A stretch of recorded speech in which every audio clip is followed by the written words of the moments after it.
Hey, how we doing, everyone? How's it going, everyone? Yes, welcome back to another live stream on the channel.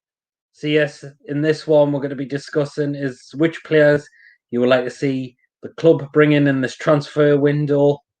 There has been some names mentioned. There has been a kind of few rumors as well. So yes, it looks like we could be maybe get one over the line very, very soon, but we'll just wait and see what's happening. Just keep watching the space and just keep out for all the updates and that. As I said, it's all about getting you involved again, and it'd be great to see and get your opinions on which players you would like to see and be brought into this club for sure. So yes, so just gonna wait and see if I get any comments coming up in. Set up there's two people watching so far, so we'll just wait if there's any comments to come in. Oh, yes, we have one comment that's just coming now. So George Walter says hello. Hello, hope you're doing well. Sport lover Jack Darby says hi, how are you doing? Hope you're keeping well as well. So yeah, of course, get down in the comments on which players, well, in the live chat, which players you would like to see be brought into the club. That is for sure. George Walter says I would like to bring Williamson, Callum Wilson in. Yes, I would definitely as well. I think he's definitely proven in the Premier League for sure. And that is an area we need to sort out. That is for sure, and I think he would do very well as well, for sure. But I would also have Josh King as well. So yeah, so there's two Bournemouth players I wouldn't mind taking. Actually, for sure. Liam NUF says he would like to sign Max Aarons, Willems, Ezzy from QBR, Callum Wilson, and Joshua King. Well, there's two of them I just mentioned: Callum Wilson and Joshua King. Max Aarons, possibly yes. I wouldn't mind him. Because I think the right back I would sell from the we've got at the moment is Yedlin. Willems, yes, I would do, but I don't know what's happening with that. That is for sure. He'd be great though. That is the thing. It all depends because he's still out injured. Eze from QBR, yeah, I wouldn't mind him as well. That is for sure. Even though I've heard they've rejected a bid from Palace for about 12 million, I think QBR holding out round about the 20 million mark. I've heard. So yeah, that's for sure. To be honest, I think you should sign Gravebirch. I think I've heard of him. So, George Walter says we are in advanced talks with the left back. Apparently, I think that's the Brazilian one, Rodrigo or something. And Henriks is having a medical tomorrow. I think I heard that could be a possibility. Jeff Hendrick could be having a medical tomorrow. There's a lot of people said, "Oh my God, why would we just go with it?" But to be honest, I would give Hendrick a chance. He kind of be worse than bloody Bentaleb, that is for sure. So, yeah. George Walter says he would have Son Delafeu. Possibly, but I think Watford will be asking for a lot of money for Saul, that's for sure. Delafeu, possibly. All depends how much Watford are going to value him for, because they're probably going to get a lot of players off the wage bill as well, since they're into the Championship. I think Deeney could be out there leaving them as well. That is for sure. Been a long serving from them at the club for a while. All depends who would take him, how much he'd be worth. Sport Lover Jack says, great bitch from the young fella from Ajax. Oh, just all depends how much Ajax are going to ask for him. That is for sure. Again, because honestly, the market just goes up and up and up every single time now. Liam NUFC says QBR wants 6 million, I heard, so that will be for Eze. Well, just wait and see if any other clubs come rolling in. Hopefully, we can as well. But we'll just wait and see. Apparently, we are signing a left back. Don't have a clue as far as for Hendrick. Apparently, he could sign on Friday, and I would welcome him. But wouldn't excite me. Yeah, there's a lot of people said, "Oh, it's a free signing for sure." But again, I think why not? I would definitely give him a chance whatsoever. It's just like, why do we write players off so early when we're linked with them and they end up having in talks for them? That is for sure. But yeah, Hendrick, I'd definitely give him a chance. Hopefully, it would provide competition for him, Shelby, and Hayden, and Sean Longstaff. as well. George Wallace says, yeah, Pentelev is awful. Oh, he is. I can't be asking for 80 grand a week if he wanted a permanent move. I wouldn't even have him if he asked for a pay cut as well. No chance. Definitely not. So George Wallace says we should sell Atsu, Mutu, Aarons, Murphy. Them three, yes, I would actually sell. Atsu is, to me, it's just not good enough. Mutu just looks like he hasn't got a future now, and the same with Roland Aarons. Murphy, I was looking to possibly maybe give him another chance if we don't sign another winger in the summer, but again, I don't know. There's a lot of people said they would have move him on. See, Liam NUFC said Middlesbrough linked with Jacob Murphy. Oh, well, I don't know, Joe Stoll. Depends how much Newcastle are going to value him and sell him for if we were to sell him. Sport lover Jack Darby says Graven Birch is a 17-year-old midfielder. Is only around 5 million. Wow. That is definitely a bargain, that. All depends how good he'd be. That is the thing, unless he's doing very well in the Dutch Ajax, that is for sure. Liam in USA, we said we should sell Gale, Mutu, Gale, Yedlin, and other dead players. We would, yeah. We need to shift a lot of these players off and move them on ASAP because they're just not good enough. Mutu, as I said, just doesn't have a future. Gale, even though he did well since the Premier League restarted, but to me, it's just not enough. We need strikers who are going to guarantee double figures. And Yedlin, yes, well, look at now, Mankio and Emil Kraft have been getting him ahead of him now. That is the thing. So yeah, I think, and the thing with Yedlin, I think he just doesn't track back far enough. He gets beaten easy a lot as well, and his crossing could be all over the place. That is for sure. But yeah, there's just a lot of these players we need to move on. Who are just not good enough for sure. George Wallace says he'd keep Dwight Gale. But I think I've said we need to look for another striker that is guaranteed that is going to get with double figures. That is for sure. Gale is a championship striker. He's not the answer. Well, he can guarantee you 20-odd goals in the championship for definite. Just not in the Premier League. Just no double figures in the Premier League. That is for sure. That left back is probably going to be on loan. Well, we'll see. It all depends how much the club he's at value him for. That is the thing. Liam NUFC says, I don't hate Gale, but he's not good enough for the Premier League. He would sit a club like Norwich. Yeah. Say yes, I've been impressed with Gale, as I said, since the season restarted. But I just don't think the Premier League is for him, unfortunately. That is the thing. George Wallace says, would you persevere with Joe Linton? Do you know what? I'm actually giving one season. If there's no progression coming up to the next transfer window after this one, then I would say, right, time to move him on. That is for sure. So, yeah. Well, yeah, sorry, I'm just putting me drink. Bloody hell, man. Oh, this is the bloody glass got stuck to the coaster.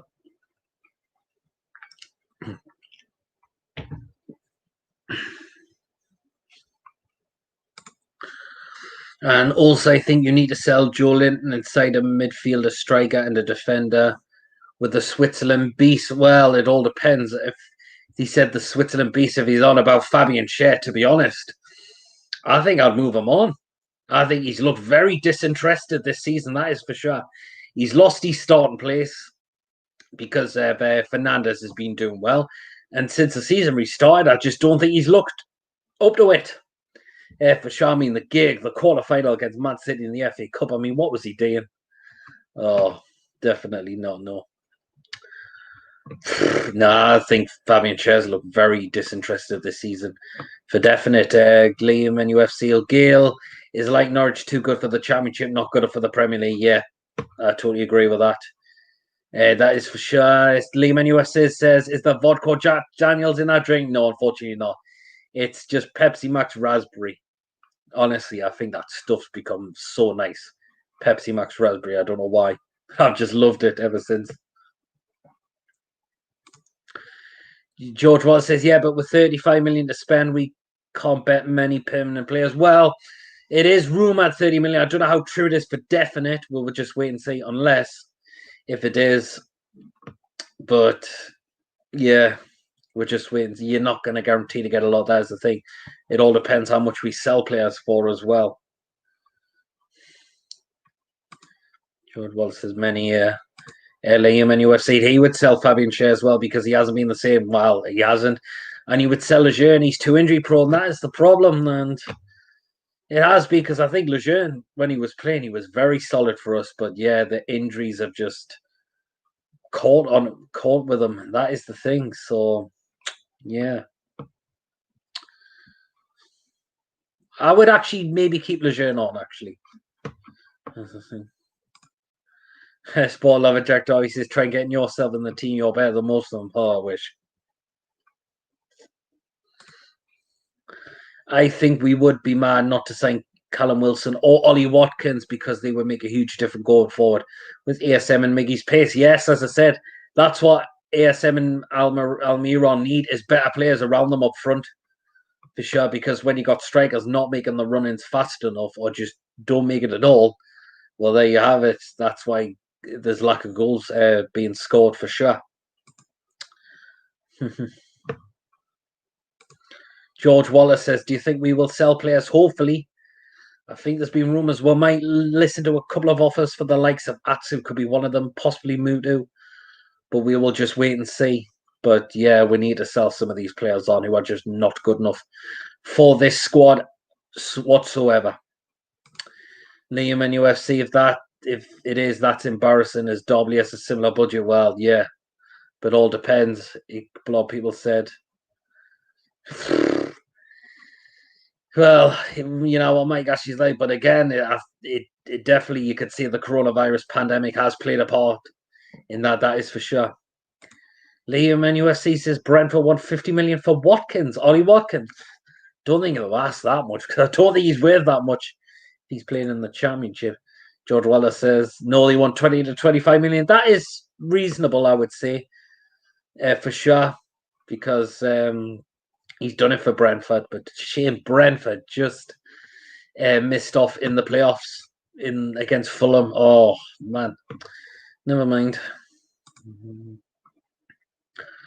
I heard Watkins has a 80 million release clause.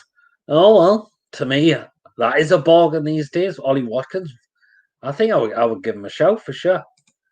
He says, "Do you think VAT or is that supposed to be mean VAR has killed your season?" Waiting to see if he replies back. So I'm not entirely too sure. He said, George Wallace says we need a new centre midfielder, 2 new wingers, a striker, a left back, and another left back. Do you agree? Yes. Well, because Rose looks like we're not going to sign a permanent, so we need another one for sure. Because the only other one got pulled up. Excuse me. So yeah, but strikers are definitely, since they cannot put the ball in the back of the net. That is for sure. But yeah, the thing. Liam says, I don't blame the coronavirus because where was the money under Rafa, as even the likes of Huddersfield and Brighton was outspending us and there was no pandemic. Well, you know where it probably went Mike Ashley's back pocket. Linked to Coutinho to now on the verge of signing Jeff Hendricks. Yeah. But as I said, I would give Jeff Hendricks a chance. For sure. I think he's done very well at Burnley for sure. So that's why I wouldn't mind giving him a chance at the club if we do sign him for sure. If we need 2 strikers. Liam anyway, so we need 2 strikers, a winger, maybe a midfielder, and a couple of fullbacks. Yes, definitely. Well, we need definitely another left back, possibly another right back. Midfielder, yes, if we don't keep Bentaleb on, which I hope we don't. And it looks like Matty's out the door by the looks of it, I would say. Yeah, well, yeah, but 2 strikers, yes, another winger, I would say. George Wallace says, will the takeover be back on? Nah, I highly doubt it. I've lost interest in it now. I had a feeling since it was dragging on, it was virtually going to collapse. And fortunately it did. And I don't see it coming back on, unfortunately. That is the thing. Sport Lover Jack Darby says sign Ronald McDonald so you can give Bruce 17 packs of gum when there is a penalty against the Geordies. Oh, Liam in USA says he will go for James Ward-Prowse from Southampton. Yeah, that's another player I wouldn't mind taking as well. I think he's still quite young as well. So, yeah, I would for sure.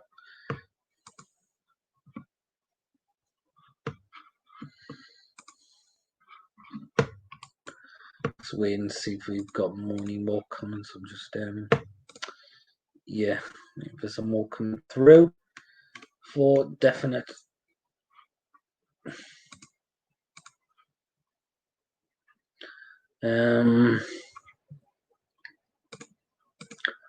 Jody says Lazaro with another shot, or should we just let him sell to Borussia Mönchengladbach? See, I would give Lazaro another chance for sure, but all depends what's best for the player, I suppose. If we're not gonna keep him on, this is the thing. George Wallace says, "Does Bruce knows what he's doing?" Hopefully, you know, a lot of fans didn't trust him. That is the thing.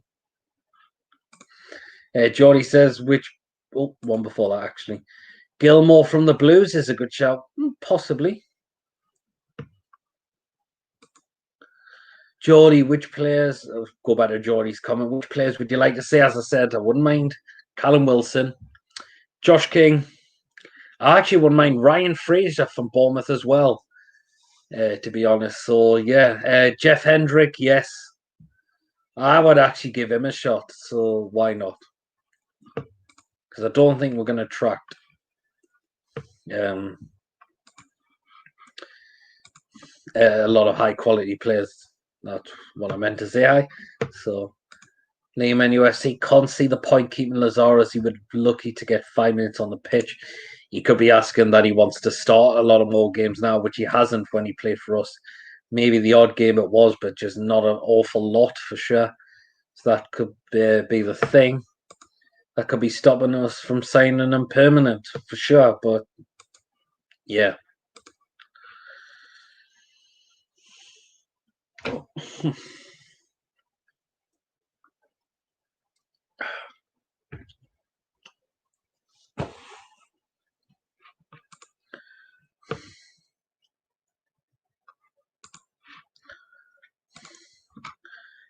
George Wallace says David Brooks may be another player from Bournemouth. Yes, I think he's a talented young lad. So yeah, why not?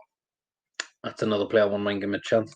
Okay, everyone, if anyone wants to join in the live stream, the link is actually in the description for you to join in if you want to as well. So, but I'll also put it in the live chat as well in case anyone does want to join.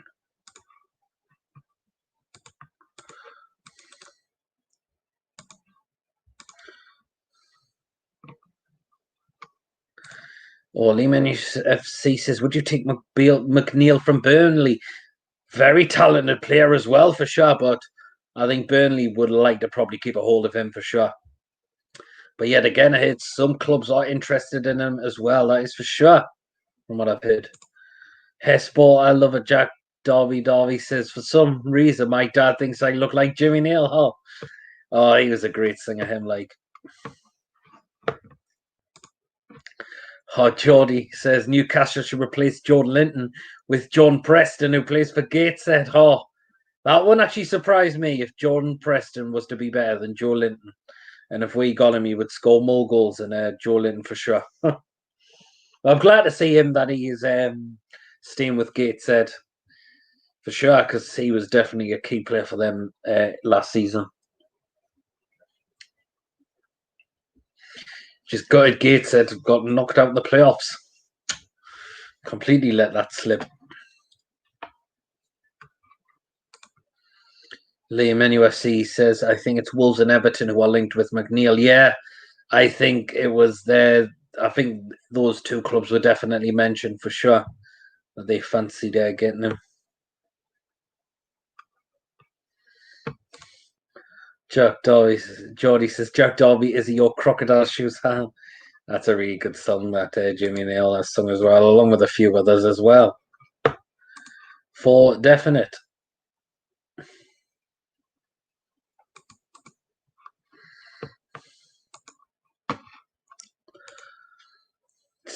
Sport lover Jack Dobby says sign Porro, the Spanish right back from City.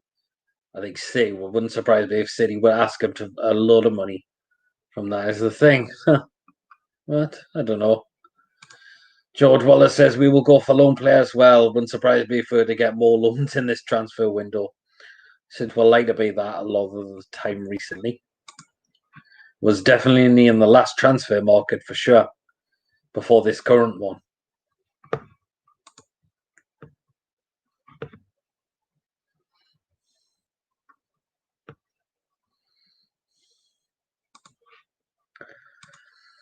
Liam says, aren't we linked with someone from Nice? I know the Chronicle said something about that. Oh, I'm not entirely too sure who it was again. I think it was. I may have seen something about that, but I can't remember exactly who it was. Geordie says, Big Rain of River is one of my all-time favourites. Yeah, it's a really good song since based on a true story as well. I think a majority know what it will be. Oh, excuse me.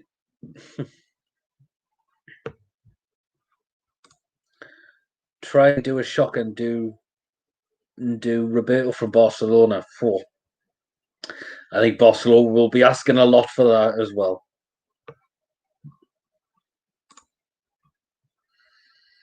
I expect Newcastle, that's from Geordie, to be linked with every man and his dog, but we will sign them. That's the problem. Well, depends. We've signed a lot of average players a lot of the time. That is the thing, and there's just no progression at all from them. Definitely, whatsoever. That is the thing. So yeah. Another comment from George Walter says. He says, "Do you think Kraft is good enough?" I would actually keep him on. I think he's done well since the Premier League restarted. Again, a lot of people might disagree, but I actually think Kraft has done pretty well since the season restarted. Well, Sport lover Jack Dobby says, "What's your favourite?" Mine is Uptown Girl by Billy Idol. So many songs I like, to be honest, from all the bands I like, really. Layman USC says, thoughts on no replays in the club, but how will we beat these League 2 and League 1 teams and potentially National League teams? Well, just got to gun for it. In terms of no replays, what do I think about the replays? There's no replay, sorry. It's a tough one, really, to be honest, because it's all about going through. It's a bit like the League Cup. I actually don't mind that gone with the no replays, see how it goes, but gotta be beating the teams on the day, that is for sure. No draws, definitely no way.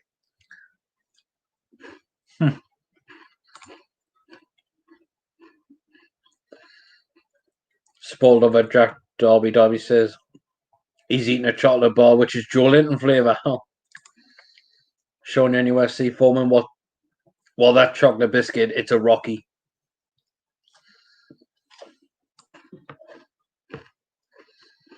And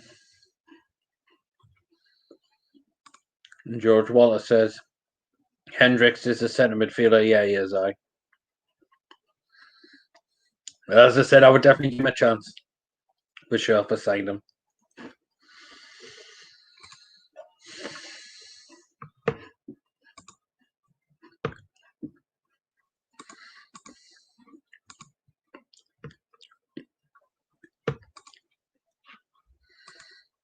But Henry, there was one waiting. It's the same one I've just read out there.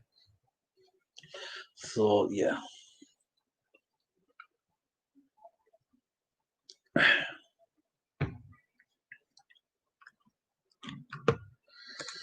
George Wallace says, but can't play on the wing. Oh, well, if you can play on the wing, that'll at least give us some extra width play as well. Jody says no replays. Surely the FA will increase the prize money for getting through the rounds because it's not fair on small clubs which are Sunderland. Well, that wouldn't surprise me if they did increase the prize money, since a lot of the time football is about money a lot of the time these days.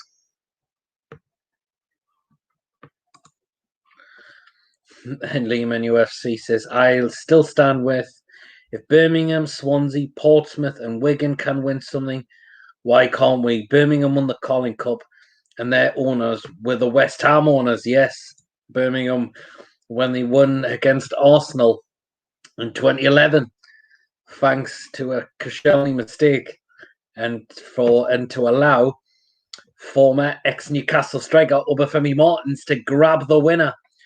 But yeah, that's the thing. See, we could have got further, but since Bruce decided to go 5 at the back against City, invited the pressure, and look what happened. Yes, we got entirely deserved. George Wallace says, I'm from Portsmouth, but support Newcastle. Portsmouth are really bad. Well, shame that the what happened to them all them years back after getting relegated from the Premier League. But hopefully Portsmouth can aim for promotion to the Championship next season, hopefully.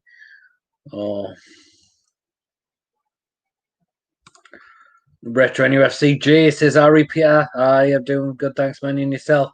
Feel free to check out Retro NUFC out on YouTube as well. I think he's trying to get on the verge of 300 subscribers, I think. So, yeah.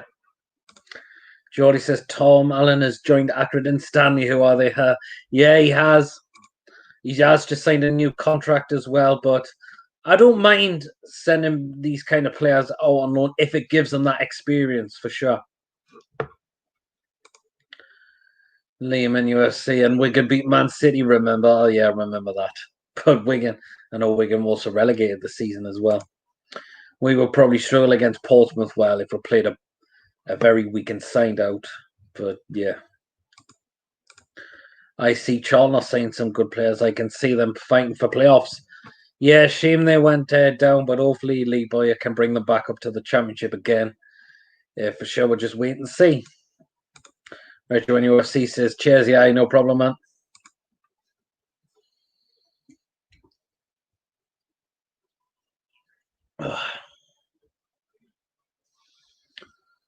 Yeah. Yeah. But yeah, if any of you guys want to join the stream, the link is in the description, and I did put up in the live chat before, but I can always keep dropping it down in the live chat again in case people just couldn't find it. But I've got the feeling Retro might join, Ben UFC J could join very, very soon, hopefully. So just wait a minute before I get some more comments. We played a strong team against Rochdale and Oxford and still struggle. That's why I'm never confident in the Cups. That's the thing.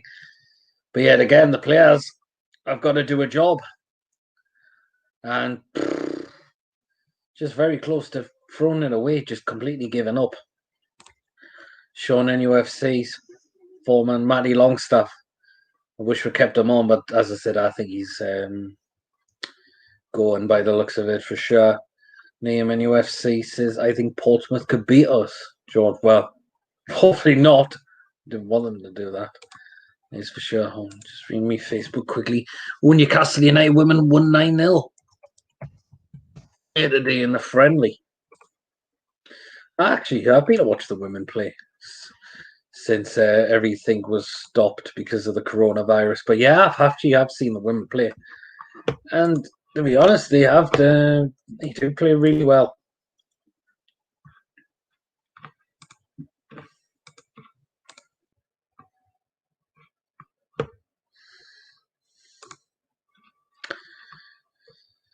Just waiting for some more comments, but hopefully we'll get someone joining in the live chat. I've nearly been on the stream for nearly half an hour.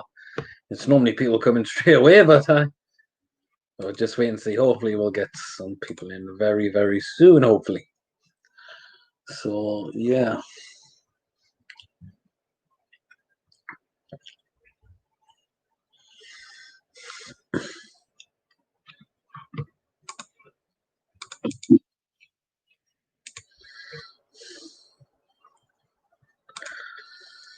Liam in UFC says, you seen who's trying to buy Sunderland? He looks like a homeless hobo. Yeah, it's that lad. Oh, what's his name again? Oh, I've forgotten. Hopefully he'll come out to us. Yes. Some who owns like some kind of energy drinks company or whatever. Yeah, I've heard he's trying to buy them, but I don't know how much he's worth. That is the thing. But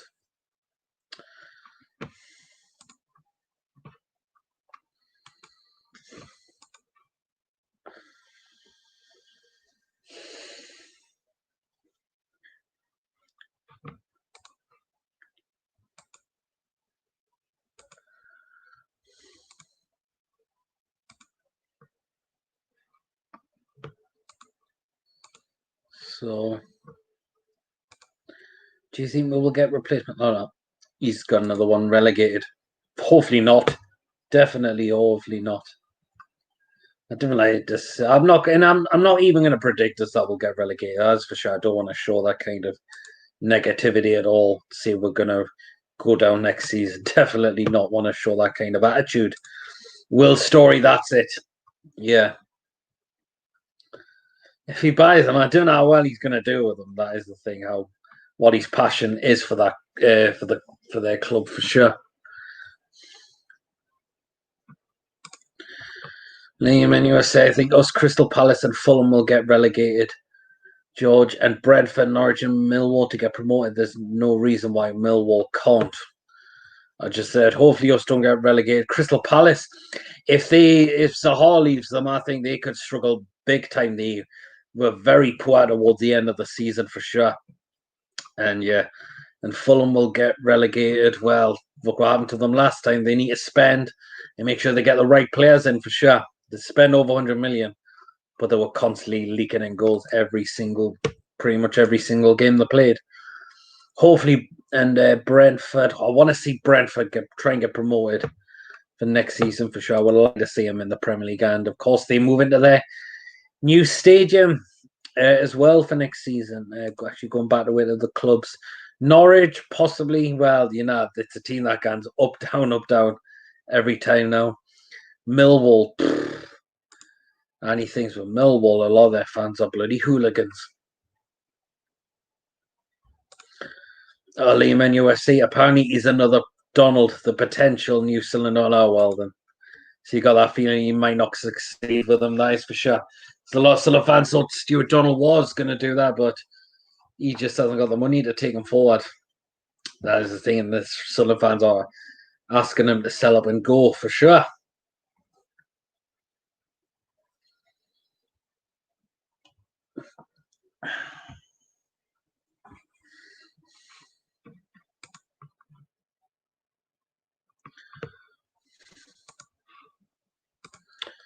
George Walter says Villa will get relegated, possibly. Only just survive, but I think if Grealish goes and they don't sign anyone that's probably as good as him, then I think Villa will struggle massively next season as well. Premier League fixtures, George again out next Friday. Yep, I heard. It'll be interesting to see who the first game is against.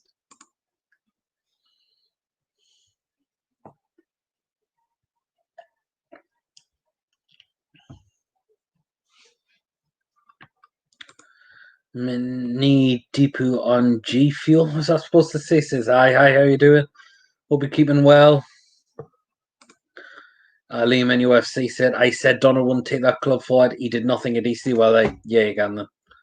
So I don't know what this Will story, if he does buy them, how he's going to go forward with them. That is the thing.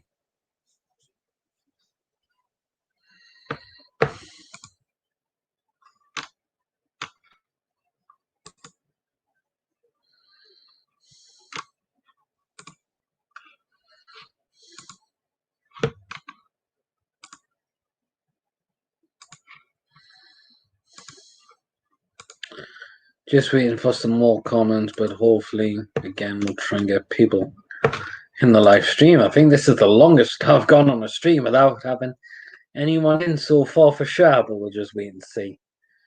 If anyone does come in, that is the thing.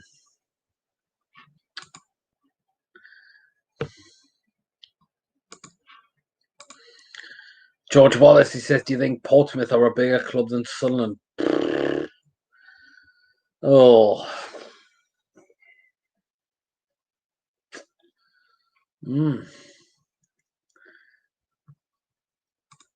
That's a tough one, Liam. NUFC thinks Sunderland are bigger than Portsmouth, just being honest. Well, and now Portsmouth have been beating them, particularly Fratton Park.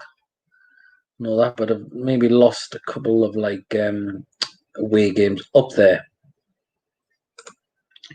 Retro NUFC's I can join. Yes, it'd be great, Jay, if you do come in very, very, very soon.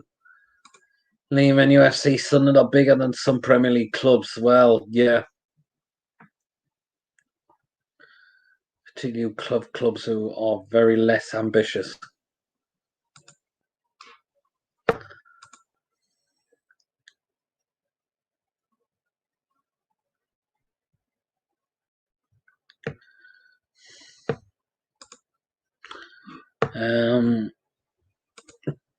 Mini Deepu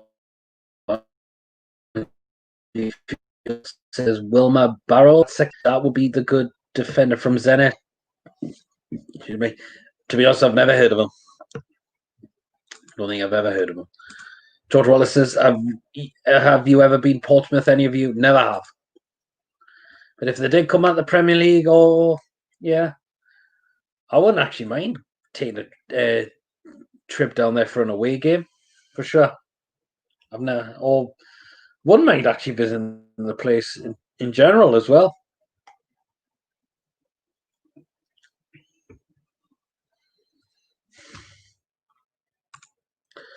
Neiman USA, he's been to Southampton, but not Portsmouth. I don't think I've actually haven't been to Southampton as well.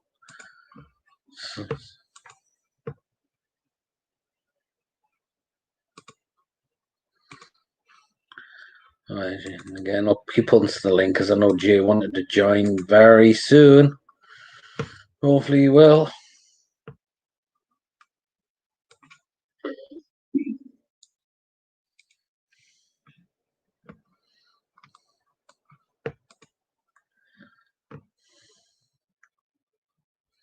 Because I've got both the live stream, which I'm doing it through StreamYard, and then YouTube open. So I'm looking to see which comments come in quick. I think it comes in quick on YouTube rather than StreamYard. Jay's here now. So we'll bring him into the live stream, Retro NUFC. So let's welcome him in. So here he is. How are you doing, mate? How are you doing? Good, and yourself? Not too bad. I'm a bit brown, but you know. I mean, in the sun, are you? No, I've been out the day, so I've been out and about the day, so. So what's the question, Peter? Then what's going to happen? What happened? So which players would you like? Which players would you like to see the club bring in this transfer window? Firstly, we need a forward. That's the top priority. Which forwards were you?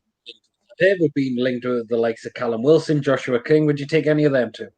I would take both, but if Bournemouth, it depends on Bournemouth. Really depends on the name of the See, with them, I think Bournemouth are going to probably get a players off the bill since they're down in the Championship for sure. But you know.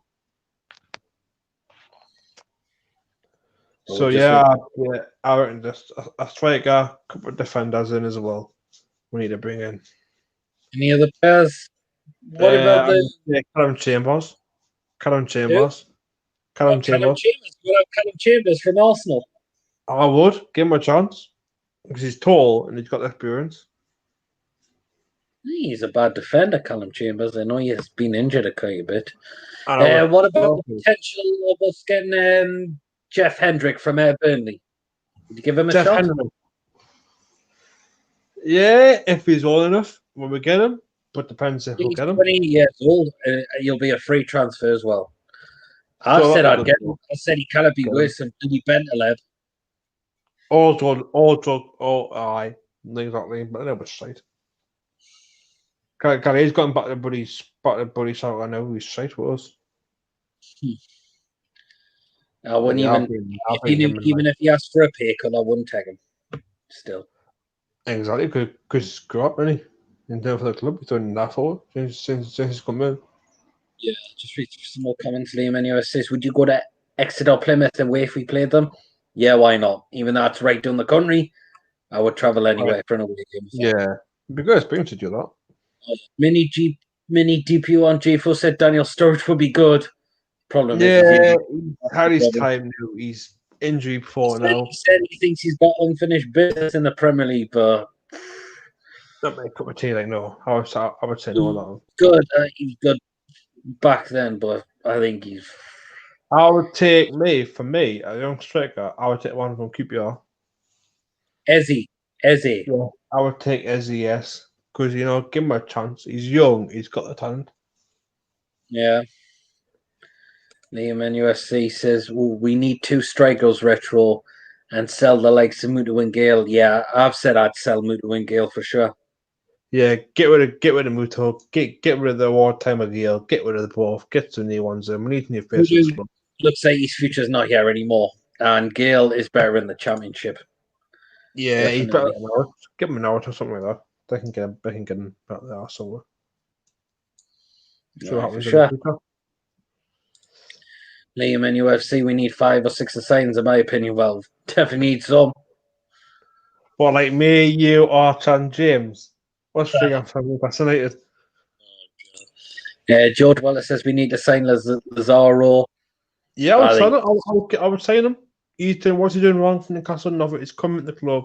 He's settling in well. I would get him back, mate, any day. Get him back to the club. Liam in UFC says I wouldn't sign Lazaro. There's no point. Well, it looks like he's being talked. He's off to somewhere else. Where's he going, right? Liam in UFC says Eze is a winger. I'd still have him. Get rid of bloody Atsu as well. What Atsu? Oh, him. But like, yeah, I hear about the FA Cup. How they're scrapping the replayers next season. Yeah, they are. Do you think that's fair? Or not fair? It's a hard one. But yet again, we shouldn't be having replays against the likes of bloody Rochdale and Oxford United. Exactly. I think replayers just got the replay. If we lose you out, it's the main thing.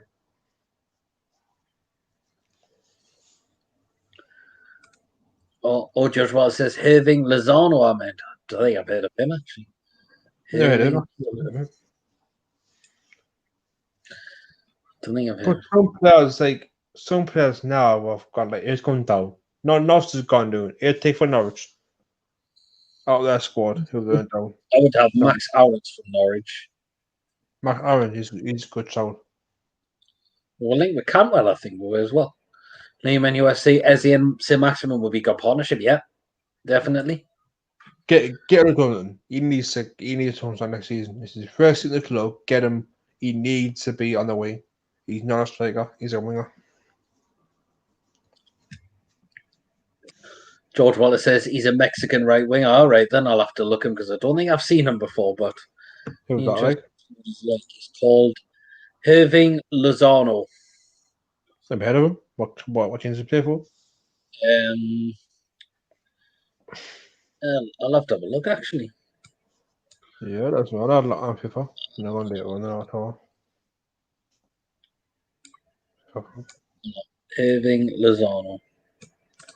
Never heard of him, you. Never heard of him. Well, I've never him. He's 25 years old. He plays for Napoli. Napoli? Oh, Napoli.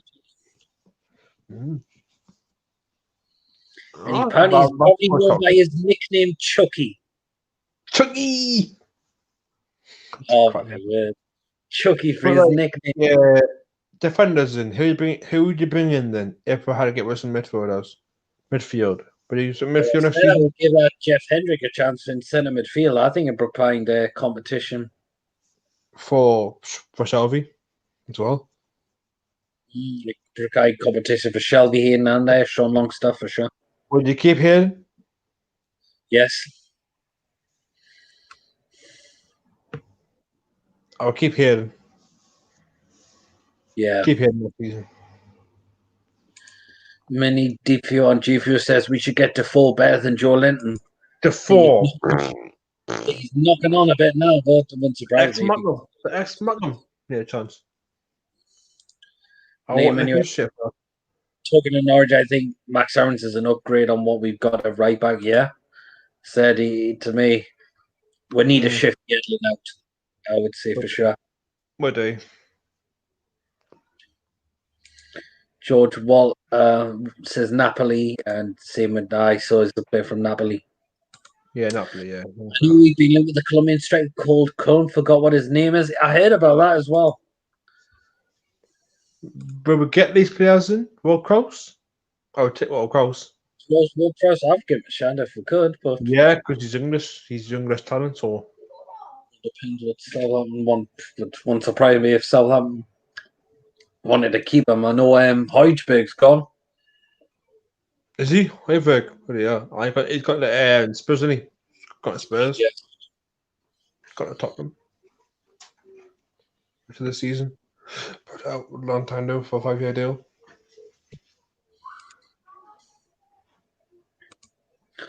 Liam and UFC, I respect Defoe, especially what he did for young Bradley Lowry. Oh, That's I got the one. how devastated he was when he heard the news that Bradley Lowry died. He passed away. Many G Fuel said, "Oh, he was only joking about Jermaine Defoe about having him." Yeah, I wouldn't dare have the club, but respect-wise, for that, yes. But respect for that, yeah, for that, I think for that any day. Oh yeah, definitely. What do you think? Do you think we get this takeover?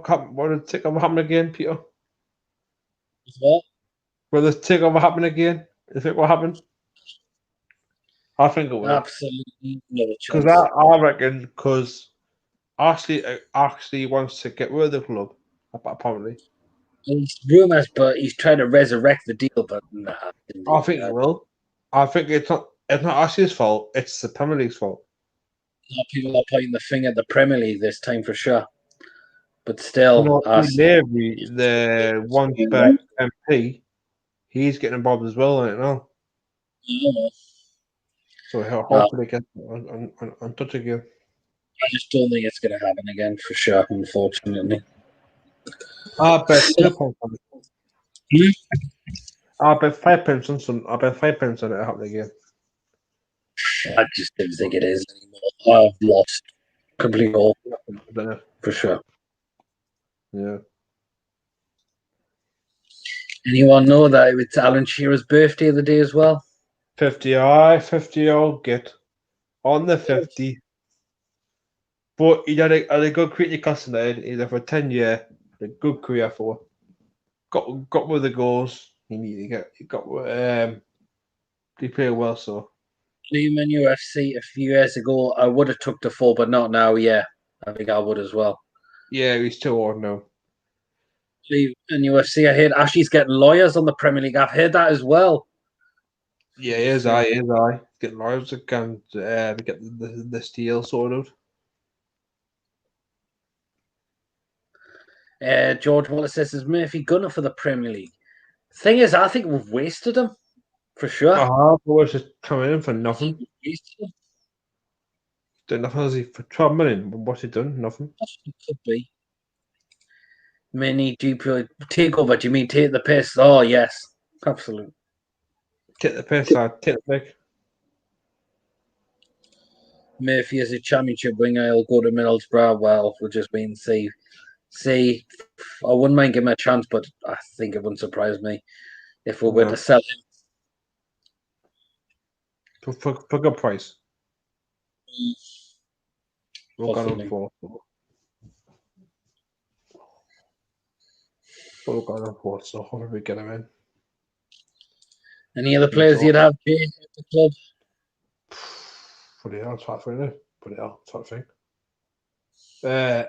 From Arsenal. And from Arsenal, no. Arsenal good players. Bournemouth, I would take that David Brooks from Bournemouth. Yes, that's another player I wouldn't mind having as well. Young lad. Yep. Who else is there? Bloody hell. What the hell? Trying to think. Bloody hell. Fuck it, bloody hell. I'm trying to think now. To bring in, we'll bring the summer and get in. Bloody hell.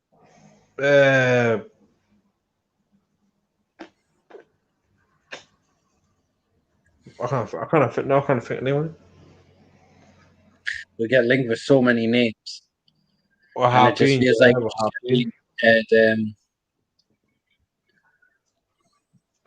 what about Dante Welbeck from Watford? Welbeck, I'm not too sure. Danny Ings?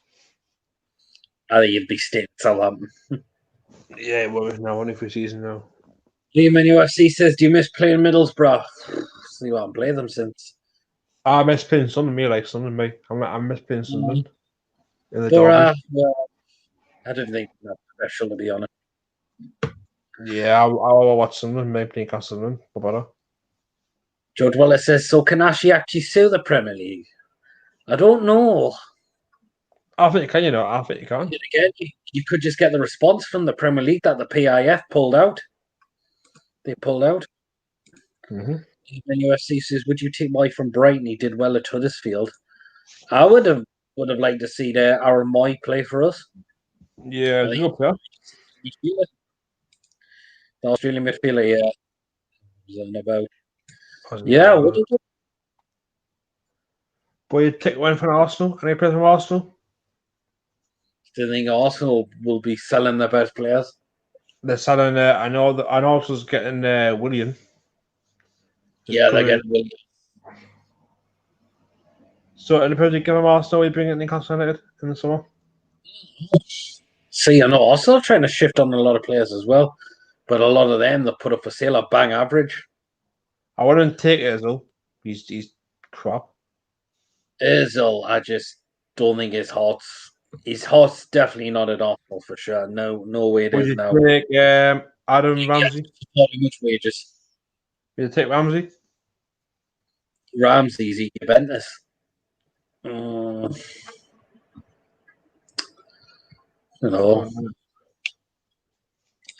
and UFC Southampton will ask for too much money for Danny Ings, possibly. The world, Chelsea world. How he's age? I don't know how old he is. I think he's late 20s, I think. I think 20 years old. Danny Ings. That's possibly. Quite old for his age. Well, Liam Hunter says, hello, how are you both? All good, thanks, and yourself? I'm not bad, mate, you? Liam and said he wouldn't mind Troy Deeney. I wouldn't mind Troy Deeney. The old timer. The old timer. I know he's in his 30s, but to me, he can still do it. For sure. Can. He's still got that fight in him. What his age? He's still got a little player, mind. Would you? Liam and says, I wouldn't take the Arsenal players. They will just come here for a paycheck. Well, I think a lot of them have done, to be honest. Like, would you take average players over on $100,000 a week? Wait, Loftus-Cheek from Chelsea? Oh, sorry? Loftus-Cheek?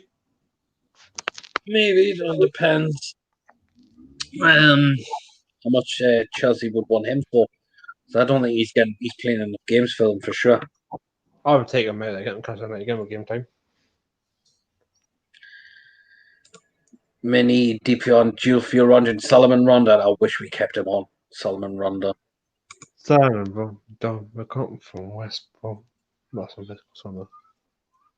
Lehman says, yeah, not too bad. Just trying to plod along on during the days. Yeah, like a lot of us as well, for sure. The days, Liam. You've got to do what we're told. Lehman UFC said he doesn't want Rondon back. He's in a retirement league, possibly. But after the season 2029 season, I think I would have liked to have signed him permanently, for sure. Yeah, good player.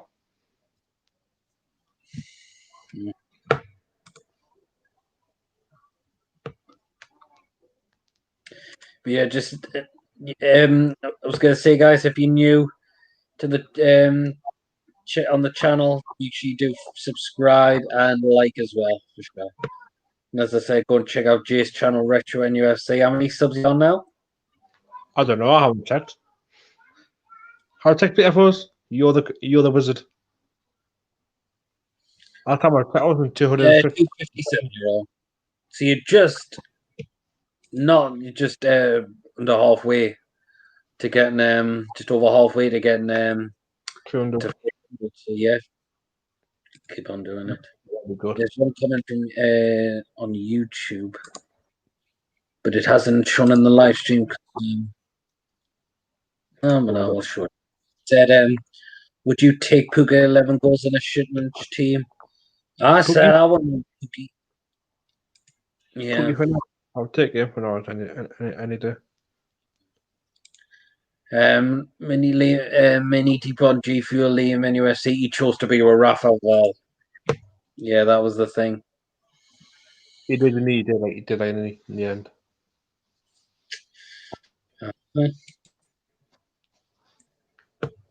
Would you take Linegaard for Man United? Just Linegaard? Jesse Lingard, Oh, shite. he's bloody rubbish. Jesse Lingard. He's a bit like Sunderland. Sunderland, Jesse man. Lingard. How is he still get games for Man United? He's bloody woeful. I imagine how he gets as well. God almighty, he's utterly I would tragic. take that buddy Marcus Greenwood. Take him, man. Any day, mate. Him. Marcus Greenwood too. Marcus Greenwood. No, Greenwood. I would take him like a pinch of salt. Any day. Lehman says, I would like to see Josh King from Bournemouth. Yeah, I would as well. May as well. Good player. He's a good little player. He holds the ball quite well. Actually, I watched him quite well. Some of the videos on YouTube about him. He's pretty good. Good talent, per se. Good talent. He's a good little player. I like him. I would take David Brooks. I would take Josh King and take Callum Wilson. Any day. What about Ryan Fraser? Ryan Fraser. For me, yes, but would he come up at the northeast? Come up here and play under Steve Bruce? Cabbage Steve Bruce, we'll call him. Cabbage. Any DPO on G Fuel says Jesse Lingard. I think give him a chance. Sorry, I wouldn't. I think he's terrible. My hairy butt. Thank God, any day. UFC said he would like to send Edward from Celtic. Who Brian a link with them for 30 million. Brian get him for imagine what him and the goals then, man. We're beating up every season, Brighton.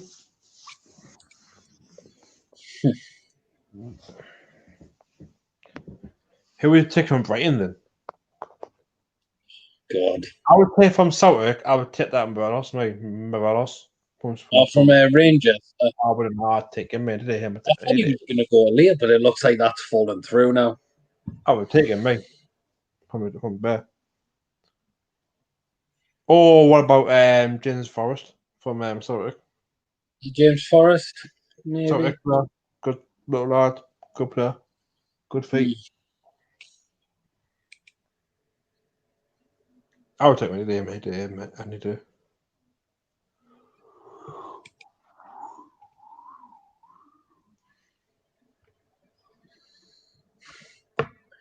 It's hard players now this season. It's gonna be a weird season, like. Liam NUFC says, would Callum Wilson or Joshua King come? Hopefully, if offered, paid the money. I can't see them staying at Bournemouth. Unfortunately, I don't think they're going to stay at Bournemouth. No, they're not. They'll be gone.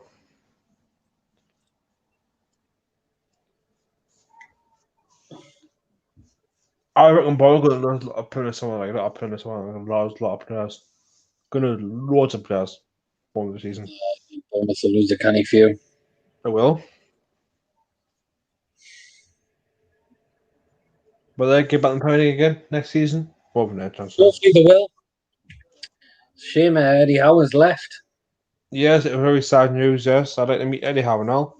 To meet him. We're still at Bournemouth, but come on as well. Lewis EFC says, hello, hope you're doing well. Hello, Lewis. Liam says, would you take Jack Grealish? Would you take him? Probably would, but I think I'll be asking for a hefty price. If they did. They've got a good price on them.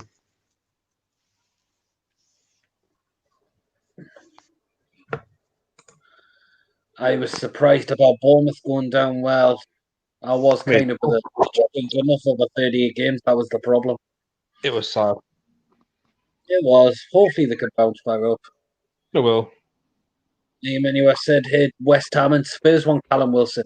Thing is, if he went to Spurs, Callum Wilson, he'd be sitting on the bench. Unfortunately, you not get ahead of the likes of Harry Kane, Son, and Lucas Moura. No chance he'd get ahead of them.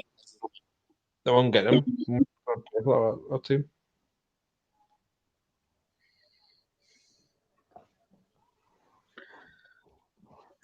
Also, Aston Villa want Callum Wilson off. Well, What? I just hope we do get him. Hope we do. Fingers crossed.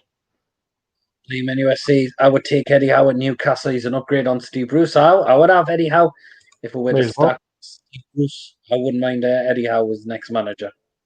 Exactly. If Steve Bruce does go, would he go? If he gets found out, He will.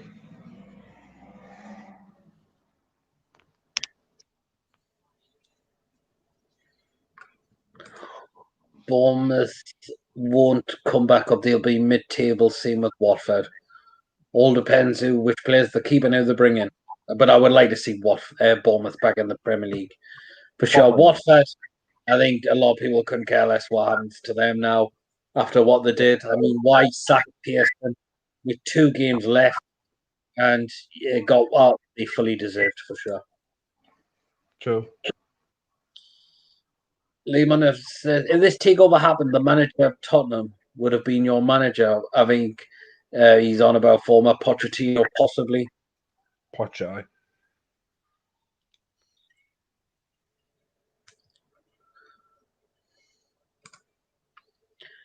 What team do you think we will versus this season? Verse? Do you mean by that, sorry? What do you mean? Eddie Howe won't work for Mike Ashley. Well, didn't think a lot of people went. Oh, he says, which team do you think that will be? Oh, the first game of the season. Tough one to call. Leeds. I'm saying Leeds. Leeds, all right. Or West Brom. Could be a promoted side, but we'll just wait and see. If we spend money in the summer. Yes, wait. We're just going to wait and see. See what happens. And Liam says, under Ashley, there's no point sacking Steve Bruce, even if we got relegated. Because we're going for managers like Pulis and Mark Hughes. Yeah, not Pulis, not Mark Hughes. Anyway. Start Mark Hughes as a manager. Oh, 10 results. No, wouldn't have Mark Hughes any day. Pulis, he's football. He's style of football is He's a bad ass.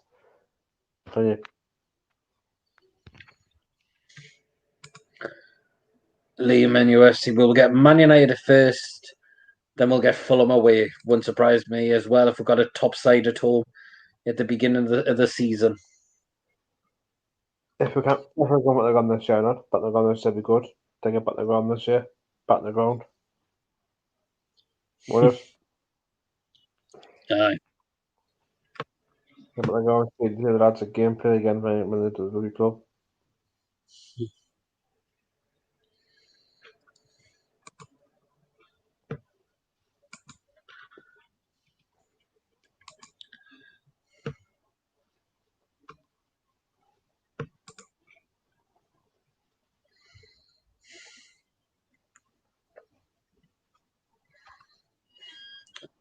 Waiting for more comments to come through. Yep. Liam says, "Has Fulham come up to the Premier League?" Yes, they have. Beat Brentford in the playoff final. That was a very good final as well. Liam UFC, yes, Fulham beat Brentford in the playoff final. I wanted Brentford to come up, but I tell you, First goal. What was the goalkeeper doing? Where's that? How'd they go? Stupid man. I don't know. That's no problem. Oh, Liam says, is Retro going back to St James's Park when fans return in October? So will you be going back next season I when will be fans... there. I'll be going back as a Printer Salt there. I'll be going back next season. Don't you worry. Well, I said I'll be going back as well for sure. It's a band back together again. We're back together again. Me, you, Chuck, and Pete. The Three Musketeers. Owen Weston says, keep up the great work, my man. Cheers, man. Really appreciate it. Yeah, we'll definitely do for sure. For next season as well. Or will. Get the fans on again at you and Jim's on again. Get all the fans on again next season. It'd be good.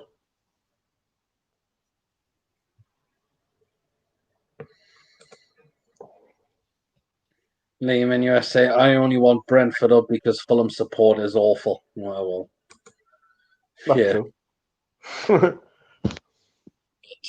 Brentford new stadium next season. It is. Go back to Good Park.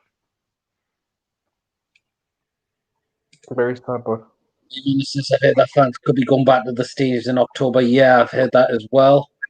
different Again, happens. but it wouldn't surprise me if they were to extend it longer because of the coronavirus pandemic. That's still going on. Ryan Sweeney says, hello, lads. Hello, hope you're doing well. How we doing?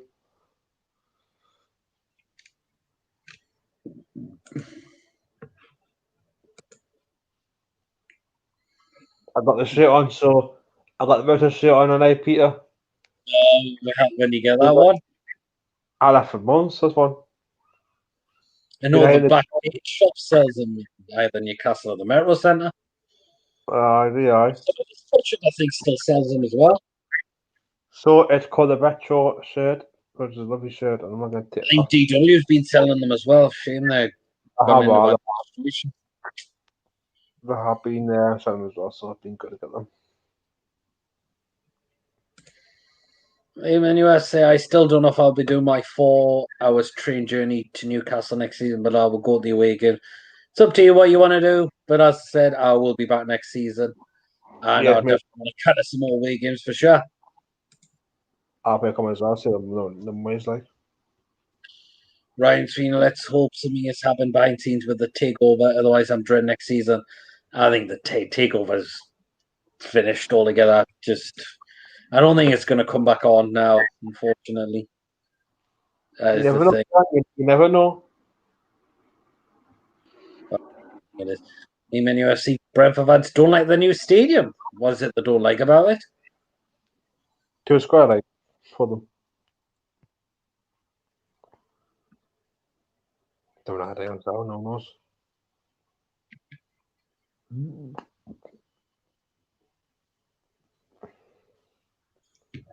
It's been a mad time. Zach Naz says the new shirts are all over in GD. Well, and they all know the new home ones out, and I think the away ones are some coming out possibly in a few days' time. Yeah. Liam Hunter says, "What do you think of the new shirts for this season? The home kit is better than the season just gone, because that was dreadful season before. My only criticism it is of the home shirt is it looks identical to the 2017-2018 one. And what I think, because Keg from the Magpie channel was doing a video of an doing an unboxing of it, having on display, and apparently the top see-through. It is on. The yellow kit, I think, stripe. I don't like how they've done it. People say the pattern on it's supposed to represent the Angel of the North. It just looks utterly dreadful. The purple one, I'm actually think that's not too bad, actually. I know apparently the pattern is supposed to represent the steelwork of the Tyne Bridge. So, again, if I do get out of any of them two, it's either going to be between the home one or the purple one, the yellow kit nature. Absolutely.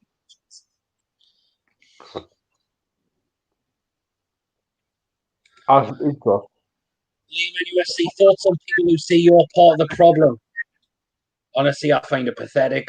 You shouldn't have fans just going on at each other's throats saying you're part of the problem if you go back the next season for sure. Honestly, It's terrible. fans are not part of the problem. It's you They're just respect people's decisions. If they want to go, they want to go. If they don't want to go, then they don't want to go. Just respect what people's decisions are at the end of the day for sure. Don't point the finger at people said, well, you're the problem if you go back next season for sure.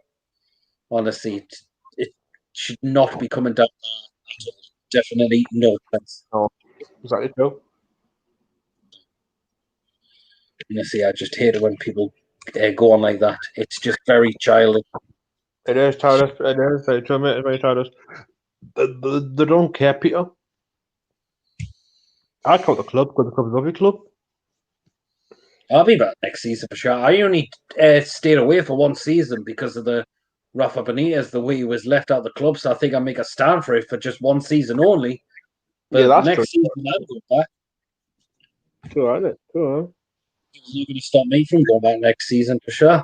Yeah, But honestly, fans point fingers at each other and saying, "Oh, you should be going to games next season. You're the problem if you do." So that I didn't believe any of that bullshit whatsoever.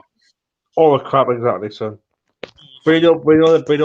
We know better. Some fans don't care. Liam NUFC, it's their money. It's up to them what they want to do. Exactly. I agree on that. I agree on that. Totally agree with you. Agree. Merchandise. That's up to them at the end of the day. People shouldn't tell you what you can and can't do. Definitely not. Exactly. Good, Yeah, PD. I seen me. I am in a download. Great band. Yes, great band. They are indeed. I've seen them. Which download was it? Because I know they played it. Last one was 2016, or did they play one time after that as well? I couldn't remember exactly, but I've seen Maiden about 4 times now. I've seen them 3 times at Newcastle Arena, and the other one was Sonosphere 2014. It was brilliant. But yeah, I mean, absolutely brilliant. Band, no band. Actually, my second favorite band, Iron Maiden. They go band, Maiden. Oh yes, but yeah, I've seen Iron Maiden. Absolutely unbelievable. They may go and go absolutely bonkers.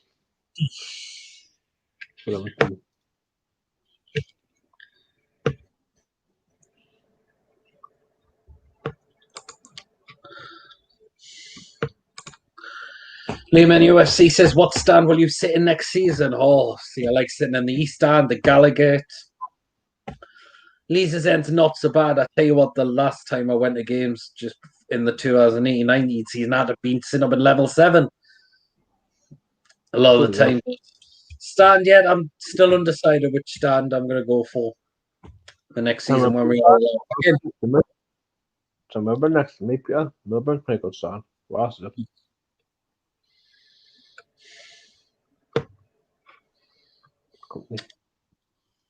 Ryan Sweeney says, I've changed my attitude now. I support anyone for what they want to do. Us fighting don't work. Exactly. Well, fighting amongst fans is just pathetic. It's just fucking childish. Get behind the lads rather than exactly just not go criticizing each other. That is the thing for sure. Exactly.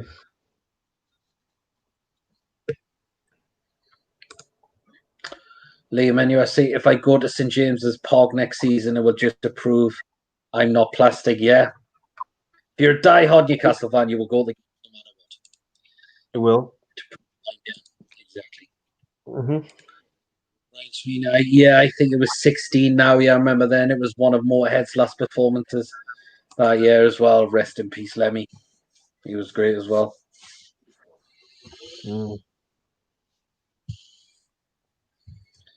Hopefully we'll try and get some. So yeah, as I said, if anyone wants to join in, I'll keep putting the link in, but also it is in the description as well, for sure.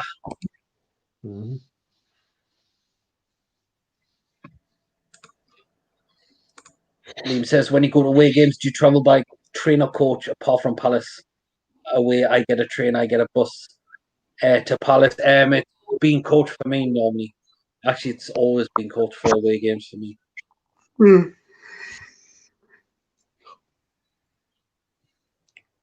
Always been coach. I don't mind the journeys. I've done them to London before. Didn't bother me whatsoever. No, if it keeps saving you, be alright.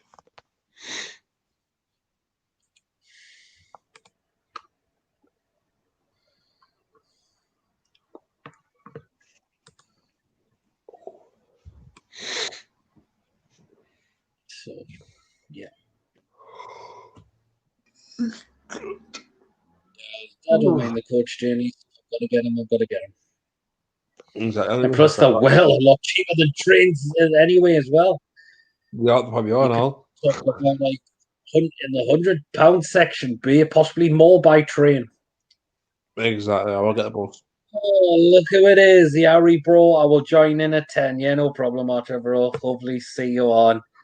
If anything, it's 45 minutes. We'll go. Not the roses again. Stream so much. Not the roses. Not trying a bit sooner. But if you're doing something, that's totally fine. But hopefully we'll see in the live stream. Definitely. Archer, the roses again. Not the roses. Liam NUFC. If you want to go to an awful stadium, go Palace away. Oh, haven't been to Palace yet, but it doesn't matter. Well, if it's a bad stadium or not, it means you've ticked it off your list. You've done it, and it's part of the away days. Exactly. Yeah. Yep.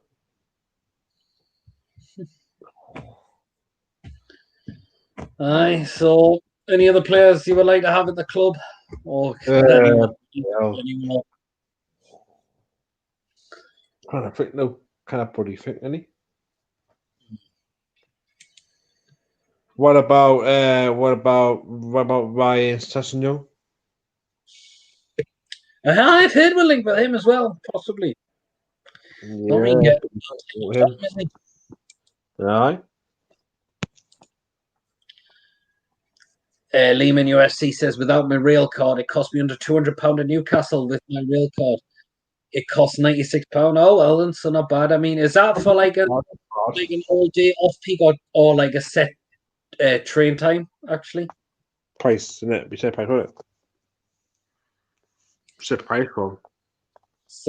That says the new kit stripes either too thin or thick. I would love it if this was like Milan's. Yeah, that is the problem. Hopefully, this is last season with Puma because the kit has just not been up to scratch, unfortunately, lately. That is the thing. Right. I think we'll possibly do need a new sponsor for next season. Liam NUFCs, would you sell or buy any goalkeepers? In terms of selling, I would sell Darlow, move him on. Yes. For sure. I think a championship would be fine for him. In terms of buying goalkeepers, don't you any, do we? It's a tough one, actually. Too sure. Because we've got the Blackman playing well, so doesn't need no keeper in. Who, sorry? Do you think no keeper or not? Do you think no keeper or not? No keeper, I don't know keeper. No, we're fine with keepers. Possibly more, but it all depends. I know we've still got Woodman, but I think Woodman could he could leave if he wants more game time. If he's getting it at Swansea, possibly. Just wait and see. No, I don't know. No. See what happens there. Liam says, I forgot that we was linked to Ryan Sessegnon, or however you spell it. He was a Fulham, wasn't he? Yes, he was, actually. Yeah, he was. Good player, you know. Okay. I think it looks like Spurs have just wasted on him, pretty much. Talented young player, and he's not getting much game time. Not at all. For sure. That's it, man. Anyways, I might go and get another drink. And wait for some more comments coming in the chat as well. So just give me a moment. Yeah, but. Calling in the house. Make some noise. Oh, the Retro is in the building. He is taking over for PD Powder. For now.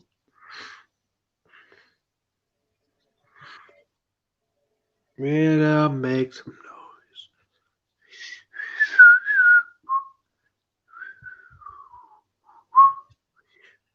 noise. God.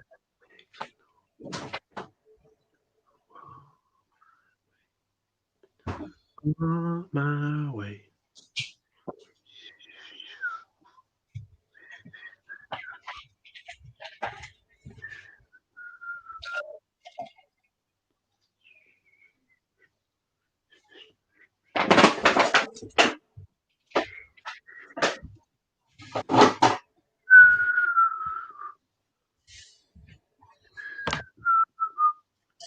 Oh, back again. I've been singing it myself. Past 10 minutes. Couple minutes. Liam says, who want the Welsh teams back in the Premier League? I wouldn't mind them. Cardiff or Swansea. Because it'd be good shout. Yeah, definitely. For sure.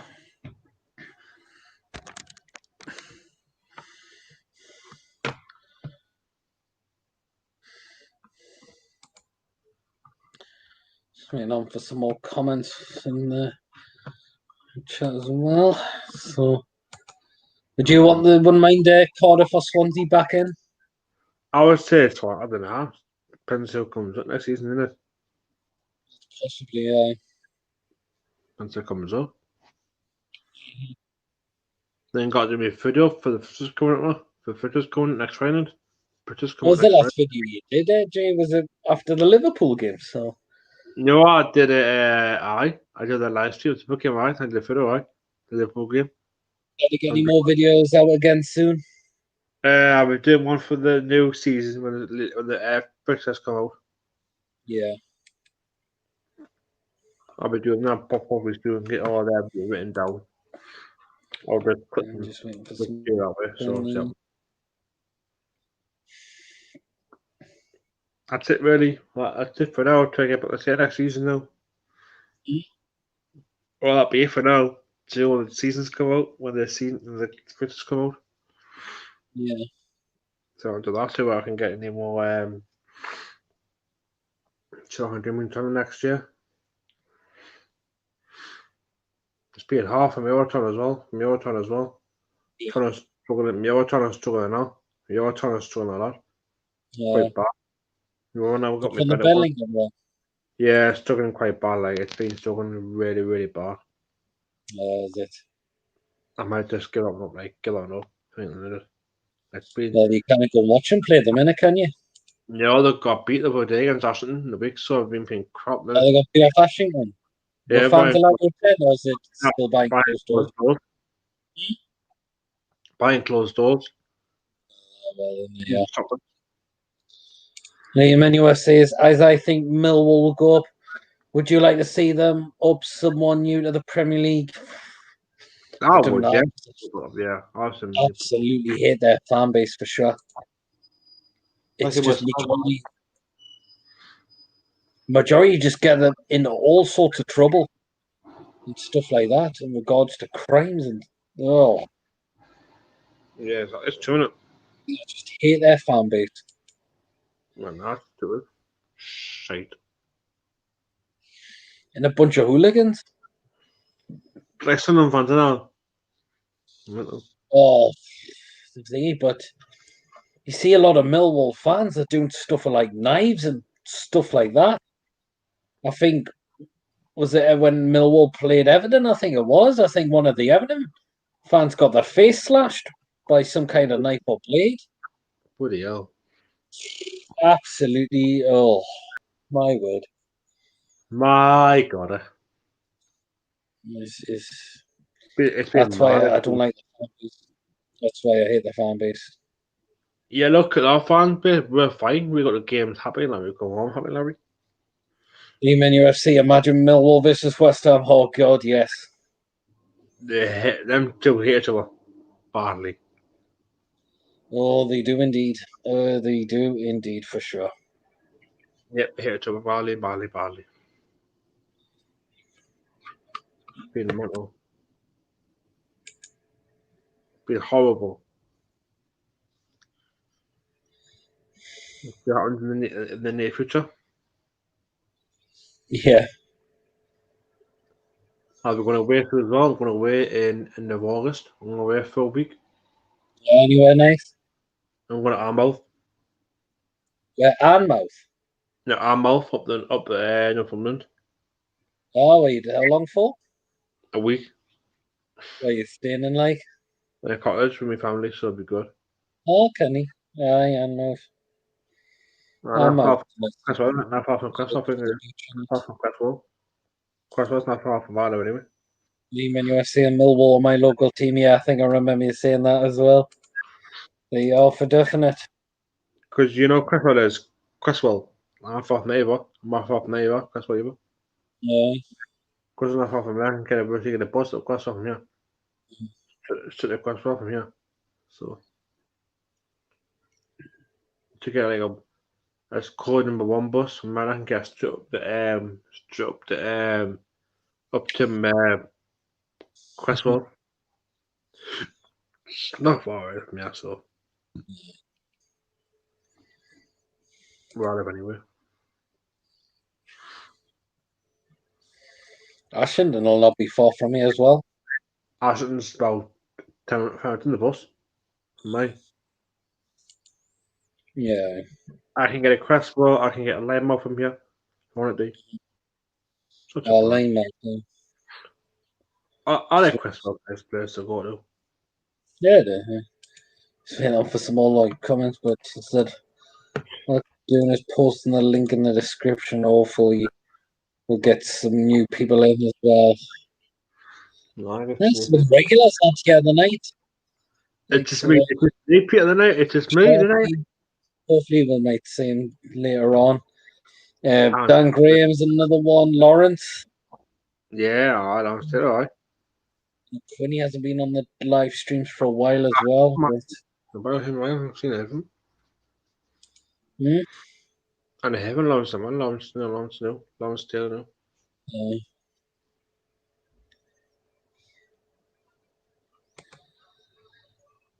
uh, so, So next season, go for £8 for the game next season, Peter.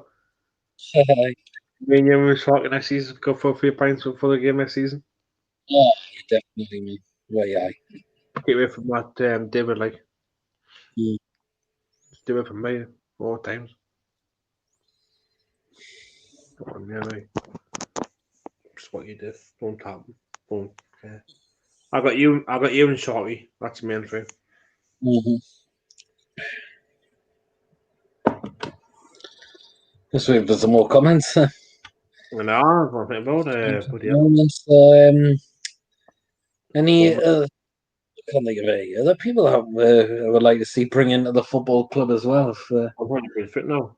Bloody God. you think we're going to keep our star players? You what?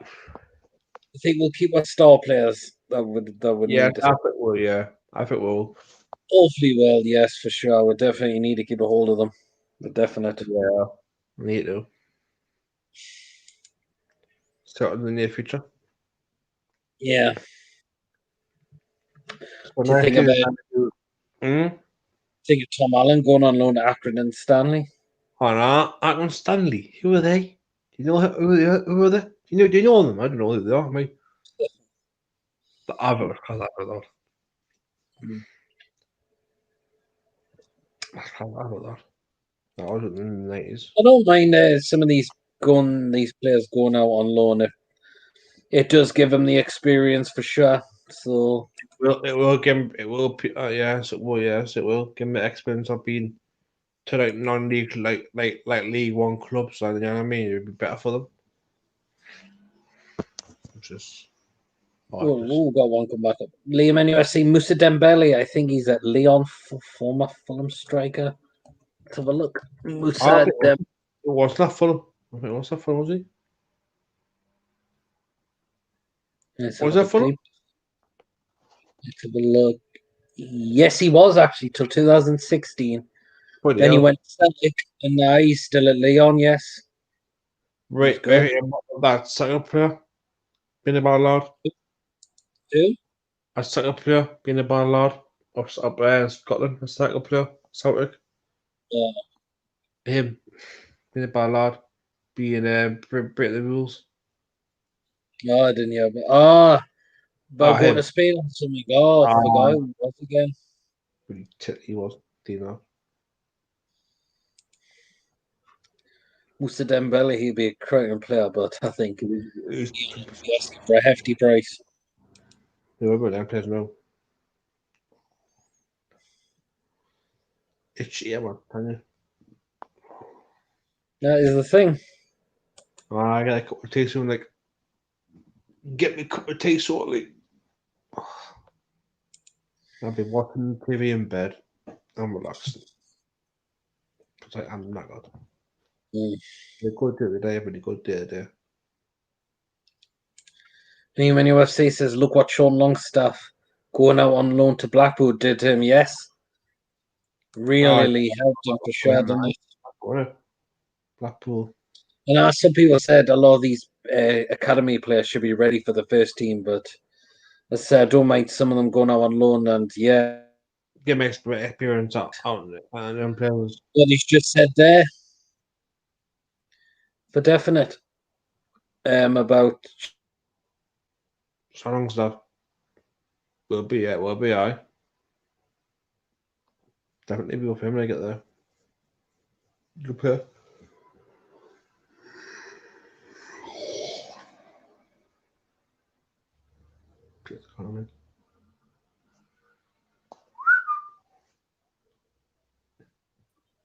oh, back.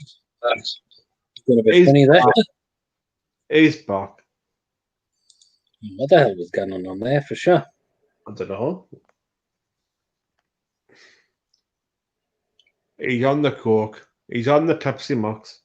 Yeah, probably have a drink tomorrow, not tonight. Enough. Nah, I didn't really drink a lot of the time through the week. Nah, I don't. I had one pint a day. One pint a day, that was it. One pint a day, and that was it. Got it the fridge on the house, so. William again says, I think Matty will go to Watford. Well, as I said, I think he looks like he's off, unfortunately. He's gone. New contract signed or whatsoever. So I've just got to the point. I'm going to miss him now. I'm going to miss him. To the point where I've said he's off. He's going for sure now. Off. He's off for his troubles.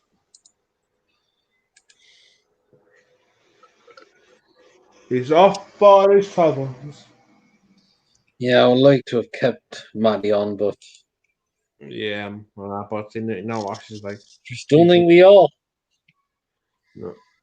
So yeah, also guys, if you want to put down also in the comments any other players that have not been mentioned, you would possibly like to see at the club as well, for sure. I mentioned quite a few, so think of let Peter know.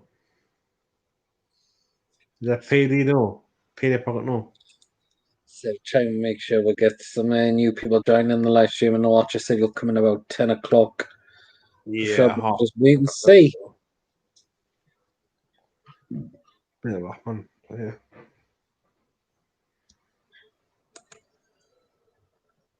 Been enough, right? Been enough, right? Been enough, right? Been good love.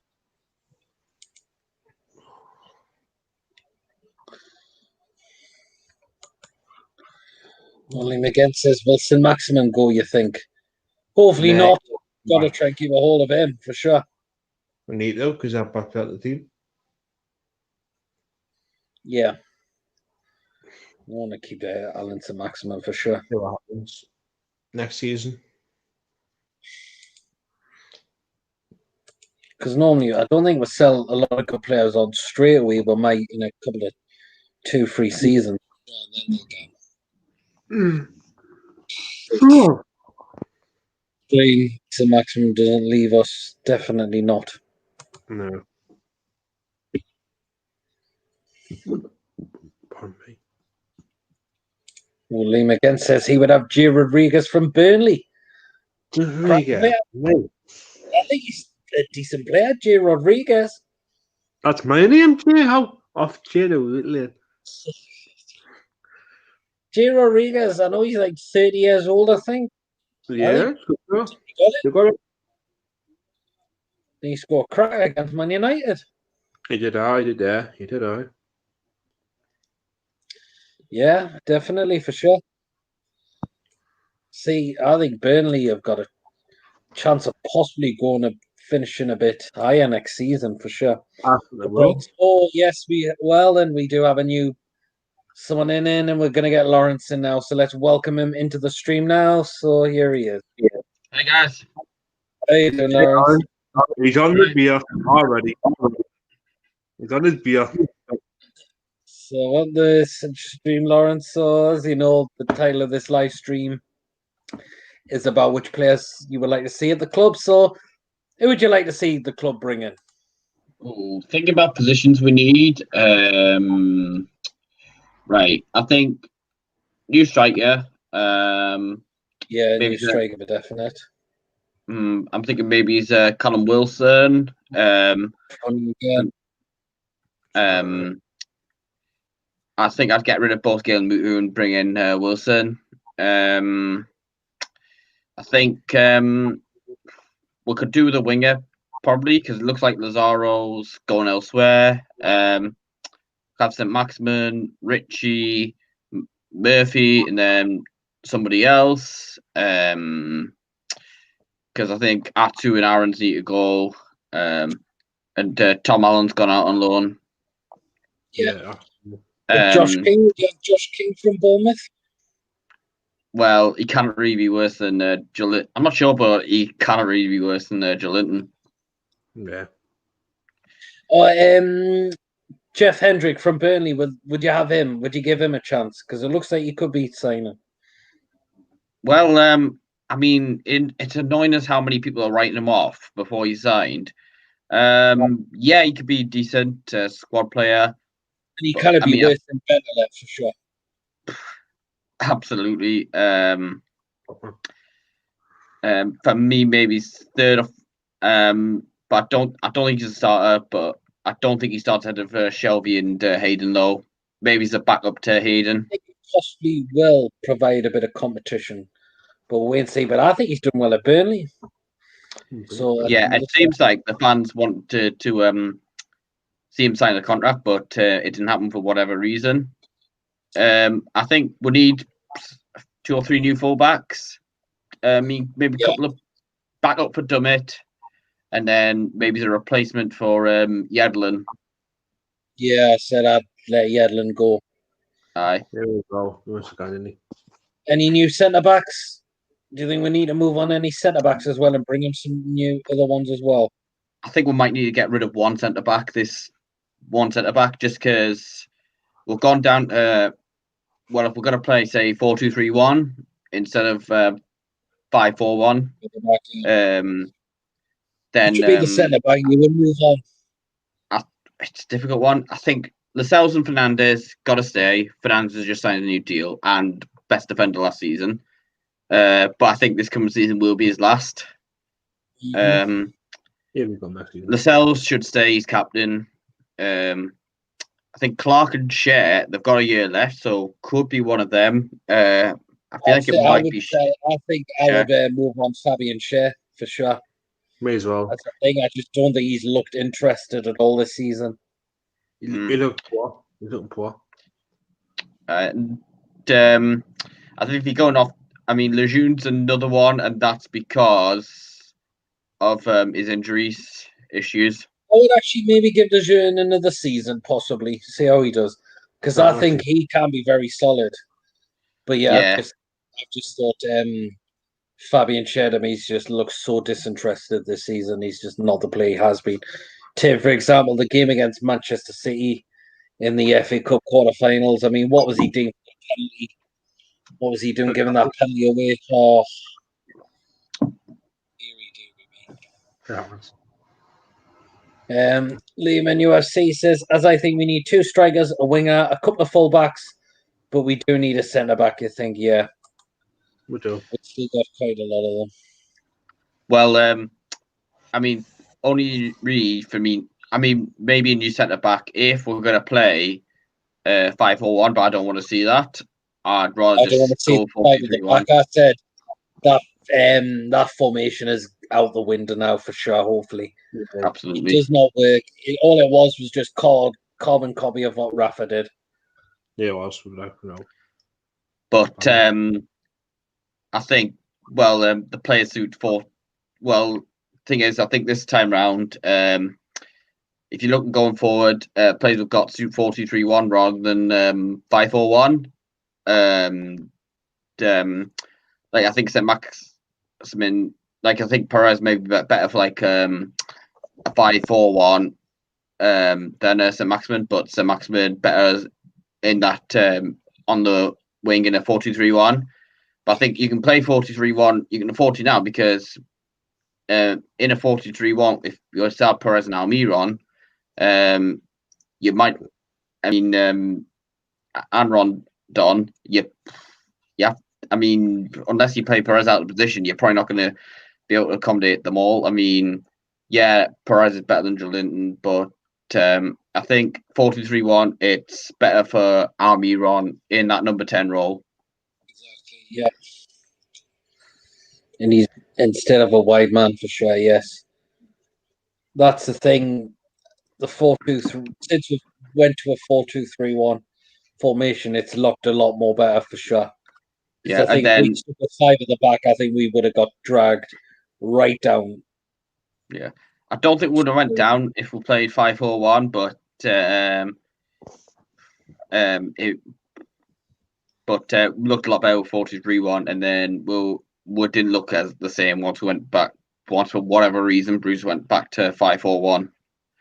What about 4-3-3 formation? Could that work as well? Oh Possibly? yeah, I don't know. yeah, that could work.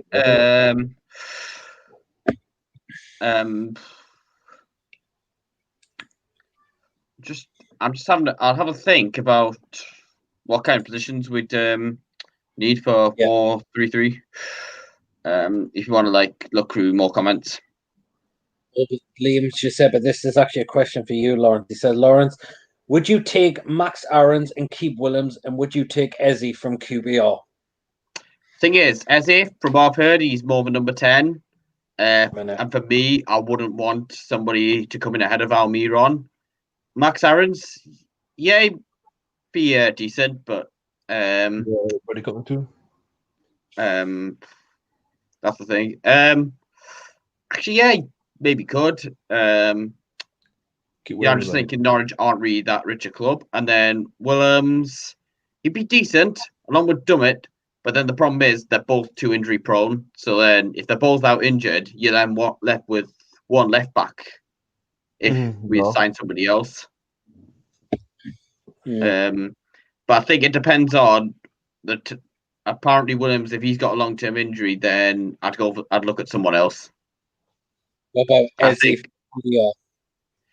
Well, I mentioned I don't think he gets in ahead of Almiron if they're asking for was it 28 million? Actually a winger, actually. He's All actually right. a winger, Ezzy. All right, then might be good shout. I think we need a winger.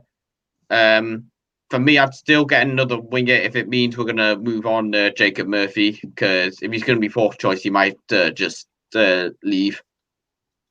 Yeah, that's possible for sure. Because obviously, I don't really want to see Atu or Aaron's back in the squad. No. Nah. Liam, any sisters, do we have the squad to play 4-3-3 though? Noah did it against Bournemouth, and we absolutely dominated that game to bits. Again, it all depends. It's what players we're going to have for next season, for sure.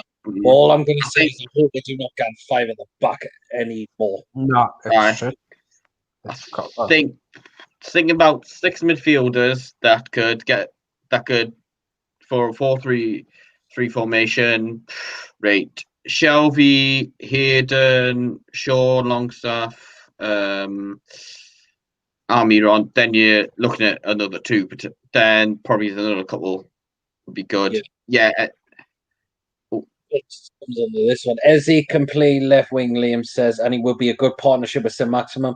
And apparently we are linked with Ryan Sissignon, the former Fulham player. Oh, I'd take him, but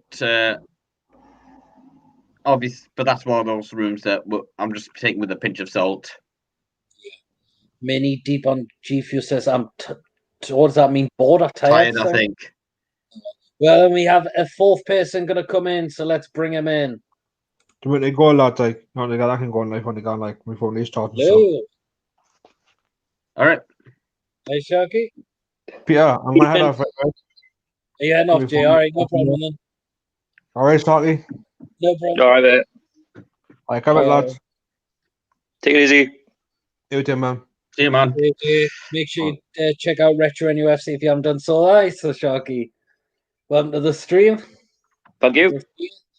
Well, then, since you know what the title is of the live stream, which players would you like to see we'll bring in at the club? Who will come? Well, most importantly, a striker, because at this moment in time, we don't have a striker that could score double figures. And if you look at the goals combined last season, it was the lowest in the club's history. And if we don't rectify that, I think we'll go down next season. I don't want to sound negative, but until we sort out the striking situation, I think we're on the way down. Yeah. That's being honest from the start. So as you see, we've been linked with Callum Wilson or Josh King. Would you take both of them or one of them? I would take Callum Wilson first. If Callum Wilson isn't available, then Josh King. I think Bournemouth are going to have to get rid of those anyway, just to clear the wage bill a bit for the Championship. Absolutely. We need a forward. It's the main priority for me. Because for me, you look at what we've got at the minute. Joe Linton, yes, he didn't have his best season, but I'd like to give him another chance for the new season to see if he can put the wrongs right. Gale, yes, he scored a few decent goals for the restart, but not good enough for this level. Yeah, I agree. You've got Mutu. I don't know why he's not playing. He must be doing something wrong in training not to get games. So he's on 50 grand a week. I think he's off. Yeah, and Andy Carroll just looks like he's only going to make an impact maybe off the bench. That's not enough for me. Yes, he's got his contract. Fair enough. He's not really going to cost that much. He's not going to do much damage, is he? But we need a striker. Aye. That is the main position we need to sort out. Well, I know we've been chatting to about this player as well, but it could be that looks like we could be getting Jeff Hendrick from Burnley. What do you think of that one?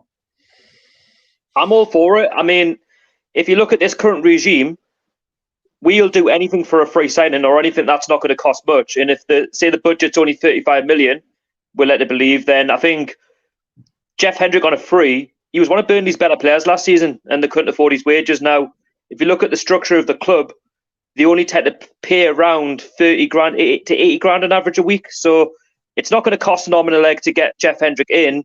He's probably going to get about 30, 40 grand a week, and that's within our blueprint. In terms of what he's going to offer to the side, I think he's more of a squad type player. I don't think you just walk straight in. I think you would use him maybe if we have to do a rotation squad like for the cup games and stuff like that. You know, if Hayden or Shelby's getting tired for second half, Leipzig have scored 2-1. What a goal! But but all in all, I think do you know what? I'll welcome that signing. I mean, it says a lot when Burnley are going to miss him, and you know, at the end of the day, I think he would work. Yeah. Now, is he better than Bentaleb? I would say so.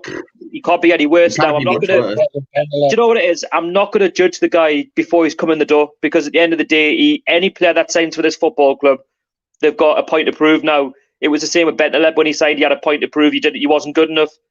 You know, I had the same thing with other players in the past, but with this one, do you know what? Let's give him a shot. Let's see what he can do. And if he is signing tomorrow or whatever he's signing, I wish him the best of luck. Hopefully he can. Do you know what it is? I want him to try and get in the first team. You know, maybe give Hayden and Shelby some problems, because we need competition. Because what happens if Hayden and Shelby have a bad game? It's best to take them out the side and bring Hendrick in, and then he can keep that shirt and not lose it before he has a bad game. You know, so I'm all for it. At the end of the day, you know, yeah, it might be a free signing, but it could be one of the better free signings, because you've got to remember we're in a pandemic and clubs are losing money. So I'll take it. Yeah, so I Aye. give Jeff Hendrick a chance. Because I think we mentioned on one of your streams that a lot of clubs might go for like freeze loan signings because of the money lost. Yeah, exactly. Like, I think the club, we're used to like these sort of signings. We don't go out and spend like 60, 70 million on the likes of what Atletico Madrid, Barcelona, Real Madrid, Man City, these big clubs. These pay high wages, high transfer fees. 40 million is probably the most we're going to go for, and players I can't see we're going any more than that. You got to remember where we are in the league. We're a mid-table Premier League club. You know what I mean? Like big players, big names aren't going to come to this football club under the regime that we're under. Now, Hendrick, for me, he'd be like for like. If he is replacing Matty Longstaff, then I have to say he's a lot more experienced. You know, he's going to get around the pitch, Jeff Hendrick. You know, he's going to he likes to get forward, which is, you know, positive. He's technically a winger as well. He likes to play on the wing. I've seen him a lot at Burnley on the wing. So I think, to be honest, from what I've seen of him, he looks like a cracking player, to be fair. Like, he fits where we are in the league. It's not like we're battling in the top 7 or anything like that. You know, we are what we are. We're a mid-table club and he fits. Yeah. Yeah, definitely. A couple of questions. This one's for you, Lawrence. Murphy to Middlesbrough, what's your thoughts? This one's for you, Lawrence. I'd like to keep him right now just because who else is behind St. Maximin and Richie in terms of competition for the wings, because it looks like Lazaro's going to Germany. Oh, what a goal. What a finish. Oh, is that just a replay? I just watched it back. Great goal. It was actually, to be fair, it was a shot from outside the box, and then took a deflection and it literally looped over the keeper. He wasn't really getting much to that, and I think they're going to win. But they're going to beat Atletico Madrid. Sorry. All right. You were saying, Lawrence, about Jacob Murphy? I was just saying, like, who's back? I'd like to keep him just because, for now, like, who's like behind him in terms of competition for the wings. I meant behind St. Maximin and Richie, because obviously, as I said earlier, I don't want Atsu or Aaron's to come back in. They both need to go for me. Yeah, I think those two need to be out the door for sure, unfortunately. This next question's for you, Shaw. He said, like I said, players I want is Callum Wilson, Josh King, Ezzy from QPR to play on the wing. Williams and Max Aarons, would you take them? Sorry, Williams and Max Aarons? Yeah. Max Aarons, no, I wouldn't, because he went down for a reason, because he's not experienced enough. I think I would take a loss there. The Williams one, yes, I would, but is he going to come back? I can't say it, unfortunately. I think with Aarons, I understand what you're saying, but I do feel we're going to need 2 or 3 fullbacks. Do you know what it is, though? The reason why I say no. Shall I tell you the reason I say no? Because I think given the circumstances at the minute, Mike Ashley's not going to pay a fortune. He's not going to do another Josh Murphy or Jacob Murphy. I think he's not going to go down that route. I think even if he looks for somebody like from the other leagues, I think that's what he'll do. If he looks for someone cheaper. I don't think Manquillo Kraft. I don't think Manquillo deserves to lose his place right now. He's been all right. I think he's been pretty impressive. And I think Kraft's all right as second choice. I think it's a replacement for Yedlin that we need. Well, yes. Yedlin's like a bad spell, isn't he? He doesn't want to be here. I think he's off.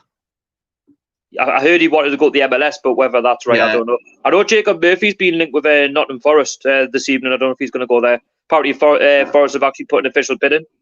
£8 million, I reckon, is being quoted. Will Mike Ashley accept it? Will we take a loss on him? 4 million loss? Probably. They seem to have a lot of players who used to play in the Northeast. Pam Tillermont, excellent keeper. They had who else there? Signed Darryl Murphy from us. They just signed Jack Cole back on a free. Promise we keep getting beat off him. Sammy Amiobi signed from last summer. Promise we'll keep getting beat off him. Aye. On the top side. But you know what? £8 million. I mean, do you know what? If there's money coming in with the current situation, I would have said no maybe a year ago or even a few months ago. But looking at the bigger picture, if it's going to give him game time, £8 million, take a loss. It's money, isn't it? I mean, it could be worse. We could let him go for free after paying all that money. He's got After another couple of years, I think. After all, he can be replaced. He can. I know plenty of players that would love to play in his position for Newcastle United. Obviously not under the regime, but you never know. Any other players you like to see in Sharky? Yeah, Sessegnon from Spurs. Been a big fan of his for a while. Spurs. I don't know why Spurs have not given more of a look out, to be honest. Different managers, though. Pochettino was obviously a big fan of him. And then Mourinho's come in, and Mourinho knows his players. He knows exactly what he wants. And if they don't fit his system, unfortunately, they're frozen out. And that's the way it is. Like Danny Rose, for me, I'm glad in a sense that we didn't... we haven't re-signed him. I'm glad in a sense he's went back to Spurs and said, I'm going to fight for my place because, let's be honest with you, I didn't think I wanted him back anyway. I think we dodged the bullet. I think with Sessegnon, he'd pretty decent. I do think we need at least one left back just as a backup for Dummett. I would take Tom Kearney from Fulham. Always been a big fan of his as well in the midfield. Quality. But he's I can't see him somebody like him would miss. No. If he'd stayed down, I reckon we could have got him. But it all depends. You know what? We're getting linked with all of these players, but I mean, it's going to cost more than 35 million, isn't it? So that's the thing. Liam says Jacob's linked with Middlesbrough, sorry, but have Forest actually been linked with them as well? Forest. On, I think it was either Newcastle Fans TV or was it Magpie 24/7? Yeah, right. I see. Well, you got to remember that some players are going to go for the sake of their careers, not because of Newcastle. That they get football. You know what I mean? If Jacob Murphy feels he's not going to get the football next season, you can only do what's best for yourself. Then, I wish him the best. Look, he's done nothing wrong. Just that's football. Like you're signing, you think you're going to be that player that's going to get in the side all the time, and that's it. You're not the pecking order. You could say the same for like Fabian Schär. A year ago, you would have said, yeah, he's a main starter. Now he's just looks like he's on his way out, isn't it? It could be. Said he looks like Fernandez. I bet you next season he's not the same player as he was this season because that just seems happening. I hope he is. Well, it just seems happening with whoever his best centre back was. Like they're just not the same the following year. I think Steve Bruce will get found out next season. I do. I wouldn't be surprised, but I know. Honestly, I don't want to sound negative, but I think he'll get found out eventually. Thing is, we've got to try and keep hold of our better players. That's what we've got to focus on doing. Because look at ESM though, right? He could easily walk into any top European club and play Champions League football and scare any defence. Miggy's grown in confidence as well. I think he might need another season of what he's just done the season before. If he replicates that again, I have to say he'd be another one out the door. He'd be gone. Yeah. The thing is, we can't keep a hold of our better players. Like that's why I don't get a buzz when they score goals and get overexcited because you know for a fine fact what that means. They're going to get sold. So it's the reality of sport Newcastle United, isn't it? I mean, you look at other clubs like Man City and that. Well, I'd say most clubs in the world really. I just think with this regime though, you know what they're like. You know, if they play really well, but Ashley's like, oh, do you know what? The closest offer wins. Sold. if you're a Man City, like for me, you keep them because look at their budget. Like look what they can mess around with. Yeah, you know what I mean they could afford to go into debts because they've got the money behind them.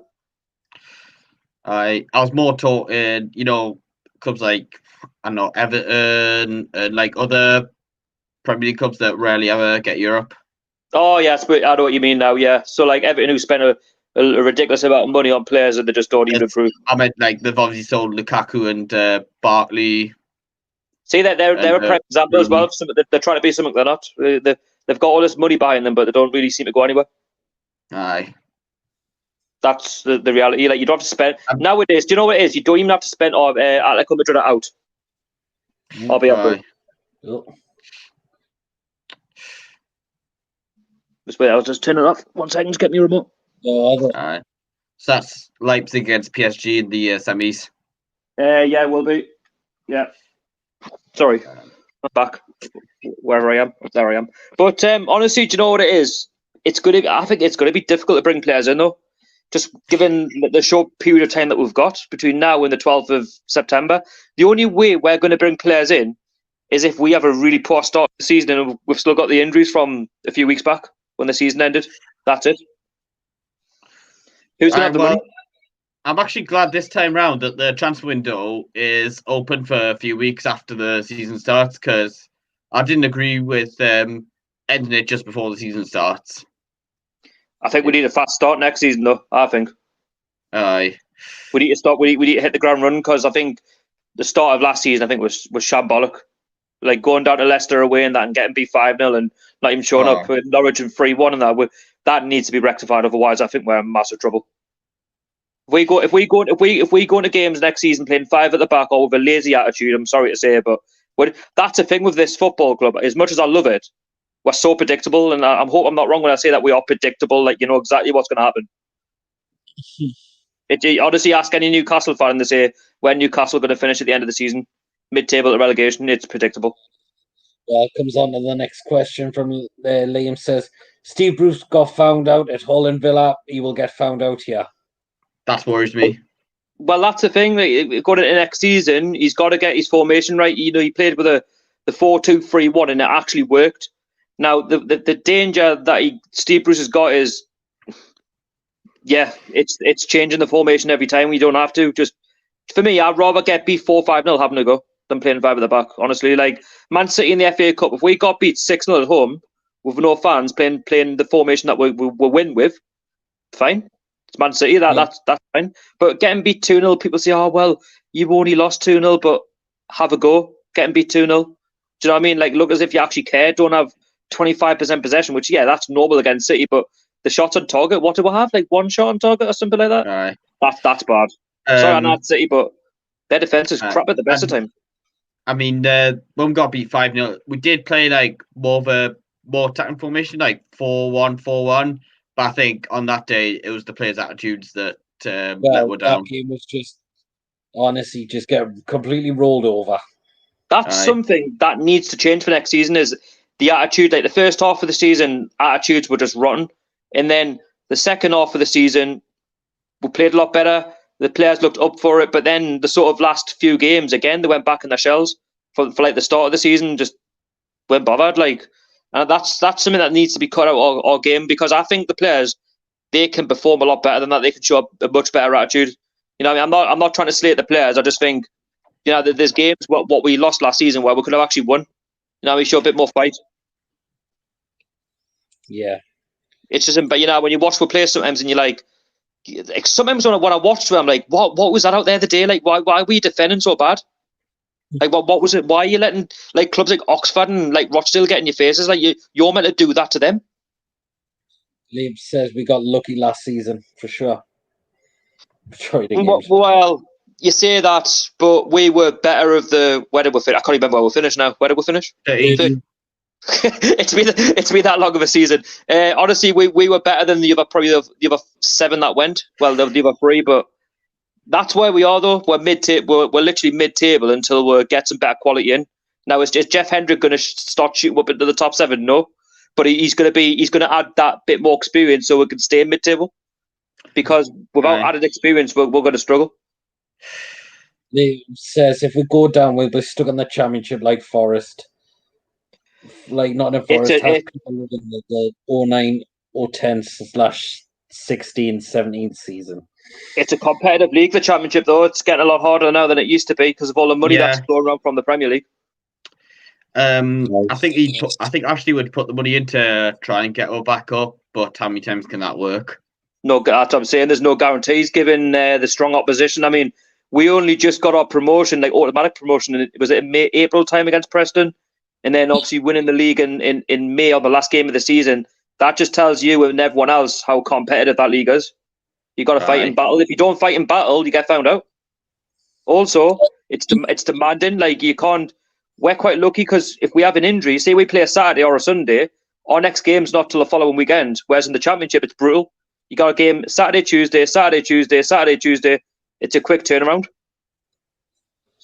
Yeah, unfortunately, that is the thing. Yes. I mean, I went to the game against Huddersfield Town. They got promoted, but they beat were, and that was the first home game of the season. And that was the reality check there and then. We all thought they were going to go down. They ended up coming up. We didn't think they were going to have the season they did. But that's the reality of, like, even just next season, we've got to, if we take on Leeds United at home or away, for example, like, we've got to start strong. At the end of the day, that no team in the Premier League is a pushover. Like, you look at Palace or Burnley, oh, they're crap. Well, if they turn up and have a good game, they can beat you. You've got to take every club seriously. That's the way I look at it. Absolutely, yes, you definitely have to. Oh, comment says, oh, look who's ready to join in.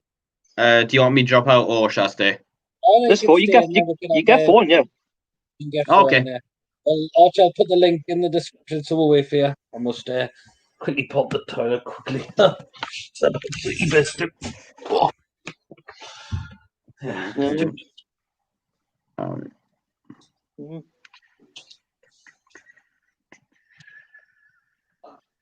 Oh yeah, it would be baby charger. No, wait there, hold on. 1 second, Lawrence. All right. I'm not taking the content. I was going to use your phone.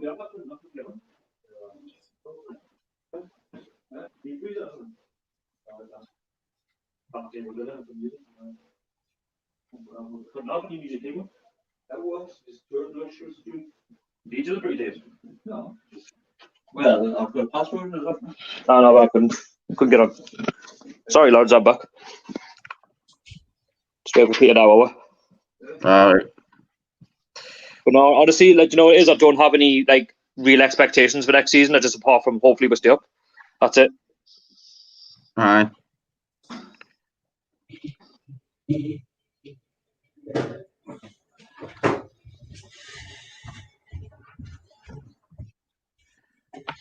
Hold on, I'm back again. Oh, hopefully Archie will be ready to come in very shortly. He does. As well, now we'll like him in the live stream as well for definite. So, what else been happening in the Champions League tonight? RB got through 2-1 against Atletico. Good game, to be fair. Good game. The first goal for RB was quite good. The cross into the box, the header. Felix got the penalty for the equaliser. Then they won it at the end. Yeah. RB, good finish. They were a good side, to be fair. I thought they were going to struggle tonight with Werner, but I was proved wrong. Yeah. I reckon if he had played, looking back at that result, if he had played tonight, I reckon they could have beaten Atletico like 3 or 4-1. They were that good, like without him in the side. Yeah, I'm a bit surprised because I thought Atletico were going to win. They weren't. To be fair, like Simeone, I can't say he's set up wrong, but why is like João Felix? You're paying like over 120 million quid for him. Why is he not starting? Why are you bringing him on at 1-0 down? Apparently he's not had that good a first season. I rate him at Benfica. I thought the price tag was a bit expensive. I mean, I wasn't expecting him to go for that much, but that's football. Like younger players, they were trying to call him the next Ronaldo, but like he's not built like Ronaldo. Though he's only a young player. He's not, you know what I mean. He's not like a tall player. You know what I mean. You'll get your goals, but I think he's a confidence type of player. When I watch him play, like he's got a good penalty, to be fair, but I think for him, hopefully he gets there. But tell you what, I'd love to see him at Newcastle. Take one look. But man, his wages would be ridiculous. So like offer him like 200k a week or whatever he's getting. Well, he's ready, so we'll get him in now. So here he comes. Hello. Hey, Archer. Archer. How are you doing? Good, yourself? I'm so Archer, you wear like one of the best Newcastle tops that Puma I think have made. Is it the one from the Championship? See that for me, that is the only top I think Puma have actually made that looks like home top that looks decent. The rest of them are on that. I liked the 12-13 home top. Oh no, sorry. Actually, was it the one under Alan Pardew when we got 5th? That one was all right. I don't like the new home kit. I think it just looks see through and naff. Was that the one that was sponsored by Virgin Money? Honestly, do you know that all 3 kits for next season? I think they're all naff. I didn't like any of them. Do you know what? I'll be glad. Right, in next May when Puma releases a statement, or whoever releases a statement, and say that's it, what deal's done. Can't wait. All right. Good riddance to Puma. I like. By the way, I like Puma. I think they're actually decent. But the kits that they make, I mean, what are those designs, man? I know. I didn't like the away kit. It's too. Oh bright. man, do you know the purple one? Don't get me wrong, right? I would have actually bought the purple one if they hadn't to give the kit to a 12-year-old to get a bit of yellow crayon and put it all over the badge. And that that fizzy yellow colour as well. Like what's all the thing is for the second kit, fine. They went for a fizzy yellow, but for the third kit, right, the design looks cool. Like the purple colour looks cool, but I'm not going to buy it for the sheer fact that they've used the fizzy yellow on the Funny 8, and also they've got the badge, right, and just got like a 12-year-old to say, yeah, use this yellow crayon and just scribble all over the badge. There you go and sell it. I think you prefer this kit that I've got on. I'm not paying 65 quid for any of those kits. I'll wait for next season when we have a New Balance or we'll have an Umbro or we'll have that new one for Celtic, and I'll take any of them. But Puma at the minute, you can tell. You might as well buy Newcastle Blue Stars home kit. Thing is, you can tell, right? That was Puma's extension, but that was their punishment to say, well, we can't be asked to make you good kits. We're now going to buy them anyway. I think. Yeah. The away kit, what would be a lot better is similar to #United, how it had white for like the manufacturer logo and sponsor rather than yellow. Shall I tell you what they should have done with the third kit, right? They should basically keep the design the way it is, the purple. The Funny 8 should have been in white, and then the original Newcastle badge. There you go. What a nice kit. Aye. What a nice, but with that fizzy yellow colour, every time I look at it, it puts us off. And the away, but don't get me started with the away kit. I mean, let's be honest with you. I mean, whose idea was to have yellow and orange in one colour? I mean, at first I thought the Funny 8 was black. It's actually navy blue. It looks even worse. Oh man! Well, at least you know what it is? I was going to buy logo. The thing is, I didn't like the away kits. I was going to buy the home kits, and then I seen Keg do the home kit, and he said it was see-through, and like he showed when it looked really cheap and tacky. I'm not buying it. Sorry. I mean, don't get me wrong. Everyone has different colour themes that people might like the kits. I respect you guys if you're going to buy them, but for me, that's 65 quid in my back pocket, ready for next season, waiting for the new one. Hopefully, a better one. Or you could go and spend it on the Blue Stars home kit. I am. No, that's what I am doing. I'm not buying a new. I'm not putting my money in. No, do you know, it's not the case of putting it into his back pocket. I just don't like the designs. I just think the purple one, right? I like that. It's the colour that goes with the yellow for me. Yeah. I was nearly sick looking at it. I mean, I don't know if anybody likes the yellow one. The yellow one for me looks yellow one is that. What have they done with that? Closer to it. What have they done with that? Like, I go from a 12-year-old. I think a 5-year-old probably designed that. Jeez. I mean, let's be honest with you. I mean, the home kit, when I say it's see-through, I mean, no, like people like take the mick when they say it's see-through. That is actually see-through, like that. Oh man. But by the way, when you look at the kit, it's a nice home kit. But if it's see-through, I mean, come on. Puma, man. Puma. Well then, Archer, welcome to the stream. So you know what they say title's about. Alright. So, what players would you like to see the club bring in?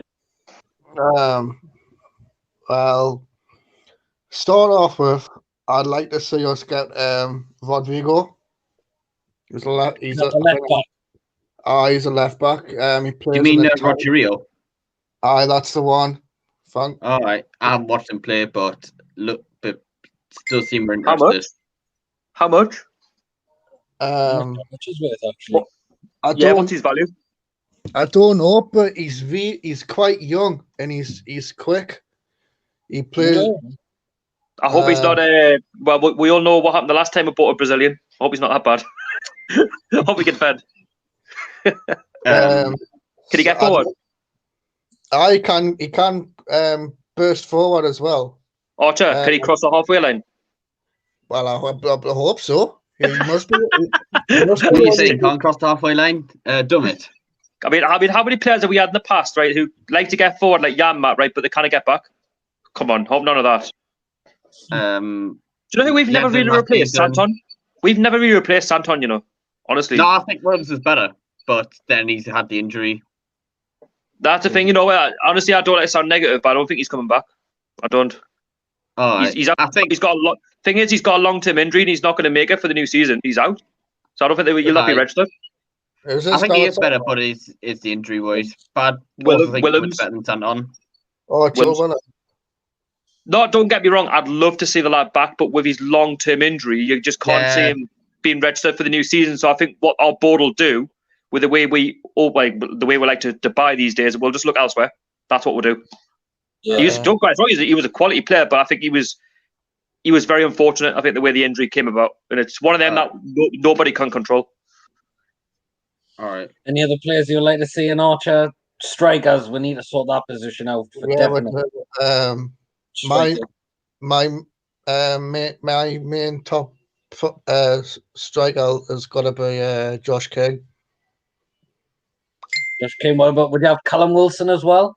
I'll have Callum Wilson. I wouldn't mind taking Harry Wilson as well. I think I might have heard it being linked with them. I couldn't exactly remember for sure. Well, from the Sun. We've also been linked with James Milner as well. Really? I personally wouldn't take James Milner back now. I think he's done. When he's won that league with Liverpool, nah, not now. Nah, I think what he'll do is when he leaves Liverpool, he'll go to Leeds and finish his career there. So Danny Rose is gone as well. I don't think Milner's going to sign a new deal at Liverpool. I think his time's up. I think he wants to go somewhere else. Well, he's completed football, hasn't he? So.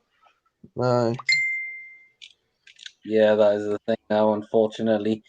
Didn't somebody mention in the chat Troy Deeney as well? I wouldn't take Troy Deeney. No chance.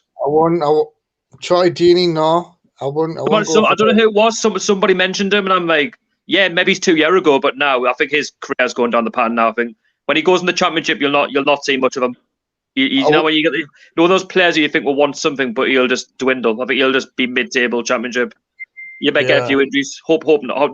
By the way, I don't wish injury upon anybody, but I'm just saying you'll not see much of him.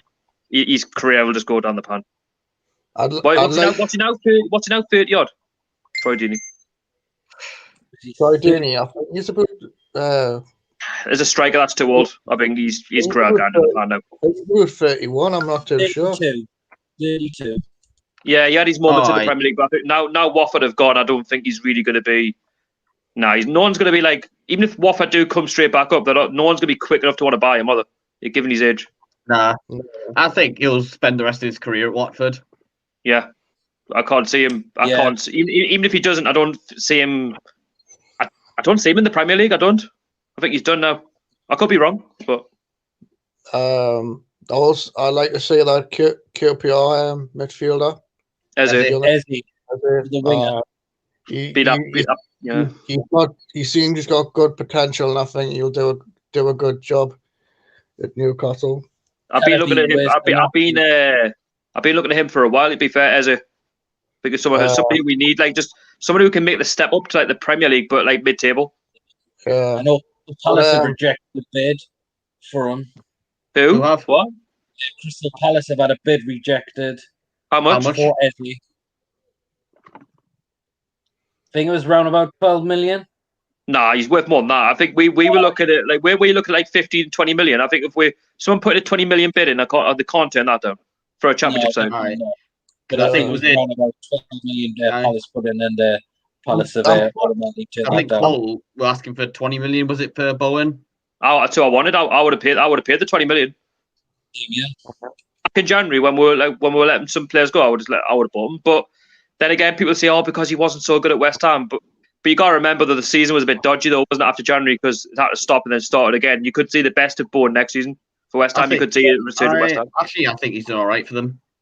That's what I'm saying. Some fans are like, he's been a bit on and off. But you got to remember, West Ham were not good. Like, season just gone, they stayed up. But you might see a different West Ham with him in the side. But I think we need to rectify that striking position because, if you look at how many goals were scored last season with the strikers in the Premier League, was it 6? Yeah. Not good enough. For me, I'm sorry to say, not good enough. You don't pay money to watch 6 goals all season from your strikers. You expect, even if one of them gets double figures, and the rest all chip in with maybe 1 or 2, you want somebody to be hitting at least 10 goals, 12, 15 goals a season. Aye, because I was 6 goals because who was it? Well, Carroll none, Mutu none, Gale 4, and Joelinton 2. That's what I mean. That's the point. Yeah. That's what I mean. We don't. If you don't score enough goals, what happens? You get put in trouble. I'll probably just get rid of Gale Mutu and then bring in like a main striker. We need somebody who could be a focal point, who we can actually get the ball to, someone who's actually going to burst a gut and get in the box. Joe Linton, for me, last season, hopefully he's going to learn to get in the box this time. He's going to learn to actually start reading play rather than just spending off his time. Yeah, the technical area, talking to Steve Bruce about what's going on during the game when he should be up front. Aye. Do you know what I mean? Like, that's what I used to see the games. You like half the time we'll get like a corner or a free kick, and you think, "How about Joe Linton get in the box? Make you what you doing in the technical area?" Jerry, mate. Sorry? There's a few other players I wouldn't mind getting. Ryan Sessegnon. Yeah, I wanted him. Yeah. And also, I don't know if you've heard of him. He's a centre back. He's called Cooch. Cooch. Check. Let me have a look, because I don't think we need a centre back. I don't think we do either. I think we're fine. You know what? I think we're fine in the centre back areas. Yeah. I think. Yeah, we need striker. For me, I think we need forwards. That's what we need. Yeah. I think I'd probably get rid of a centre back. Freiburg. If we're going to play 4-2-3-1. From Freiburg. No. Cooch. How do you spell his name? Is it just Cooch? Just type in Freiburg and like defense. I'm sure that there'll be. I think you'll know what he's talking about. K-O-C-H. All right, I'm looking for it. Freiburg players. All right. Oh yeah, Robin Cooch. I've seen him linked, but I can't see. Sounds like Robin Hood. Aye, but I think if we're going to play 4-2-3-1, which I'd prefer, I'd probably get rid of a centre back just to make room in the squad. See, you know what it is. I wouldn't even touch the defence. If it was me, I would look at maybe like say, looking at the wing back areas. Just we need to look up front like with that. So you got to rectify what went wrong last season. What was wrong last season was we didn't score enough goals. And if we rectify that up front, we do one step at a time, we'll get better. That's the way I look at it. If we don't improve, then we're going to get worse. Yeah. Gale for me, I think Gale's. I mean, yes, I want him in the squad a lot more last season because we had no choice. But like all in all, I think he's overhyped. I don't think he's really the level of what we want. I think the strikers that look good, that score like loads of goals in the FL, they'll get overhyped. Like, but the thing is, he lost the number 9 shirt for a reason and went to West Brom. Yes. Rafa sent him on loan for a reason. Yeah, I think he would have probably lost the number 9 shirt if we just activated Rondon's release clause. But I still think he would have been better as like second choice than Hostelou. Thing is, you know, I don't know if it's used, but I feel a little bit sorry for Mutu. You know, I don't know what the problem is because like the thing is we were struggling up front and he never got games. Like, but the thing is he couldn't have been any worse than what was out on the field. Exactly. What was he doing? What was he doing wrong in training for him not to get games? Like we're struggling with injuries. We can't score goals. Gale, yeah, he was all right towards the end, but if Joe Linton can't score and Carroll can't score, like Mutu, how old's Mutu? Is he like 20 odd? Whatever he is. But, yeah, exactly 28. That's peak level. Why is he not playing? Like, you know, what's he doing stuck on the bench? Half the time he wasn't even on the bench. What's he doing? What's he on 50 grand a week? Must have been. That's ridiculous. Last time I saw Mutu playing, that was away at Leicester. The thing is, he scores goals. The whole game against them. He scores. He actually like when he did. Just Bruce not realise he scored at Man United. Oh, actually, he's a Man United fan, so that's a crime. But anyway, let's be honest with you though. Like, what's he doing? Like, just stuck there, not doing anything. You know, 50 grand a week. You know, if he wasn't going to get a game last season, why did Bruce not get rid of him when he came into the club and we could have got somebody else in? You could argue that some clubs can't afford that 50 grand a week. I mean, that maybe that's a stumbling block. Maybe that's why. I mean, the 50 grand a week, but yeah. I mean, we just gave out these like silly wages to players, and we're just because of that, we can't do anything about it. We're just stuck with them till somebody buys them off work. How long's Mutu got? How long has he got? I'm gonna guess 3 years, but that's on the basis he signed a 5-year deal. So that's what I mean. So next season is he just going to do the same again? Because I think for me that's not fair. You can't just you can't have him. I mean, I don't know what. Obviously, I can't speak for him. I don't know what he does like in training where you already see what we see on the pitch. But he's got to he's got to get game time at least. You know what I mean? If we're going to go into the next season with this side again, he's got to get game. I know. Exactly. Imagine that 2 years of the same thing. I mean, if I was Mutu, I'd want out. If I'm not getting games, hometown club or not. Football's only a short career, though. But I kind of agree with you, Shorty, because I think what I don't get with Newcastle is that when we sign these players from other countries like Samuto, we sign them for what was it 10, 11 million or something. Can't remember because he hasn't paid that much. 9.5 million. About 9.5. 9.5 million, and he's only played a certain amount of games since he arrived, and he hasn't played much game time under Rafa, and he certainly hasn't played much game time under Bruce. So I think it's just wrong. He should be given massively wrong. He should be given a chance to play. Yeah. But what's Bruce thinking? Or should we just stick? Bruce hasn't a clue anyway, so kind of fits. He'd be thinking, we've just signed a 40 millionaire striker from Brazil who can't even speak English. We'll just hire him straight up front. So did you see him dye his hair red at the Liverpool game? Oh man, you did, Jolinton. Aye. That was bad. Like what were you trying to do by like spray painting your dyeing your hair red for a Liverpool game? Like what were you trying to tell us something? I don't know. I mean, maybe it's his passion. But don't get me wrong, Jolinton, he's had his critics. I mean, everyone's criticised. I mean, but I'll give him a chance next season. But if I get the same thing like until January, for me, he can go on loan. Yeah, I totally agree. I said that last season. I said, you know what, we've just signed him. Give him at least January, and if he doesn't do it, he has to be sent out on loan. I don't care what people say. Like, but we can't drop him to the Championship for how much it would cost. I don't give a crap if he costs like 200 million quid, 500 million quid. If he's not good enough, you send him out in the Championship. That's the only way. That's the only way you're going to find out if he's good enough, by dropping him down a level. If he's banging in double figures in that league, then you know for a fine fact he can't do it. But if he can't do it in the Championship, that tells you everything you need to know. Yeah. Do you know what I mean? Look at Mitrovic. He's proven it. Look at Mitrovic. So he's proven it. Yeah. There's also another player I want to talk about. Jacob Murphy. Right. When we got promoted first time under Rafa Benitez, we signed Jacob Murphy for roughly 12 million £12 Yeah. And that's the same thing. We signed him for 12 million. Yet he didn't get much game time. Plus, he's a local lad. He's a local lad, and we've sent him out on loan twice, and now there's a potential. There's clubs after him this summer, like Nottingham Forest. Apparently, put a bid in. Nottingham Forest, Stoke City, Middlesbrough, Sheffield Wednesday.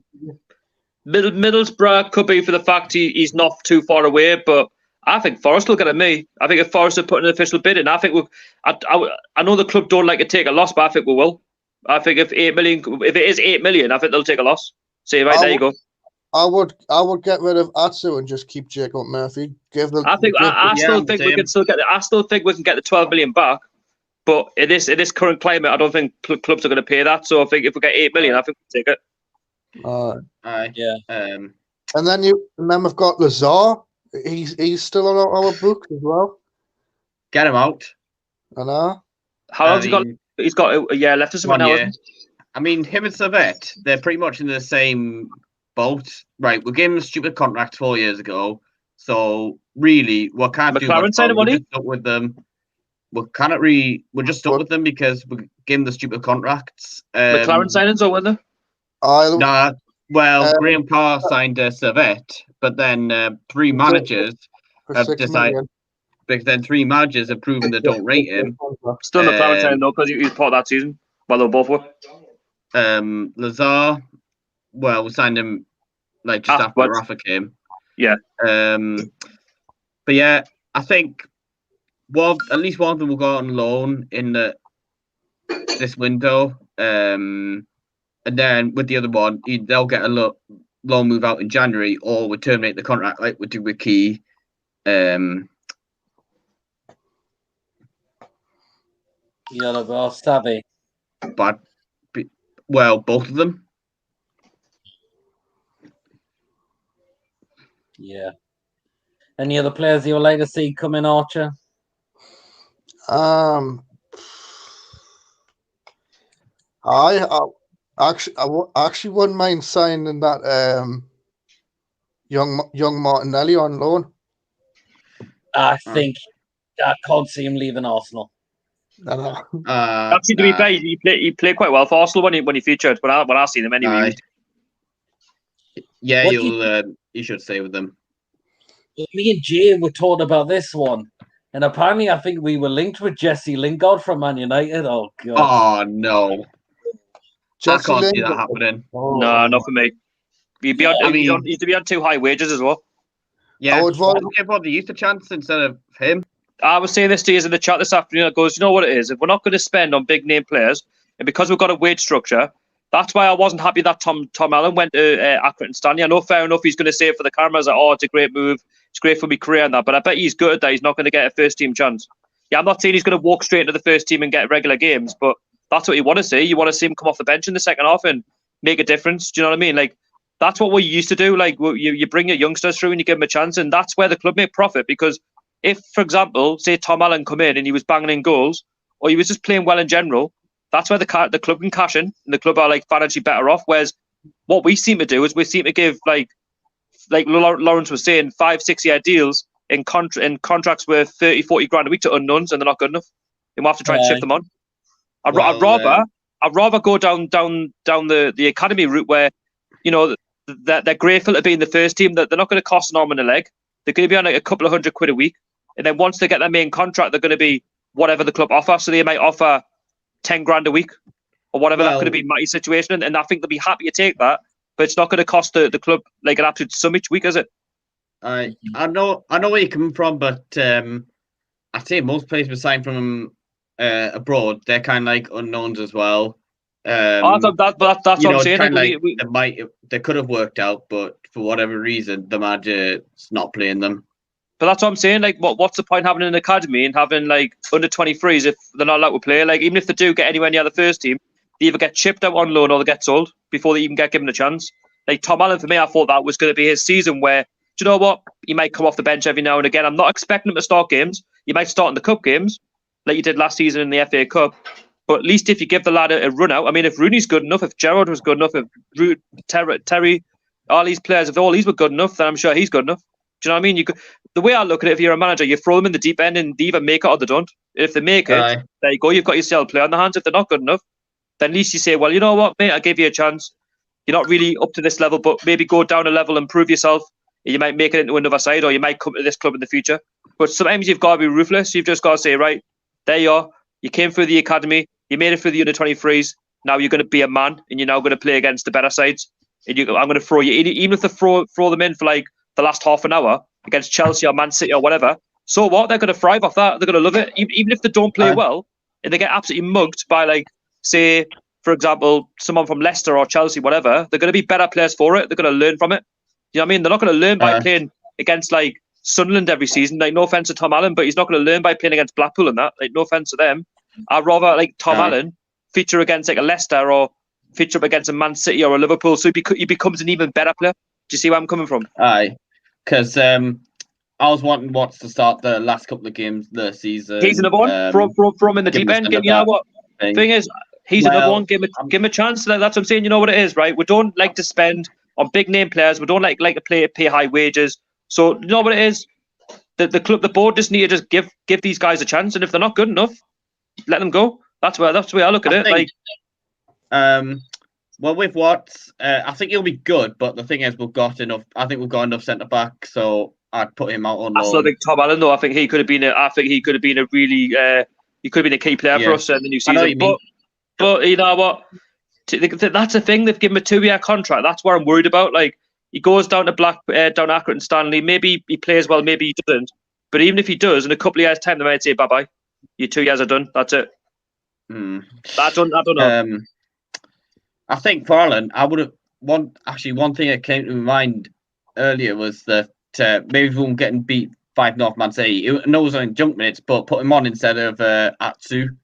That's what I'm saying. Like, you know, at the end of the day, right, I'd rather him get experience playing up against the better clubs rather than playing up against like Blackpool and Sunderland and Portsmouth. Like, you know, if you get beat and you get outclassed by somebody who's Premier League quality, I'd rather them be upset losing to somebody against Premier League quality than be upset losing against like Blackpool and all these clubs. You know, like, you know, if you get outclassed by the best, you're going to become better for that. Like, you're going to come back stronger.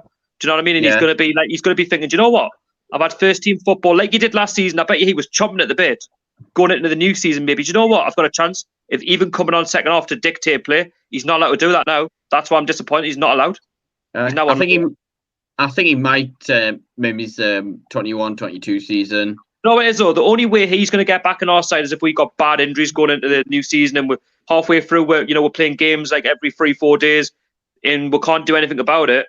I don't know. I just feel like there's a real opportunity lost there. I think Steve. I don't know what's being said, but listen, he's going to say that though for the camera. He's going to say, "Oh, I'm glad to go to Accrington Stanley," but I bet you deep down, he's like, "Do you know what? I had a real chance there, get into the first team." Do you know what? Even if you're only getting 20 minutes, so be it. But I think, you know what it is. Our blueprint now should be the Spurs blueprint. Literally, just go through the academy, get them into the under-23s, and give them a chance, and just see what they can do. Because there's been too many times where we've just let them, go through the wayside. You look at Adam Armstrong. Yeah, I didn't think I would have said this now, but I would take Adam Armstrong like right now over what we've got. Well, can't really be much worse than Joe Linton, but I That's don't what I'm think saying. No, but we'll let him go. He's a local lad. We'll let him go. But you know what? I didn't think I'd ever say that. Do you know what? I'd even say bring Mitrovic back, and I didn't think I'd ever say that. I didn't rate the guy. I still don't. Well, Mitrovic definitely would get in our team. I'm not sure about Armstrong. I'm just thinking Dwight Gale scored more goals than that when he was in the Championship. That's his level, though. That's the thing. You know, when I look at our strikers, I'm thinking I want Joe Linton to be a success next season, but I just don't think we're going to get it. You want every player to succeed, but for Joe Linton, I can't say it. All right. And Andy Carroll, I think. Do you know what? Andy Carroll, Andy Carroll won't hurt anybody because at the end of the day, he's pays you play, and we know for a fine fact he's going to make an impact in like the last 20 minutes. Now, when you're either 1-0 up or it's like you're 1-0 down and you want to get back into the game, he'll assist, he'll do something to try and help you get back into the game. But I don't know. I think we lack so bad. I think we score like the least amount of goals up front last season or something like that. It was really bad. Strikers, yeah. Stats were bad. Like we're just looking at Shelby had a good season. The shots coming in, and Almiron finally found the net. The shots conversion rate were really bad. I was looking at the Premier League stats a few weeks back, and they didn't make good reading. Like, I mean, at one point, wasn't it the start of last season where our defence was actually scoring the goals? Aye. Any other players you wouldn't mind in Archer? Aye. Traore. I think he's a winger. Plays for Lyon, but he used to play for Chelsea. Oh, Bernard Traore. Oh, because I remember actually on player career mode for Newcastle, I might just be myself. Newcastle actually signed him. It was on FIFA 19. Tell you what, do you know what I'd do? Yeah, he'd be decent, I think. Do you know who I'd sign? I'd get all the oldies back. Do you know, like Demba Bar, Cisse? I'm sure some of them are still playing. Get the lads back. Get the lads back for next season. Get the lads back. Also, can't be any worse than what we've got. I'd like to see that Celtic striker. Eduardo. We're not going to get him. He's been linked with some massive clubs. He'll lock up us.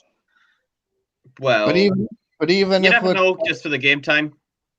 I don't think we'll sign him though. I can't say it personally.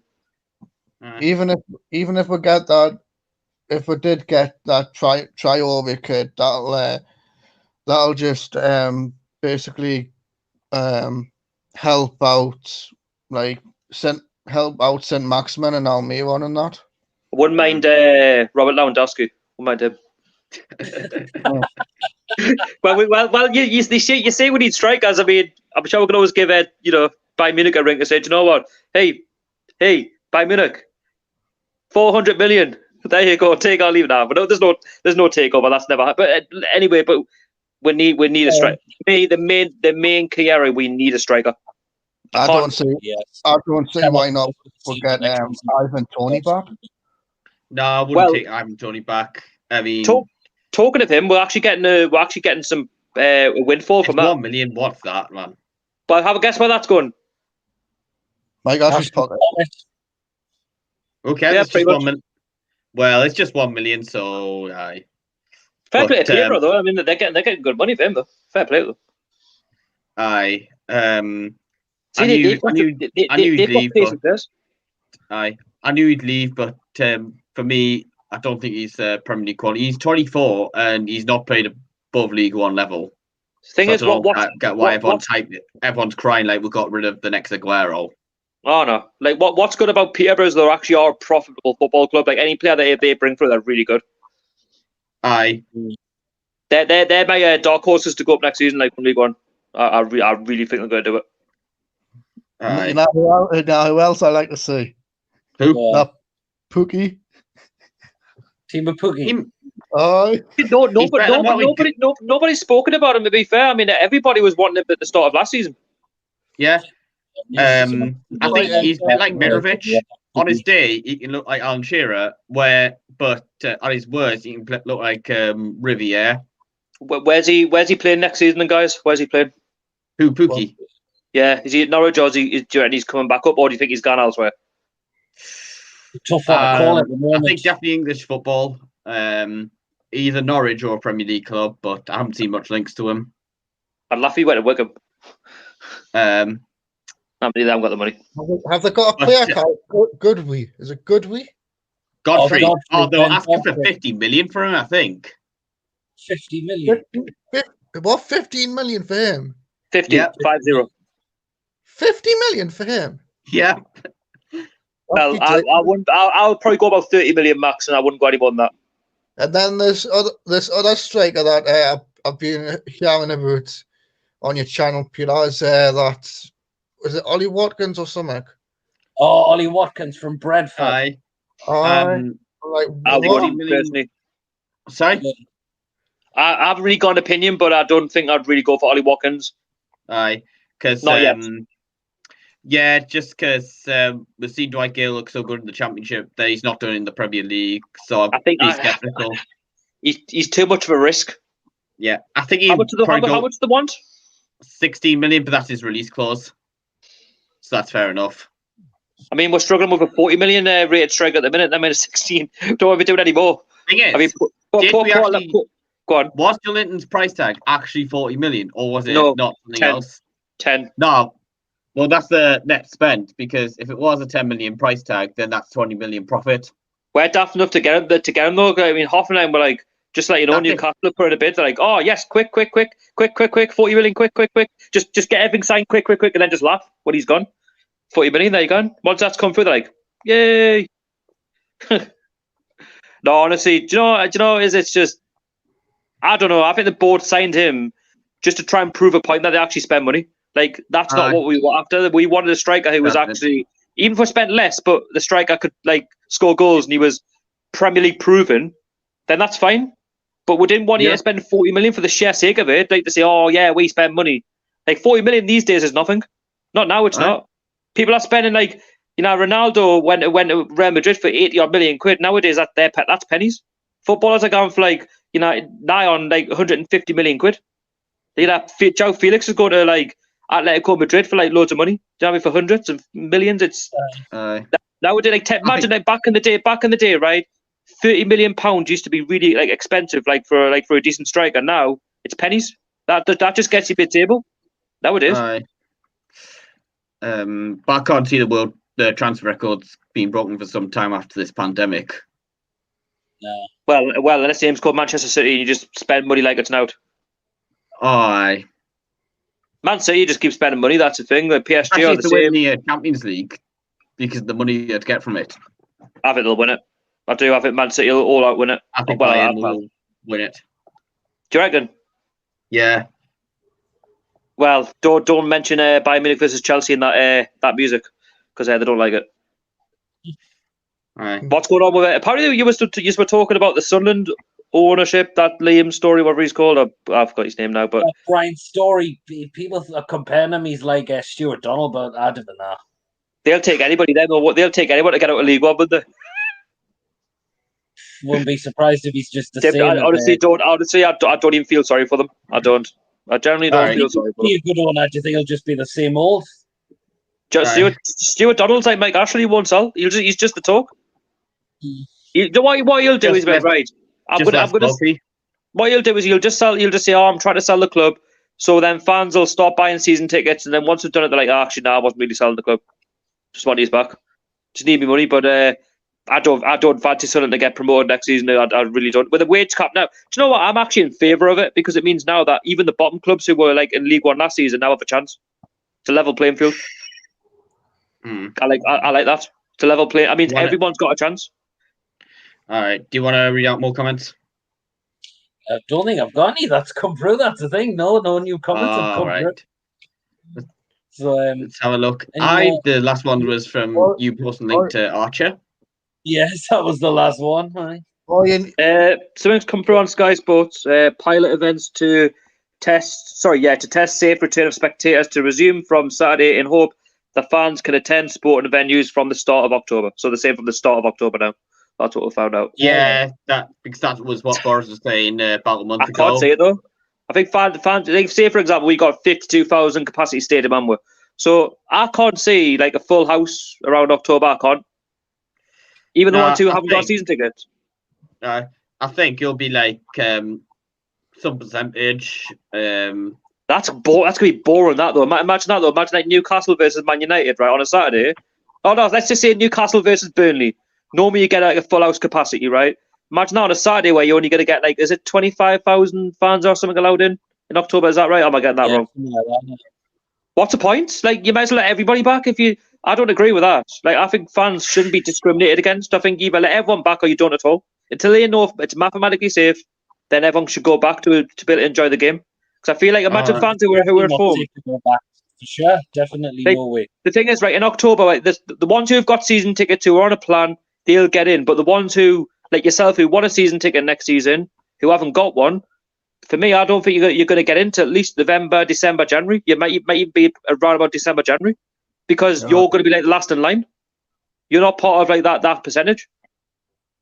True. You know, in that time, I could have watched about 7 or 8 non-league games in that time. Well, you might as well. I think. Do you know what? I think football prices for next season are knackered. It's knackered. For anyone getting a season ticket for next season, even if you have like, if you're on the 5-10 year plan, whatever it is to have, if you're already missing like the first 4 home games because you couldn't attend in September, and even say you don't get in October, what a waste of money. You know, that money that's gone back in his back pocket. You know, that's stupid. Yeah. I don't know. I think next season's going to be a strange one. Well, we'll wait and see, I suppose. Yeah. Just get through it and then look forward to the season afterwards. What do you think is going to happen for the attendances next season, or do you think it's going to be full houses? Or I think it'll be like some percentage at the start. But I'm on about like in general when everyone starts coming back. Do you think it'll be?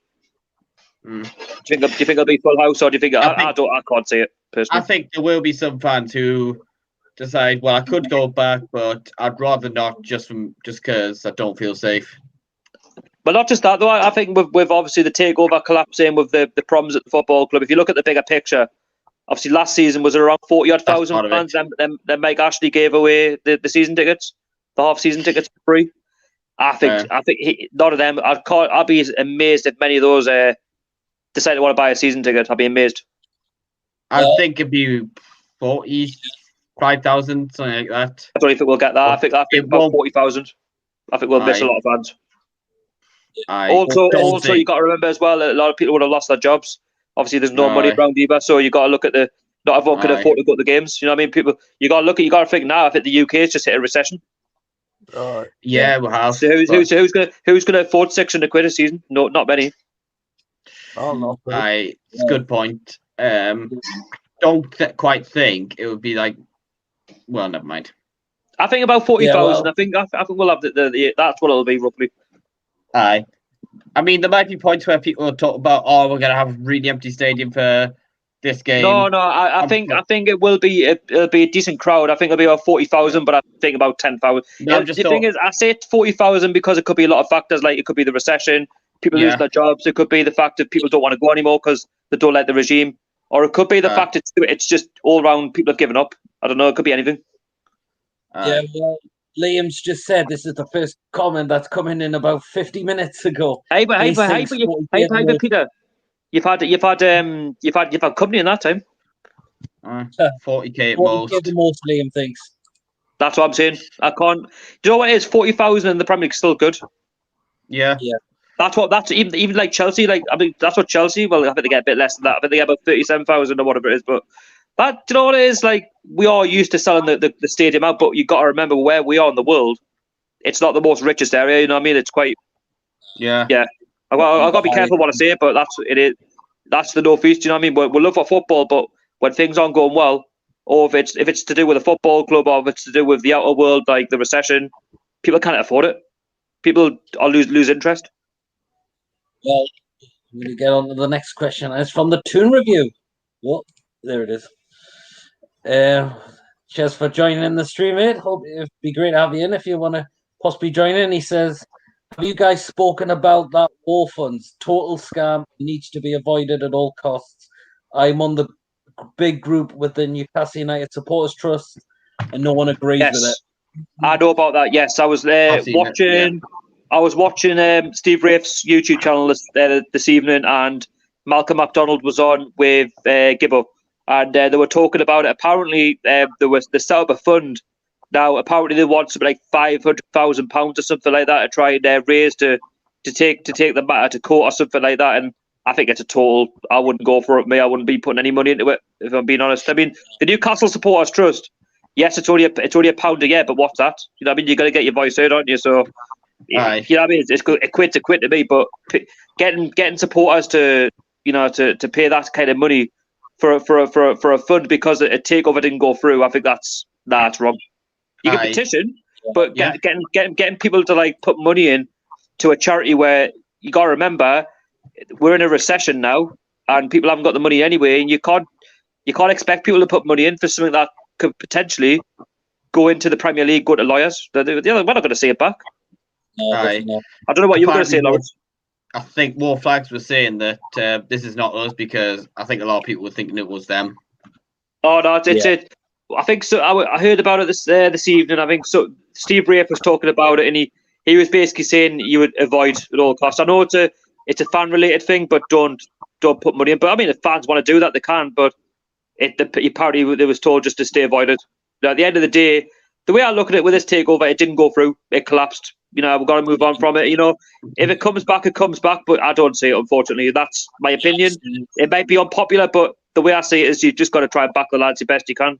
Yeah, the club will always be there. If it doesn't come back, then someone else will likely. Oh, there'll be one at Christmas. There'll be one next March, and there'll be one next summer. I mean, you know, there's plenty of takeovers. There'll be the Welsh consortium. There'll be the Swedish consortium. I mean, there's plenty to look forward to. You know what I mean? There's a different one every few months. And then eventually one of them will be successful. Yeah. Ronald McDonald's consortium. Do you think it will be similar attendance to the Riverside? Doesn't mean in the attendances for going back next season. What's the attendance like? Because I know there's like a lot of empty seats from what I've heard. The Middlesbrough even have fans. Riverside. Chelsea has a 42k stadium. Chelsea has a 42k stadium in the Toon Review, and he's actually going to come in the stream by the looks of it. So who wouldn't mind dropping out?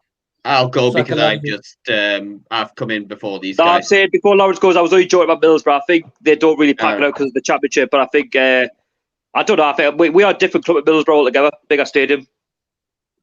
I'm going to bring Paul in. All right, see Lawrence, and I'm going to bring in Paul from the Toon Review. So let's bring him in now. So let's bring him in. How you doing? All right, lads. How you doing, man? Yeah, good. We're doing. Hope you're keeping well. So, Paul, welcome to the live stream. As you know, the live stream's about which players you would like to see coming to the club. So, which players would you like to see the club? I'm getting a lot of voices. So, from. I've got a delay on this for some reason. You might have to come out and come back in. I mean, that's probably the best thing to do. Right, I'll come out and come back in 2 seconds. Who's playing? Is anybody playing anything on the TV or in the background? No. If someone's playing something on the TV, that's what it'll be. It'll be somebody's TV. I never play anything when I do like these. If I'm watching something, it'll be on night mute. Yeah, I've got nothing playing in the thingy. So I wonder if it was his TV. The NUFC, the only way we'll get a takeover if we become another Leeds United, no one else will pay 300 million. I think personally now the takeover, you know what it is. I understand fans are fighting to try and get it back, but I don't think it's gonna.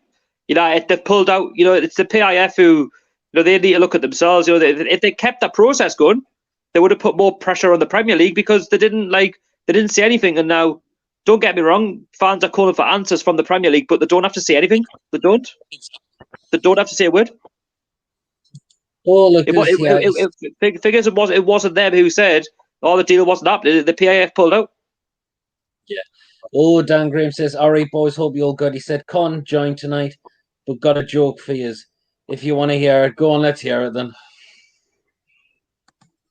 Is it about Mike Ashley? Oh, actually, is it about the shoddy away kit? Because I tell you what, I could put a few jokes on them ones as well.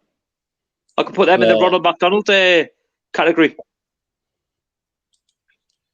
Hopefully, Paul. By the way, I'm not being funny. I don't think I could be seen wearing that purple kit out in public. Like, I think I get laughed at. Nah, I would not. I'll give you my opinion. Right, the third kit I wouldn't like to be seen wearing in public. The second one, I'll probably get called a human snot. And and for the home kit, right, I get called the invisibility cloak from Harry Potter. There you go. So the invisibility cloak for Harry Potter for the home kit, the human snot for the yellow one, and for the third kit, well, I don't know what I can say about that. I don't think I could really look around because they'll probably end up singing, "I'm a Barbie girl in a Barbie." You know what I mean? I don't want any of that. Liam says the Premier League said the Premier League won't approve or reject the deal if the corner of Manor Stavely, I know, was along the lines. I think they come out and said, I will not reject you, but we'll just not approve you. That is the thing. And Dan Graham's joke is, what do Fish and Fulham Football Club have in common? Oh God, go on then. What is it? Because I've no idea. Probably fish and chips. Oh, I get it. They both get battered, isn't it? Right, we'll try Paul again because he's ready to come back in now. Here he is again. How you doing, Paul? I'm all right. How are you? Yeah, all good, thanks. Make sure you go and check out Paul on the Toon Review channel. If you haven't subscribed to him already, it's great to see him back on again. So, Paul, which players would you like to see the club bring in if we can? Players, Christ, I'd love to see Willems come back in. Stretcher Willems. Definitely Willems at left back, and a striker. I want us to go for Callum Wilson. Yeah, he's been injured a lot. I know, like last season and that, but I'd love to see Wilson. Josh King's another one. Would he be another player you'd have? Yeah, definitely. I think there's a few being banded around, especially today. I've tweeted loads of newspaper reports out today about players that we're interested in. Yeah. Some I've never heard of. Like who were they? Hang on, I'm still getting this feedback. I wonder if it's anything to do with my mic or something. I need to turn something off. I can I'm fine. He's fine. Yes, I'm hearing the conversation like about a minute later, still going on in my ear. Well, Dan Graham's answer to his joke was they always get battered. Oh, very. I said that. Yeah.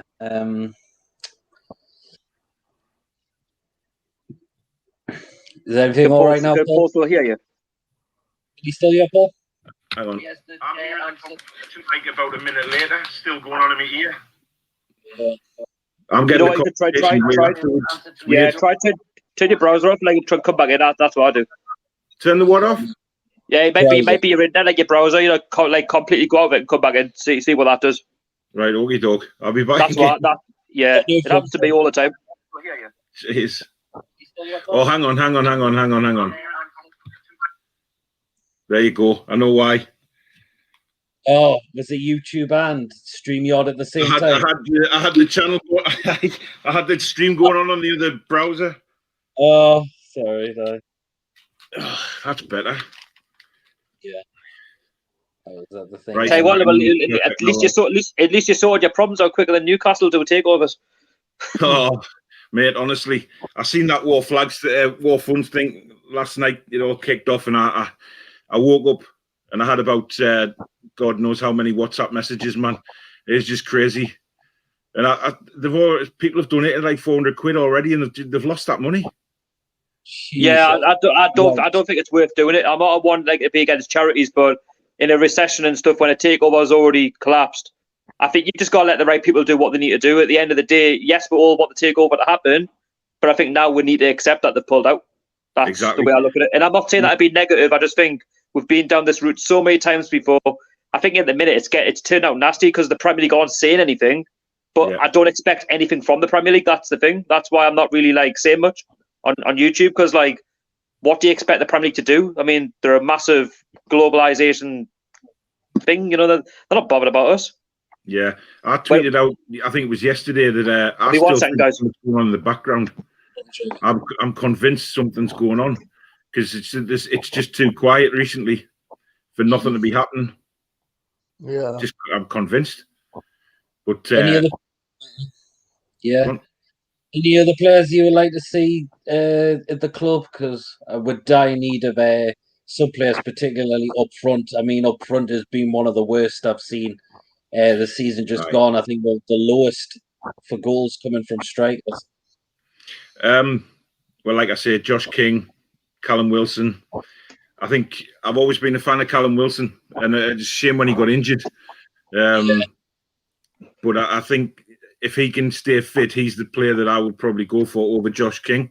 I think he's got a better strike rate, and I think he's an all-round better footballer. Mind you, I'd take anyone on crutches over Joe Linton, to be fair. I know you said. I think everybody that follows me knows I don't like him.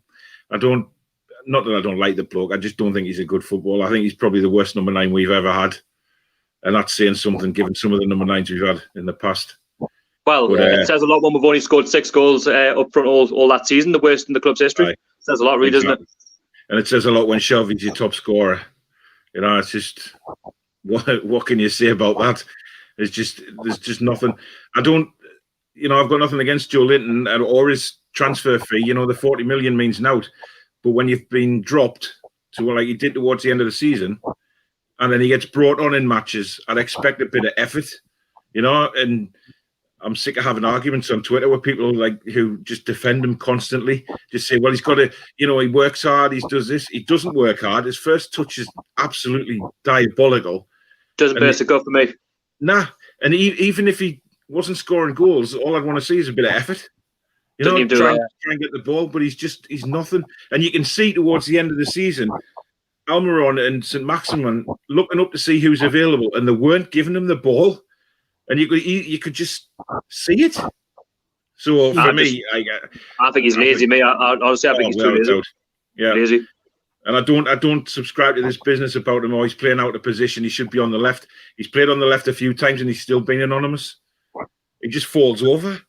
I mean, he's for 40 million. I said, Paul, I said I'd give him till January, and that's all he's got. And if he does the same thing again, if he has the same season, I think he has to go out on loan. That's the best we're going to do for him. And if he doesn't cut it in the Championship, I think that tells you everything you need to know. I think if you look back at like Perez for Arsenal, he was terrible his first season. Thierry Henry didn't play very well his first season, but I think if you're comparing them two to Joe Linton, there's not it's chalk and cheese for me. You know what I mean? He's just not good enough. He just isn't. And you know, when I would, you know, build up players like St. Maximin and taking players on, looking up and seeing him, it must be heartbreaking for them to think I've done all that work and I've only got him available to try and get the ball to. Can I just say something about the Sheffield United game though? Like when he scored that tap in, I'm like, is that all you got at? Yeah. Is that literally like yeah, fair enough you couldn't miss, but like, is that all you got at? Like we bought you for 40 million quid. You're meant to be banging in goals. I mean, Hoffenheim must have been laughing to the bank and back. 40 million quid. There we go. They've ripped themselves off. No. And like I say, all the people on Twitter came on when he scored that goal, man. The Joe Linton lovers, and they were just, oh, he's fantastic. You know, where's the Joe Linton haters now? And like, well, we're still here. Like, you know what I mean? I think anybody could have tapped that in against Sheffield United. He scored what was it, 2 Premier League goals all season? Not good enough. Yeah, it says it all for sure. I know his price tag is 40 million, and people say, well, it's not his fault. But when you pay 40 million quid for a player, you'd expect more than 2 Premier League goals. The thing is, you say that, but like you say 40 million quid, but there's effort and there's putting no effort in. Like you could be unlucky in a season where you've had like chances, the keeper saved it, whatever, but he doesn't even do that. Like he doesn't get in the box enough. Like from set pieces or like a general player. Like say for example ASM, he does all the hard work. He's on the wing. He's getting forward on the byline. Yeah. Or even say Miggy could play him in. Where is he? Half the time, like, where are you? Man, did you see that photo of Miggy on the other day with his girlfriend on holiday? Yes. Jesus, that lad needs to pump up a bit. I feel sorry for him sometimes because I think, God, you know, defenders will just bump him off the ball and just breathe on him. He's so lightweight. Who was his Almiron? Almiron, You'll get there though. You know what? Last season, he put effort in. You know, for the first season, you could say, well, first half of the season when he signed, I wasn't expecting much of him. But like last season, I was expecting a bit more, and he did. To be fair, I think he really got the grips of it. I'm hoping Joe Linton can do the same, but I'm not really expecting. I think the lockdown came at the wrong time for Almiron, like because I mean, we played West Brom away in the cup, and he was outstanding, and then a couple more games, and then the lockdown came, and I think it just came from the wrong time for him because he was. You could see he was getting used to the pace of the Premier League. He was getting stronger, and then obviously that layoff, and he wasn't, to me, he wasn't back to his best after the layoff. Oh, he's rapid when you watch him play. When he's at his best, whoa! When he gets forward on his game, you know, he's untouchable. Sometimes I think that goal he scored for Paraguay earlier on in the season. Oh my God! I mean, that's what he can do. So that's what I was saying. I was confident he would score. I was confident the minute he's, I said the minute he gets his first goal, he'll be away, and that's exactly what he done against Palace. He was away. Definitely. I heard you talking before about this Sunderland guy. He's I've done some looking back into his F1 career with Haas. Oh yeah, that's William's story. My God, I mean, half my family is Sunderland fans, and obviously the rivalry between me and my family is very interesting. Can I just say something funny about him? He looks like Dr. Eggman with those glasses on. He does totally. Yeah, that's it. That's actually it. I've been thinking about that all night. Who the hell he looked like? That photo. Did you see the photo of him on the cliffs? He must have been at Roker or somewhere. Like he was in an old Sunderland strip with the old. Was that true? That wasn't cloned out. That was true. I don't think so. No, I think he was there. But he's got he's promoting his energy drink in the other hand, man. He screwed Haas over.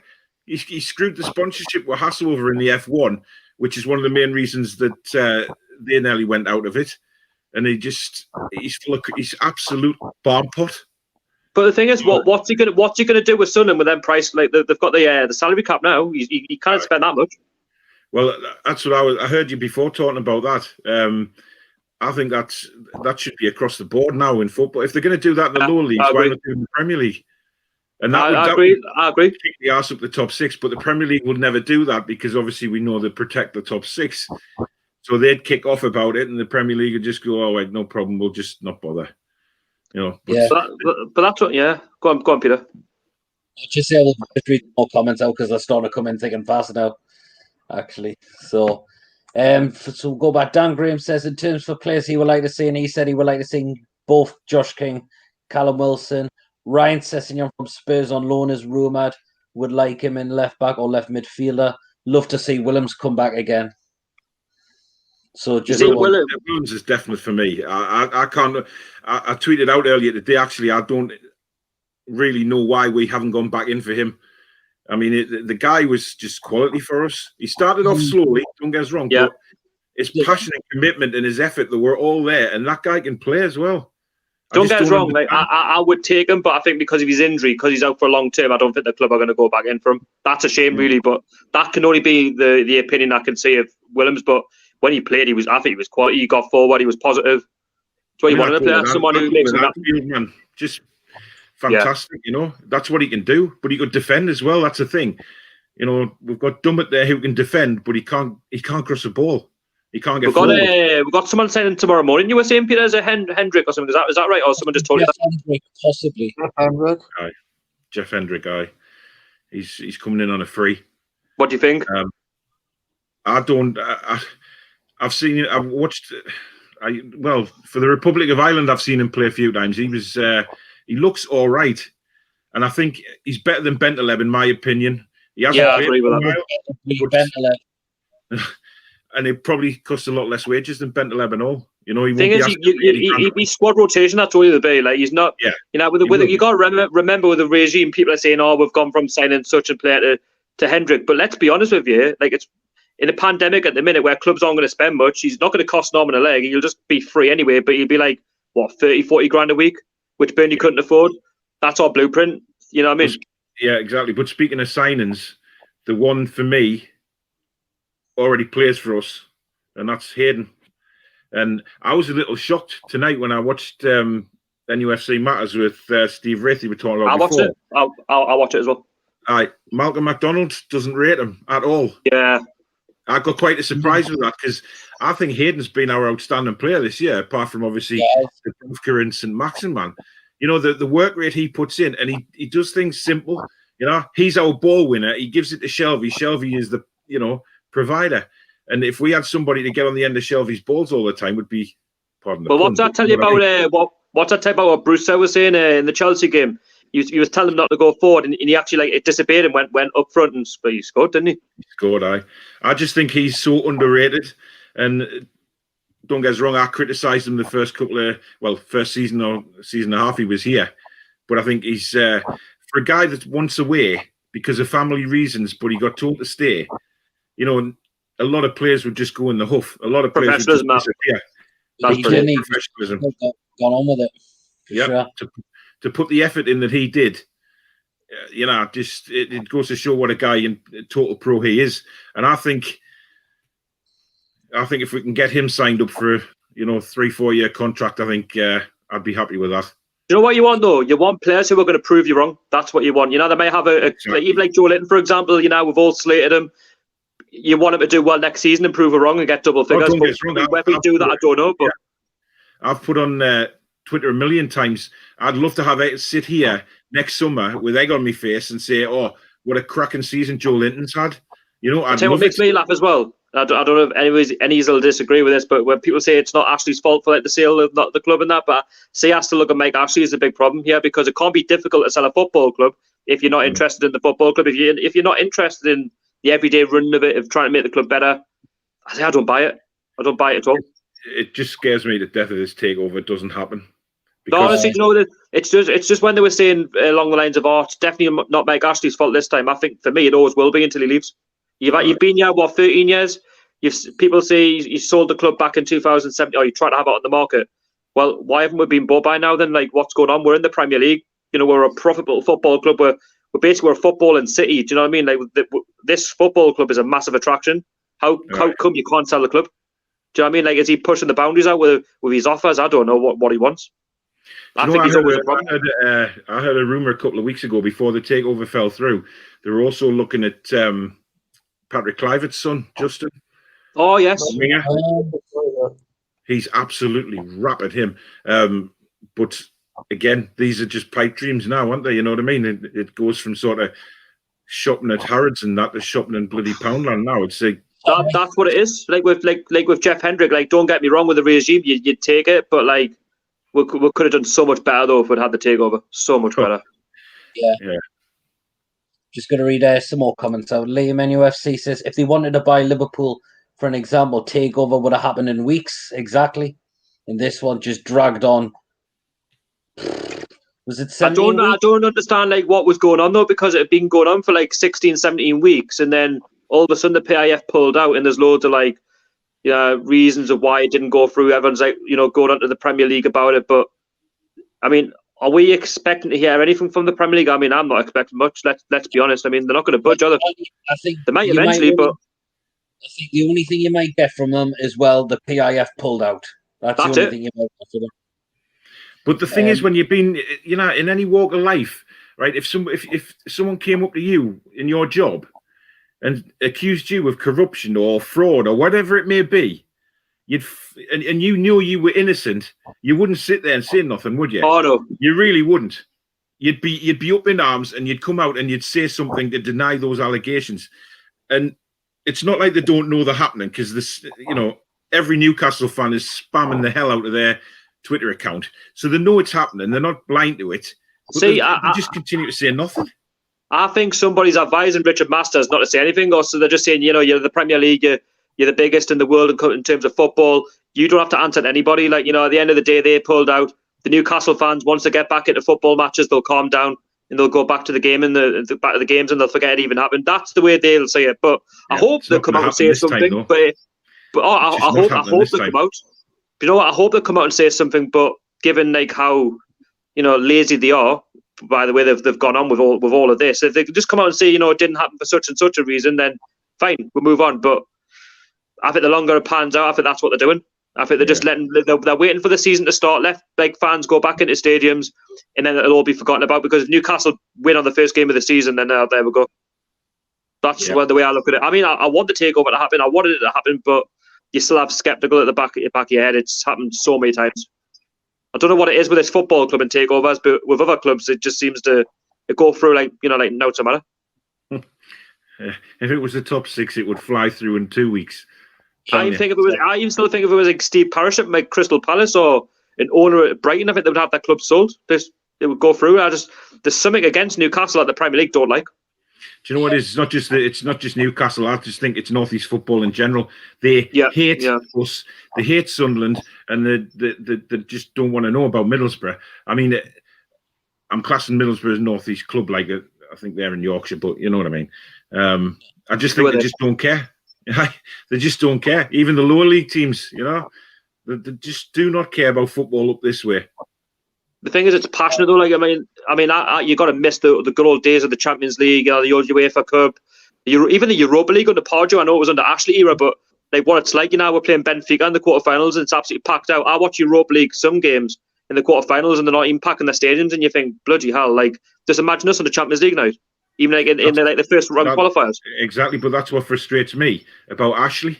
If Ashley had put the money in and actually, done what he said that he was going to do at the start, he could have made way more than 300 million quid that he's getting off selling the club. If he'd been in the Champions League year in, year out, he would be absolutely rolling in it. I don't know that's what really bugs me though, when people say, it's not Mike Ashley's fault that the takeover didn't go through. I think while he's still owner, he still is the problem, and he will remain the problem until he leaves, because at the end of the day, he's had numerous opportunities to sell this club, and he hasn't done it. And like I keep saying, it can't be difficult to sell this wonderful football club. At the end of the day, it's, for me, we've got the best fan base in the country by far. Nobody goes down to Brighton on a Tuesday night when it's a quarter-day kickoff and brings the amount of fans that we bring. Sorry to say, like. Some more comments. East Liam again says 38 goals in 38 games is dreadful. We conceded more goals, and we've got a manager who can't organise a tea party. But if you take those 7 goals against Bournemouth and Sheffield United, it's an even worse record. Take the 7 away from them 2 games. Paul, I think I think you'll be gone by January if he doesn't get it right. I think he'll be sacked. I don't wish anybody to be sacked, but Steve Bruce, he's just. I just cannot see it happening. I just cannot see the man succeeding. I just can't. I think his tactics are awful. His substitutions are awful. I've got nothing against the bloke in person. I quite like him as a person. You know what I mean? He's but as a manager. But what are you saying? I think you were spot on in what you were saying. We've got to be like the Southamptons of this world. You know what I mean? Was that what he said? That was bad. That was bad. That was bad. Some of the things he said. Southampton, they got beaten 9-0 off Leicester. Like, fair enough, that a good end to the Southampton. Are you joking? That shouldn't even be a talking point. Newcastle and Southampton should not be a talking point. We're up there challenging with the Southamptons of the world. What a comment that was. You said something. Didn't you use the word bullshit or something today as well in the paper? Aye, yeah. I seen that. He said he knew what he was walking into. That's the thing. He knew before he signed. He knew the backlash. So it does my head in when he comes out with, the criticism. It was a little bit. I think, do you know what it is? Do you know what it is? We've got ASM in Almira, but I still think we're boring to watch at the best of times. We really are, like, up front. Which is so awful. Fucking boring, man. Oh. Yeah. Next comment, Dan Graham says, big ass, but who would use like Shaqiri on loan from Liverpool to boost the midfielder too? Shaqiri? He's not going to come, yeah? Like, what? He want a good 70, 80 grand a week. We're not going to offer that. Aye. See, the only problem is with players like that, I think we should be looking at younger players. Shaqiri's been around a long time now. And I guess, like, the reason I said for the likes of Callum Wilson is he's still young. He's still young. He's still hungry. Shaqiri, for me, even when he's played at Liverpool, looks like another Joe Linton, lazy. Unless, exactly, if things aren't going well for him, he disappears. That is the thing, unfortunately. There's got to be some sort of younger, hungrier players in the lower leagues. Do you know what I was saying, though, Paul? I was saying if we're not going to get big name players, which we're doing anyway, and I was disappointed today to find out that Tom Allen went to Accrington Stanley. I'd rather him just go straight in the first team, put them, throw him in the deep end, give him a chance, and say, do you know what? Like, you make it or break it. Like, either good enough or you're not. And if they're not good enough, there, get rid of them. But for me, if they come through your academy, come through the under-23s, they're not going to cost an arm and a leg. You're going to they're going to be on like £500 a week, and if they get into the first team, they're going to get a contract 10 grand a week. Not much. You know what I mean? If they play well, the club's make a profit. I know it goes to Mike Ashley, but the way I see it is, if we're not going to get these big name players on big contracts, then for me, I'd rather give it to somebody if we're on and get them blooded up.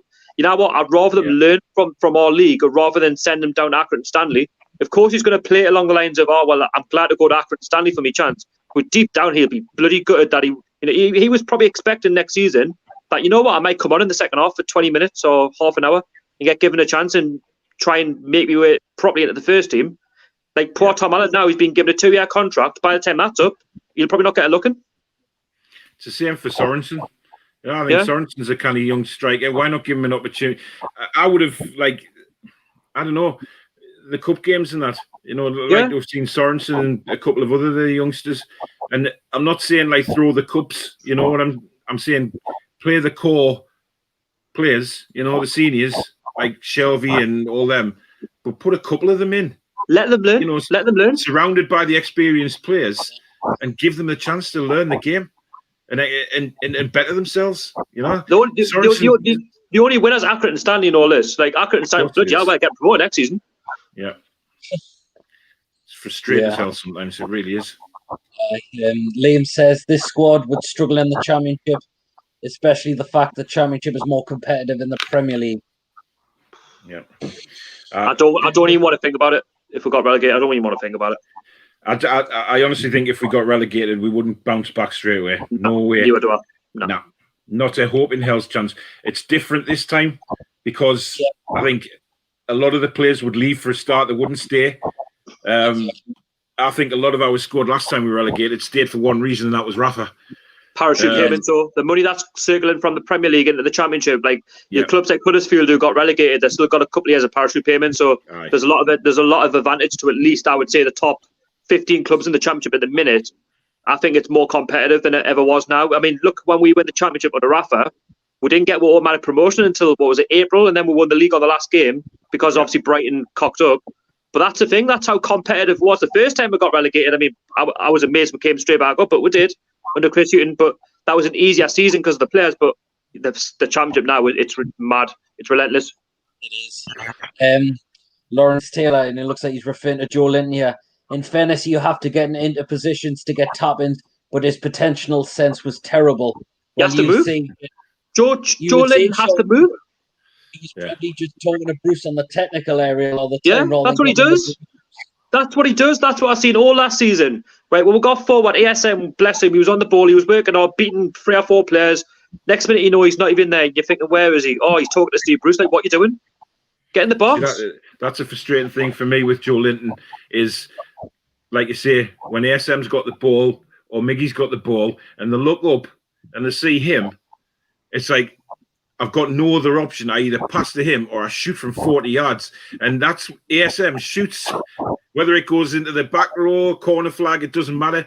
He'd rather take a shot from that range than even try and pick out Joe Linton. And that's the players just don't have confidence in him anymore. And you know, who can blame them? Yeah, exactly. He's a confidence player as well. I just don't think he's not built for a striker, though, is he? Like, if you look at him, even. Well, next comment is from Dan Graham. 40 million plus 2 Premier League goals equals pathetic. Well, yeah, exactly. He's that right. just says it all. Liam NUFC, and he thinks really we spent 8 million because we sold Perez for 30 and Hoslu for 2 million. I think majority of the money that we've bought for Joe Linton has come from the Perez deal. A lot, I would say. Well, Yeah. you would do the same. Look at bloody Joselu and all banging them in Spain now, isn't he? It's crazy, man. I think we're knackered, honestly. If he continues the same trend going into next season, Joe Linton, I think we're knackered. I really do, before we've even kicked the ball. Do you know what? I'd love to see, like, another player like Andy Carroll, a striker like him, who... Paul, what's he doing? What's he doing at the end of the month against Barnsley? Because we've got a friendly against him. Is he scoring, or is he going to miss against the Championship side? I mean... Well... if he doesn't score past 7, I'm happy. No. You know what I mean? I just love, like... Andy Carroll, you can tell when he came on, defenders changed the game. When Joe Linton went off, Carroll comes on, he's a totally different player. And it's just a shame that he's so injured all the time. But like, I'd love to see someone like him with a partner. You know, as much as I hate to say it, you remember the old sort of Quinn and Phillips days at Sunderland, or even for us, Shearer and Ferdinand, tall guy, not so tall guy. They're just, it seems to work, but managers don't play like that anymore. That's the thing. That's the thing. I'll get some more comments, but I'm going to ask you this, Paul. What do you think of the kits we've got for next season? I think the yellow kit, bloody woeful. Do you know what I did? Do you know what I did when I saw the home kit, right? I went straight into my wardrobe and pulled out the 2018-19. I think it was 2018-19 one. 17-18. Was it 17-18? 225 years, It looks identical to that. There's just slight differences, and I thought, I'm not paying £65 for something that really a couple of colour changes on the collar and that. It's see-through. Honestly, they're pathetic. I mean, whoever like sits there and designs that and gets paid for it, you know, some guys, I can't remember his name, but he put some concept ones on Twitter, and they looked fantastic. Some people didn't like them, some did, but I thought they looked amazing. Just like modern kind of the away strips. The yellow one's growing on us, but the purple one's hideous. Well, actually, I thought it was hideous until I saw Man City's third kit yesterday. I don't know whether you've seen us tweet that picture out. Oh, it's like a white colour type kit. Oh, it's terrible. Honestly, it looks like your nan's curtains. It's just Yeah. It's seriously, lads. It's minging. I've checked me Twitter when you come off here and have a look at it. It's absolutely. It just looks like I remember like when I was a kid, you know, 9 or 10-year-old, and I looked at that strip and I thought, you know what it is? I remember going to my grandma's for Sunday dinner when I was 9 or 10, and you know, putting the telly on and shutting them curtains and to watch the telly because I couldn't see for the sun. And I thought it just reminded us of me grandma's curtains. Do you know what it is? Do you know what it is? I can't wait. Right, I was going to buy the home kit until I seen what happened on the Magpie channel when he showed us the home kit. I wasn't happy with the away kits. I just don't. I mean, the purple one, it's a nice one. It's a nice kit until they put the yellow on it and they get a 12-year-old with a crayon to go over the badge. I don't like that at all. The yellow one, disgusting. And the home one I was going to get until I found out it was see-through. I thought, nah, I'm not buying it. But Puma, I think this is their last season, so I hope it is, and thank goodness, because I want to see a new manufacturing. Because I tell you what, apart from a couple of home kits that they've made, the rest have all been naff. The away kits lately have been... As long as it's not Nike, because they don't do above 2XL. I don't know. I can't see a Nike or an Adidas. I think it'll be like someone out of the blue, like an Umbro or a New Balance or who was that? Yeah. That one that's gone with Rangers. I think they look all right. Castro, I think. Well, I was going to buy one of them Newcastle Blue Star tops. You know, have you seen them ones? Yes, looks so much better quality. Gorgeous. I went to go and buy one, and they only go to 2XL. So I actually messaged them to say, "Oh, you're getting some bigger size," because I'm 6'5". You know what I mean? I'm not a small guy. 6'5" ex-ice hockey player. You know, can't fit in a 2XL.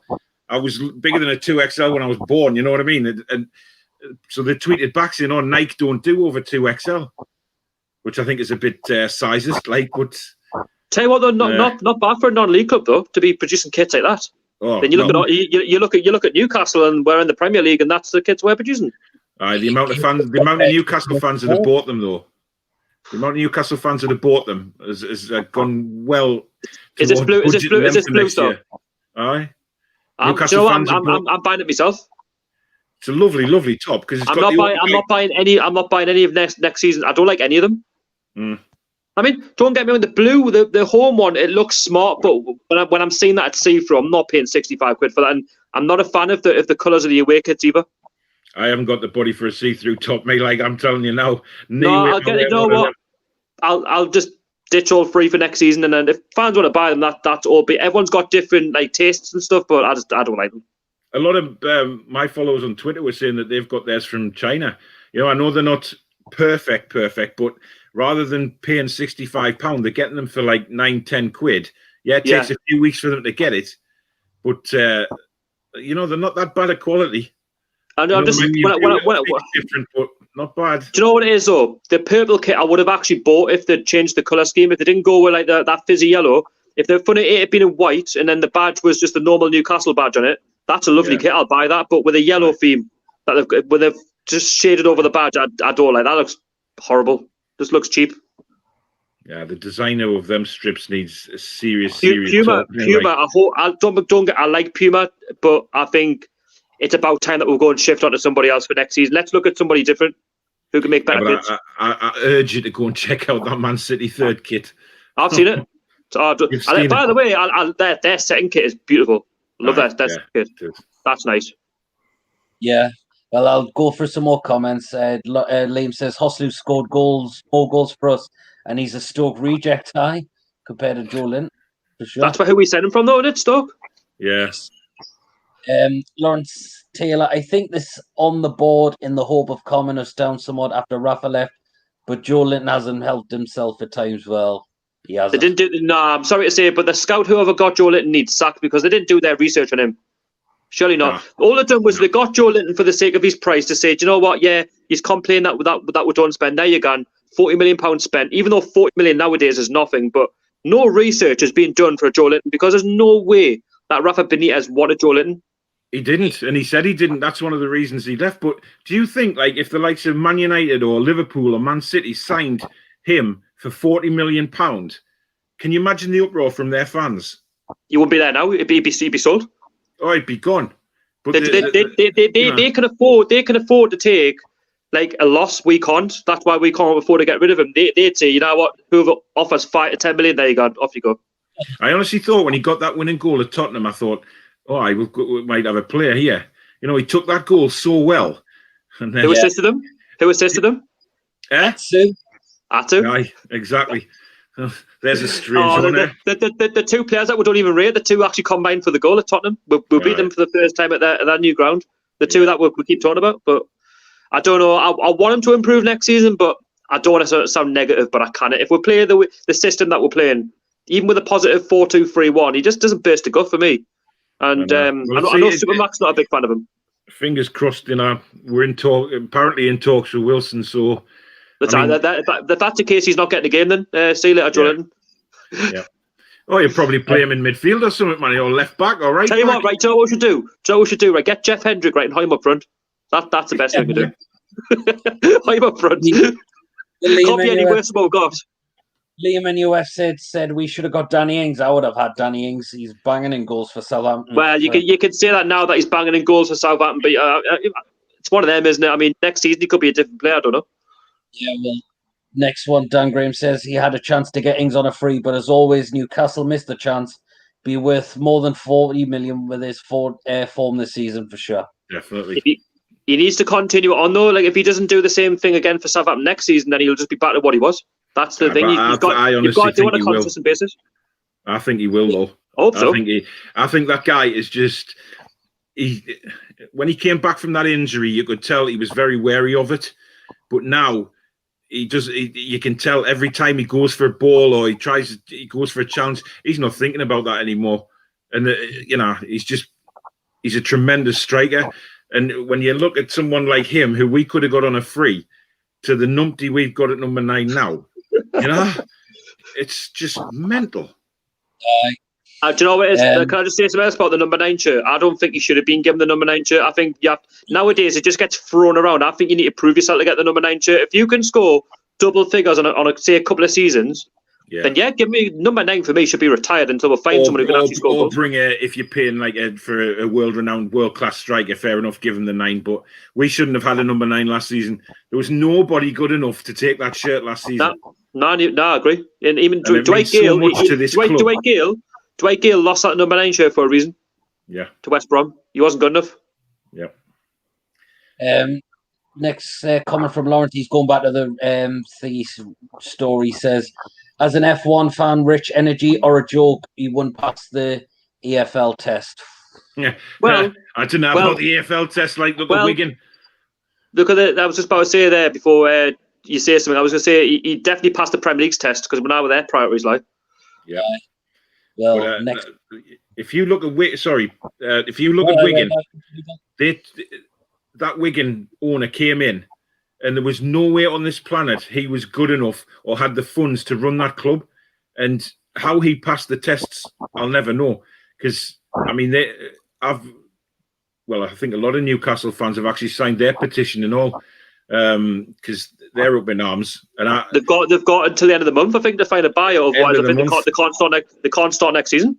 Nah, time's running out for them. They've been royally screwed by the EFL without a shadow of a doubt, because he should never have passed those tests. He was never in. So could they do a Bury then? I know they've got a bigger stadium, but I know it's Wigan. But I mean, they've basically 2 weeks.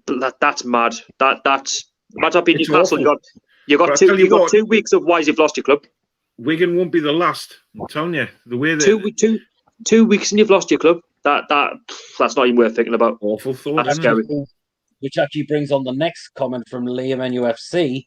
Steve Dale passed the test, so anyone can, and I'm still utterly disgusted with what Steve Dale done to Bury. Well, they've been denied access to the National League. I know they started off a new club called AFC Bury or something like that, but I think their original club's been denied access to the National League, so they're royally screwed, really.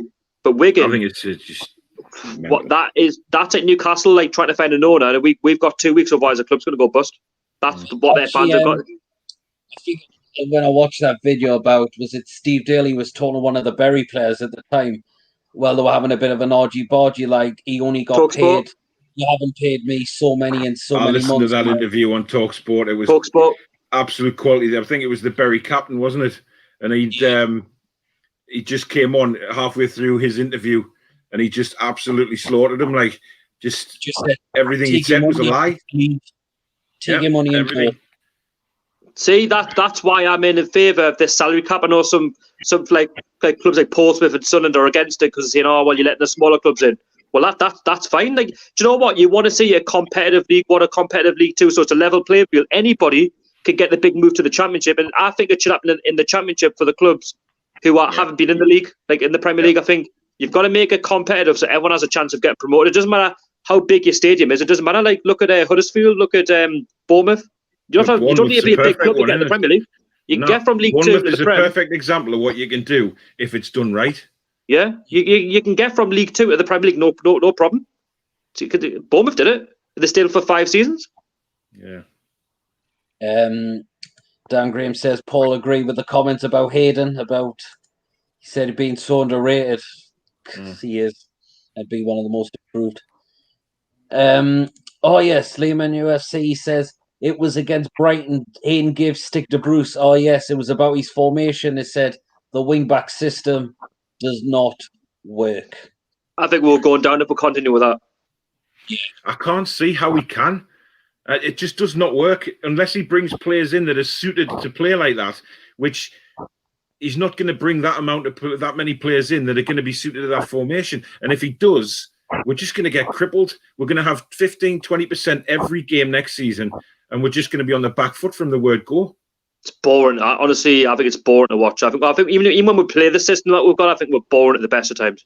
Mm-hmm. Just because we don't score enough goals, like that's we're a footballing city. We're mad on football, and you expect that striker to bang in goals every season, double figures, and when you don't do that, I mean, like I say, Steve Bruce, I didn't think he ever has a plan B in a match. When something's not going right. Exactly. But sometimes I'm sitting there thinking, you know what, sod it, go 4-4-2, just go old school. Yeah. Sod what the media say. Just give it a go. Go 4-4-2. Old school. See what we do. I'm surprised. I've still got hair left watching Newcastle from last season because that's what I was doing. Time year out. Watching at the times. It's just. That's why I've got none, mate. Mine's gone now. Honestly, it's frustrating because we could do so much better, but you are what you have with your manager that you've gotten at the helm. Yep. It's a shame. We've gone from Pochettino, a potential Pochettino, to still Steve Bruce. Lawrence Taylor said he signed Justin Kluivert for Newcastle on FIFA. Daniel Graham, Dad Patrick, he's all about Patrick Kluivert had a spell with us and was signed by Warbody. Rest in peace. I think Justin is a great young lad potential and would so sign him. Only thing is, I think he would cost a heavy price tag. Oh, there's no ambition at this football club to sign players like that. But I think he's rated over 60 million at the minute. I think he's playing in Italy now. I think he's with Roma. Yes, he is. I thought he was. But he's got a good side, rated Roma, a lot of money. Aye. Quality side. Yeah. We'll not get him. Lawrence Taylor, he's on about Elias Sorensen. Sorensen got 2 little games at Carlisle, so I think he's just another Adam Campbell. I wouldn't say that. It depends on the club you sign for. Like if he went to a different club, he got better service, and he could be a different player. It's ifs and buts, isn't it? Carlisle obviously just didn't have the system for him. Unfortunately, plus Carlisle weren't a very good side last season. To be fair, or the season before that, they've struggled for a while now. Carlisle. The Danish striker who we got went on a loan at Carlisle could get game time there. No, he couldn't. Dan Graham, I like the likes of Sorensen and Jacob Murphy should be given chance in first team this season. I was going to say that's what I'm saying. They need chances to be in the first. Why? Like we're a squad, like we don't spend on big name players, so give them a chance. Jacob Murphy's on his way.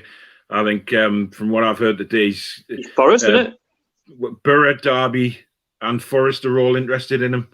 I heard Forest put an official bid in. I think it was £8 million. Are we going to take a loss on him? I mean, it cost 12 million. The thing is, are they going to sell him, or is he going to go out on another season loan? I don't see the point of sending him out on loan again. If they send him out on another season's loan, it's pointless. It's pointless for him, and it's pointless for us. I just don't get it. I'd sell him, but I think we'll make a loss on him without a doubt. Yeah, that's what I'm thinking. I mean, if it was normal circumstances, I reckon we could have got 12 million. But I think if Mike Ashley will not be that bad about losing like £4 million. If he's going to get £8 million back, I think he'll take it. For someone that's not had the game time, I think it works. No, you're right. Forest love our players, don't they? I offered to take Cole back down to Forest, to be fair, just to get rid of him. To be fair, I wasn't too sure about the Forest deal from going back there again. I know he played for them, but whether Forest were going to go back in for him or not, apparently he's well thought of down there. Like he did all right when he went on loan. So, I think that's his level, isn't it? Oh, I knew he was going to go back to the Championship next season, but I didn't think Forest had that sort of money to maybe go in and to get him. I was thinking like a side who'd just been relegated, like even like a Huddersfield who've got like the budget. I don't know. He's possibly took a pay cut, hasn't he? But who knows? Watch this. We'll get them again in the EFL Cup and he'll score. It's bound to happen. Bottom of League 2, that was going back to Elias Sorensen. Yeah. Lehman UFC, people will say Rafa never wanted to say maximum. I think. Yeah, but Rafa was long gone though. But the Joe Linton one was always in the pipeline when Rafa was the manager. But St. Maximum was like after Bruce got the job, so like that was later on. So you can't really say anything about that. There was all that when Joe Linton signed, wasn't it? Because he didn't even know who Steve Bruce was. Wasn't there someone picked? It was on camera at St James's. I think Joe Linton was doing an interview or something, and Steve Bruce came up behind him, and Joe Linton didn't have a bloody clue who he was. Yeah, I remember. that said that all to me. I thought, oh, here we go. This is comedy season coming right up. Well, we've just had one. I don't particularly want any more, but we're going to have another one. I can see it. But do you know what it is, though? I can't see Rafa wouldn't have turned him down. Like I can't. Told at VSM and Almiron, then they're not going to stay out much longer. I mean, some top 6, well, even some top 10 European club will come in for ASM. Easy. Well, Wolves are already sniffing around. Everton is sniffing around.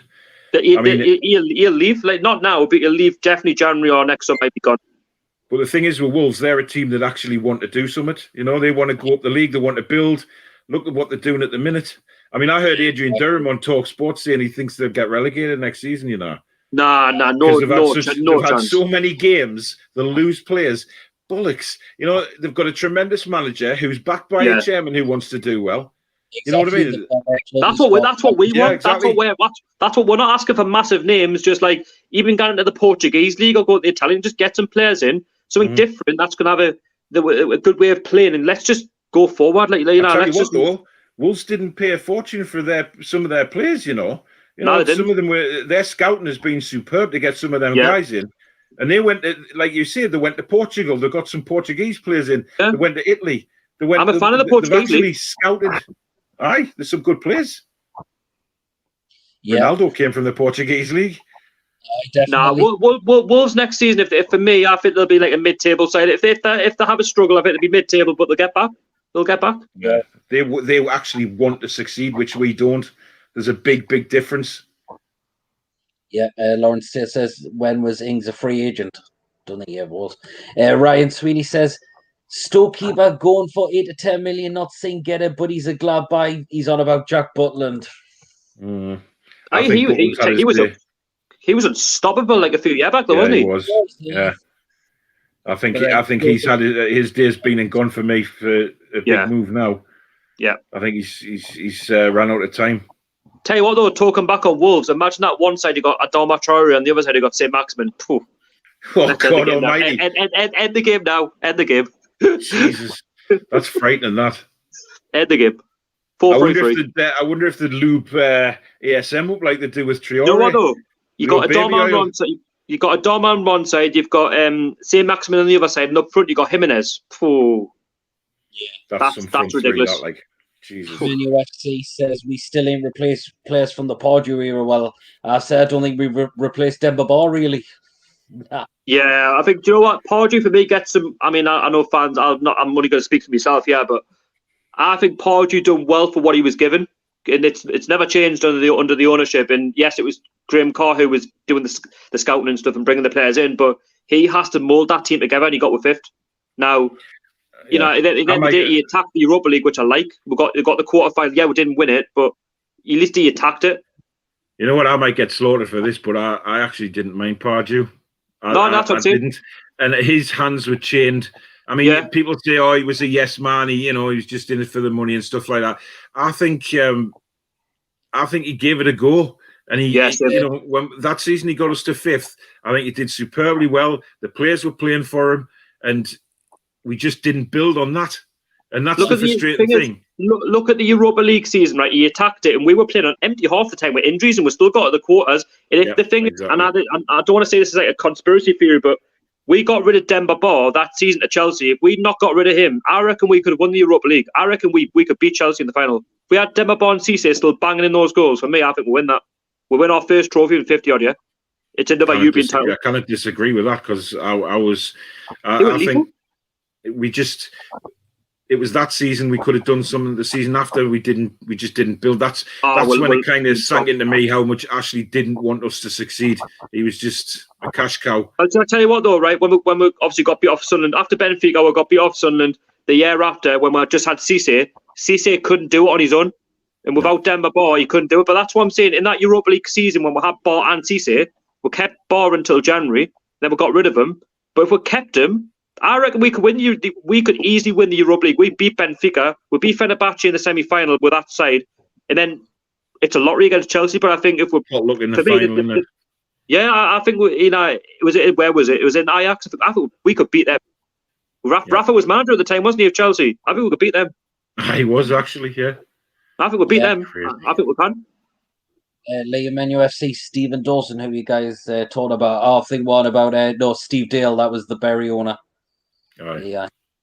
Malcolm Ryan Sweeney, Malcolm McDonald says Hayden is crap. That's one legend I disagree with. Yeah, well, we've seen that before. Well, Hayden, for a lot of fans, I think he splits opinion. That's the thing. Some like him, some don't. Some think he's championship. Some, yeah, it's like anything, you know. It's like any player we've got. Some people like Joe Linton, some people don't. It's You know what it is with Hayden though? It's because he just does the simple things and he does them without being flashy. He'll win the ball, he'll hand it over to Shelvey, he'll then go up and score a goal like he did against Chelsea the odd time, you know, but he's solid. You have to makes some rash challenges sometimes. You have to credit his professionalism, like for how he just goes about his business on the pitch. Do you know what I mean? He puts all his differences to one side and he just gets on with it. That's what I like about Hayden. Yes, same here for sure. Lawrence says, I'd like to give Murphy a chance. Doesn't look like we'll sign Lazaro and Atsu, and Aarons can go. Well, yeah, I'd said I'd get Atsu off the wage bill straight We're away. not going to get any of our loadies back. Yeah, one frustrating player for me is Rolando Aarons. He had so much potential, man.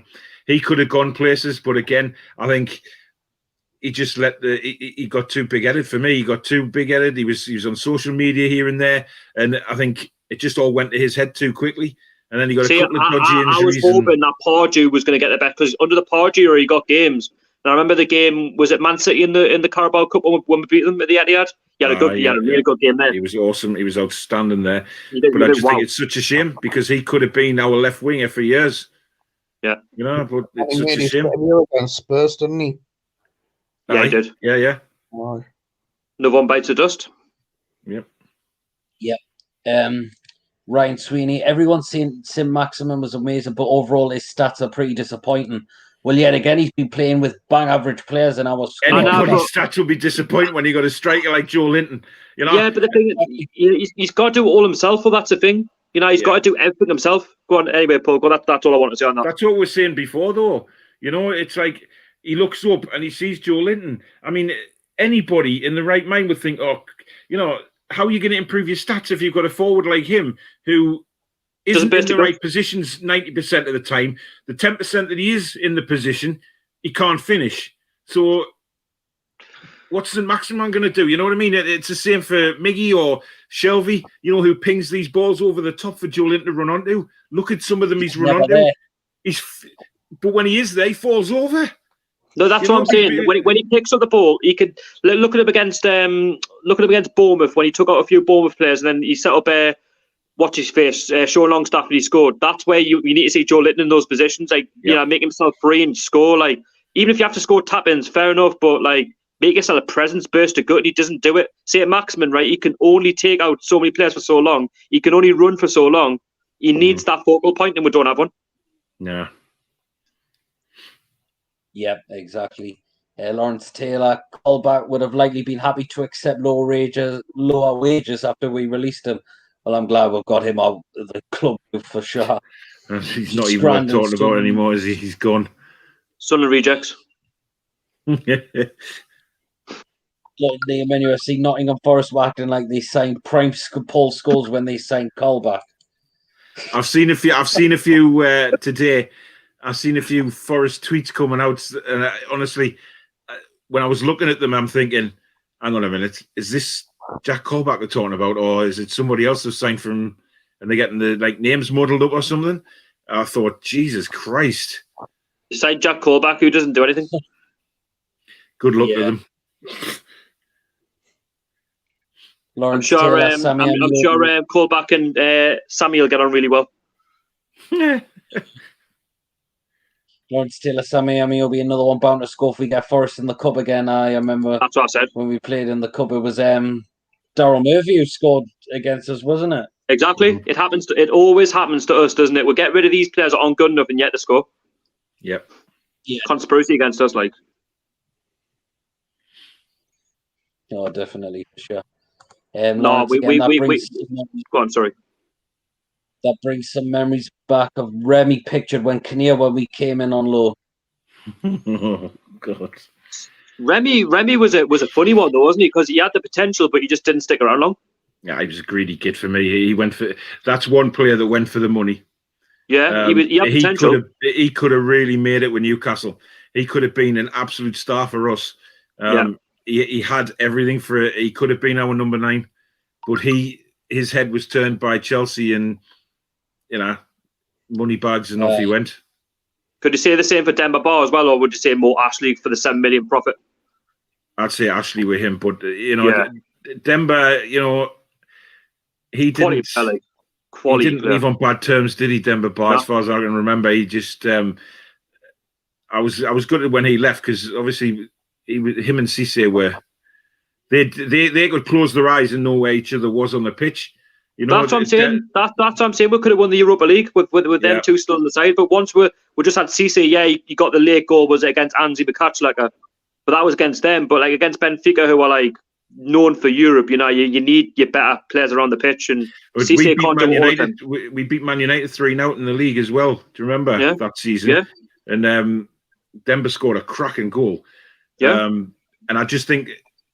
It's just such a shame. Magical. I know it's Pardew was a manager, but magical like matches. Like, you look forward to going to games and you're thinking, wow, I reckon Demba Ba's he's gonna crack one from somewhere. Like that one against Reading away from home when the ball went over the top and he just first time hit it and back of the net. You're like, outstanding. But that's what he could do. Yeah. But I think Ashley saw the pound signs with him without a shadow of a doubt. I'm not going to lie, but I am fearful for us next season. Like if we don't sort the goal scoring, I am fearful for. I am. Totally agree. Yeah. I was up to again. Liam, the Foreman 2040 was the end game for me. He's on about Pardew. The only time I would have kept Pardew is if I knew that Carver was going to be in charge because let's not even go back there. I went to his first game, and was it against Burnley? We drew 3-3. Bad organisation, terrible. It was New Year's Day. Deary me, 3-3. He was the best coach in the Premier League, though. Don't forget that. Well, apparently. 11 How many games did he 11 Jack callbacks. That just says it all, doesn't it? If I had 11 Jack callbacks, would be all right. We'll be in League 2 by now with 11 Jack callbacks. We'll be in the conference. We'll be battling it out with Forest Green, who gets promotion out of League 2. Right, Sweeney says Pardew was a yes man, lad. Shite manager, yes, one goal finish, but we had a pretty decent team. I thought the partnership of Bar, Cisse and Ben Arthur was my word. Do you know what? I think he does now. But yeah, fair enough. The football and the Pardew wasn't fantastic, but at the end of the day, you need to get with the times with Mike Ashley. We've got a 5th place finish. It doesn't matter whether you fluked it or not, or if he got the signs in or not. At the end of the day, he's got to mould that team together, and he did. Right, do you know what? I'll stick my neck on the line and say I'd rather watch Pardew's team than Bruce's. Yeah. There you go. I would no same. I would say I would. And I know I understand where Ryan's coming from about Pardew. His tactics were lacking sometimes, and some you think, but look at the results. Look at some of the games. Exactly. Look at the results. And we might have lost some games that under Pardew, but they were high scoring games. They were exciting, and we used to love that under Keegan, didn't we? He was passionate though. Like, do you not see him as against Fulham? We score 5. What was the one against Fulham when we scored in the 90th minute? He ran down to the Gallagher and he started looking at that. That's passion. Scored, didn't he? He doesn't. It doesn't look as if he shows passion, but when we scored, he used to show passion, didn't he? Exactly. But Steve Bruce couldn't make it down to the corner flag. I don't think he can make it out the dugout because he'd probably get hit.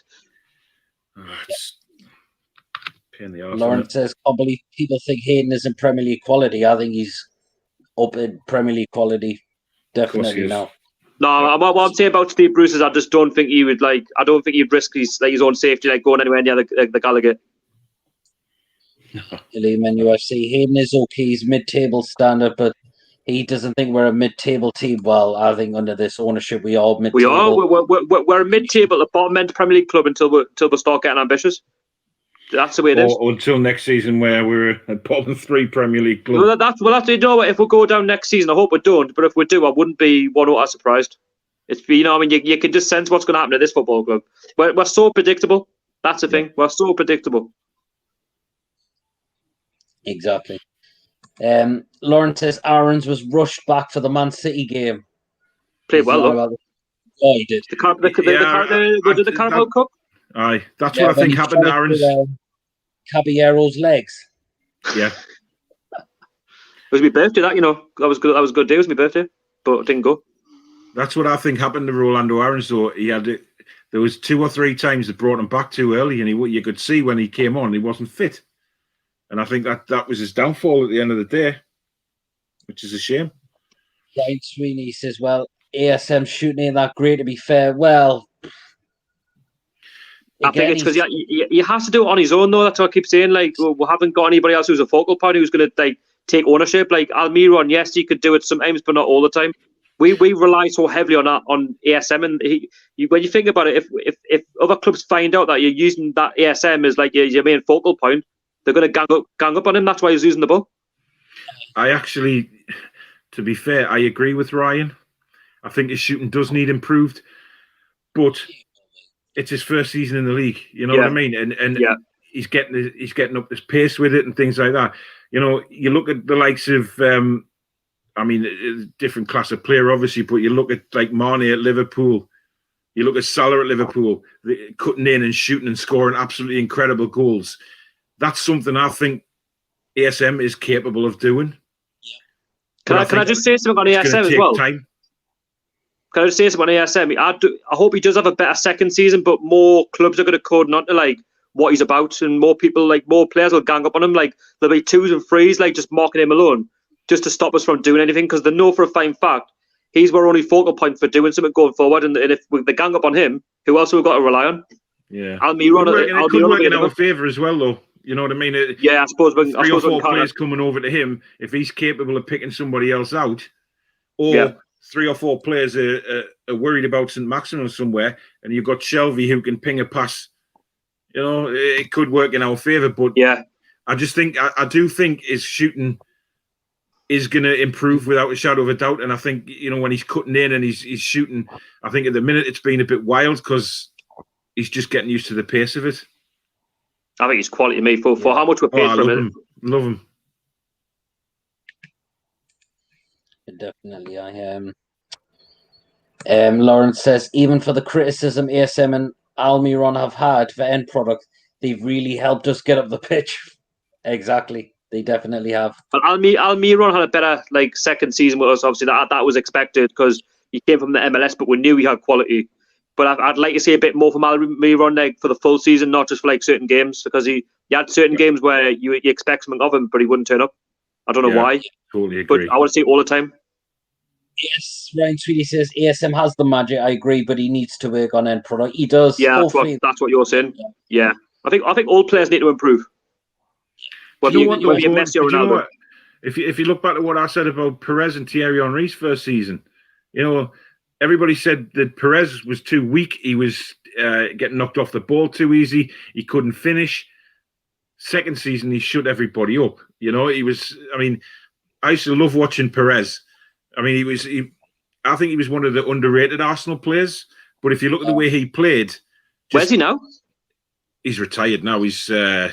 I thought you about that young lad, that other Perez who they signed a few years back. No, Robert Perez, wasn't it? Robert Perez. All right, yeah. He's brilliant. But he was terrible first season, and his finishing was awful. And I just think, given that ASM is getting used to the pace and how quickly he needs to cut in, how quickly he needs to get a shot away, that's something he'll work on and get better at. Hopefully we'll see the same from Joe Linton. But I won't count me chickens, because it'll probably be 2 goals next season as well. Then that apparently Steve Bruce will say that's been a good season. Well, that's to be still, Yeah. The NUFC says, would you like to see Forest in the Premier League? No. Not bothered if I do, I don't. Not bothered. Don't care. Forest aren't a team that mean anything to Newcastle, really. There's no rivalry there. There's no... I think, you know, for a club like Nottingham Forest, I think for what they've done in the past, yes, they should be in the Premier League or given a good run in the Premier League. But, you know, they've had some bad owners over the years and it's all gone pear-shaped for them. But I don't I'm not one of them guys that looks out for Nottingham Forest results. No way. See, we've even though we've got a poor run out, I think we've got quite lucky though. Even when we've been relegated, we've bounced back. That if we were safe to do it again, they say third time lucky. I don't think it will be for the case for us. But yeah, I know what you mean for Forest. I don't really look out for them if I'm honest. I see. Ryan Sweeney plus ASM could go to the gym and bulk up. He gets injured very easily. Well, the thing is with that is there was no rotation when the games were coming thick and fast to finish the season off. And that's what I was saying all along. I said it before the restart. I think we'll struggle with injuries because our squad's not the biggest, and it's not just that we don't have enough experience. Do you know what it is with the SM though? When you're rapid like he is, you're always going to be prone to hamstring injuries. You can't. It doesn't matter bulking up your muscles or anything. I'm talking from a obviously ex-ice hockey player point of view, but you use your legs all the time in ice hockey. You bulk up. It does not stop your groin strains, your hamstring strains. It's impossible. And when you're rapid like ASM, sprinting like he does, match in, match out, you're going to pick up injuries. It's just unfortunately part of the job, and it's just, you've got to accept that with ASM. Thing is, he's got to work twice as hard as well than what our squad can do, because I think he's our focal point for quality. And if he doesn't work twice as hard, we aren't really doing much in the game unless an Almiron picks up form, or unless a Joe Linton actually does something. But getting Joe Linton to do something is just not going to happen. He feels he has to do it on his own at the minute. Yeah, ASM, that's what I'm saying. Problem. Yeah, he's prone to an injury. Yeah. Got one more question in so far, and he says, Pordew's football wasn't terrible, but his attitude I didn't like. Well, I remember the time he pushed linesman over, or he headbutted one of the Hull City players. Oh, is it passion? I think it's just passion. But the one at Hull was ridiculous, though, because we were winning the game by quite a good margin. It was an ex-Sunderland player, wasn't it? What was his name? David Myler. Yeah, I think, and I mean, he wasn't with us when he did it, but the dancing on the touchline at Wembley, that was horrific. Karma, that wasn't it? Oh God, Karma is best. I can't get it. I can't. No, I couldn't. You know why Newcastle? I couldn't fault his passion, but in the end, when the fans were obviously against him, and obviously the board probably didn't do much to help him with the squad and that, and Ashley was getting rid of the likes of Demba Ba and that, and Kabai. You're thinking, well, of course your attitude's going to change. That's like me having this squad, but getting rid of ASM and getting rid of Almiron, and they're just replacing them with Nouts. You think, well, that's what we've got to worry. That's what we've got to worry about now. If this takeover doesn't happen, and we bring in players who are just mediocre just to get us by, that the star players like Dubravka, like ASM, Miggy, they're all just going to say, sod this. I'm in football to win things, not just, challenging, make sure that we're up with the Southamptons of the world, That's forever going to stick with me, that now, we've got to be let the Southampton of this world. That was just, no. Yeah. I couldn't believe it. But honestly, I can't see them sticking around for much longer, though. ASM and Almiron, I think that eventually they'll be away, not because we want to keep them, but because they'll look at themselves and they'll think, as you said, well, I want to win trophies. I love Newcastle. I think they're a huge club. But if we're just going to be sticking around mid-table every season, I'm good enough to play in the Champions League or the Europa League, or playing at the high end of the European game. I want to be testing myself against the best, not just pleasing 52,000 fans for mid-table finishes. You've got sometimes football is such a short career. You've got to think of yourself. Sometimes you've got to better yourself. Yeah, definitely. Lawrence, Bruce was able to leave Almiron out the starting 11 against Bournemouth. Should have been able to do this for ASM and give Lazaro a start. We brought him in to be backup for him instead of Atsu. Well, they're not coming back. Well, Lazaro was a strange one because he's on loan, though, wasn't he? I think he was getting outplayed. He's not coming back next year. Not at all. I don't think any of them are coming back, if I'm honest. It's a shame about Lazaro because I think he was promising me, but he just didn't get the game time. Couldn't show what he was all about. Ball of a jerk. He says, Ryan, lads, he's total Ryan Sweeney, Liam NUFC. Bruce failed massively at Villa. I would never have faith on going up under Bruce. Well, I know a lot of our fans are feeling like that. You got a cabbage from him, didn't you? Against Preston North. Yeah. No, but honestly, Steve Bruce is. I know what people are saying. He's one of them. You'll get lucky the first season, then the second season you'll get found out. I have to agree. I think you will get found out. And if it doesn't, The only way he's going to keep his job is because Mike Ashley and the board are just spineless, and they're just like, well, it is what it is. Yep. Yeah, definitely. Lawrence would never have heard the end of it if he won the Cup of Palace right after we went down. Oh, he's on about Pardew when they got the FA Cup final against Man United in 2016. Yeah. Oh, and they just missed out on it. Liam NUFC said Bruce said he would have took 44 points. Just shows he's got a small club. That's what I'm trying to say. Like, I want to be like the Southamptons of this world, not remembering they got beaten 9-0 off Leicester. I know they won the league, but Leicester. Like, Southampton were bottom 3 at that point. Like, at one point, there were certainties to go down. And now, that's what really bugged me at the end of that season. I want to be like the Southamptons of this world. I don't want to be like anybody. I want Newcastle United to be back to where it was. I'm not saying we should be in the Champions League. I want to see we're battling it out with the likes of Everton and these other clubs, Tottenham, for like top 7. I want to see we're getting back in that Europa League, and I get underestimated at times, but why can't Newcastle United get back to playing first night football? I would take any European night under what we're getting at the minute. We're getting, welcome to Burnley versus Newcastle on a 3 o'clock kickoff. Wow. So Liam says our fans feel we could do a Sunderland. No, I don't. I don't. No, I think honestly, Ashley. I think Lawrence said the thing before. If we go down, Ashley will just put the money in because he knows he wants to get back into the Premier League where the money's at, and then he'll just spend very little. That's been his ploy since he's been here. He will go down. He'll spend the parachute payments to get straight back up, get the best players that you can possibly do. You can get once we get up, where you're meant to spend more and more to be competitive. Nah, spend the very bare minimum, just get mid-table. That's where it's at. That's the most frustrating thing under this regime. Yeah. You get 2 more comments and I might wrap the stream up for tonight for sure. Ashley would likely sack Bruce if he got to a position under him where we'd have to be sacked to give him a chance of survival. Possibly, but sack him if he's not good. If you sack him, you don't stand there and do nothing about it. And we'll read the final one out. It says Liam says I want us to compete with teams like Wolves, who used to be a League One team. Well, that's what we'll want, but under this ownership. I'll say it again. We're literally a mid-table club to bottom 3 club until we're sorted out. And I mean, we could finish anywhere between 11th and 20th next season. That's the reality. Like, anyone can go down. You just got to get it wrong. And if you don't rectify your problems of last season, basically the problems now are that evident. Steve Bruce and the board know exactly what they've got to do. They've got to get a striker in. They've got to get a couple of full backs in. There you go, sorted. Get that midfielder in, Dreff Hendrick. There, go. But if they don't do any of that, then I think we're struggling. Yeah, definitely, for sure. Oh, well, then I'll wrap the stream up there for tonight. It's gone very well. 4 hours. Yes, no problem. Well, then, thanks very much, lads, for popping in tonight. No bother, nice to be on. Make sure you do check out the Toon Review, Paul's channel, and also Sharky at Toon Army TV as well. Thank you. We checked them out before. So, yeah. I'll catch you all later anyway. See you lads. See you later. See you later. See you later.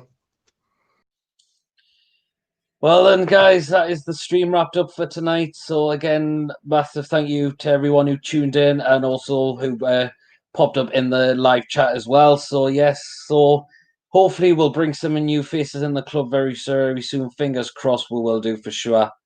There's just a couple of more thingies. So actually, I'll just read those quickly. So we aren't even a mid-table team. We just aim for 17th. Well, yeah, that's the thing. Lawrence was thinking of more when he sacked McLaren. Yes, that was with 10 games left, unfortunately. By the end of the season, you have at least 2 of the strips bet you. Well, I said I'm still undecided, but yeah. But anyway, then, yes, so thanks very much. Of course, don't forget to give this live stream a like, comment. Of course, if you haven't checked me out before, please do hit that subscribe button. I'm going to try to hit on the way to 800 subscribers. So until the next video, or live stream or whatever my next video is, I do. Till then, see you all later. Take care of yourselves.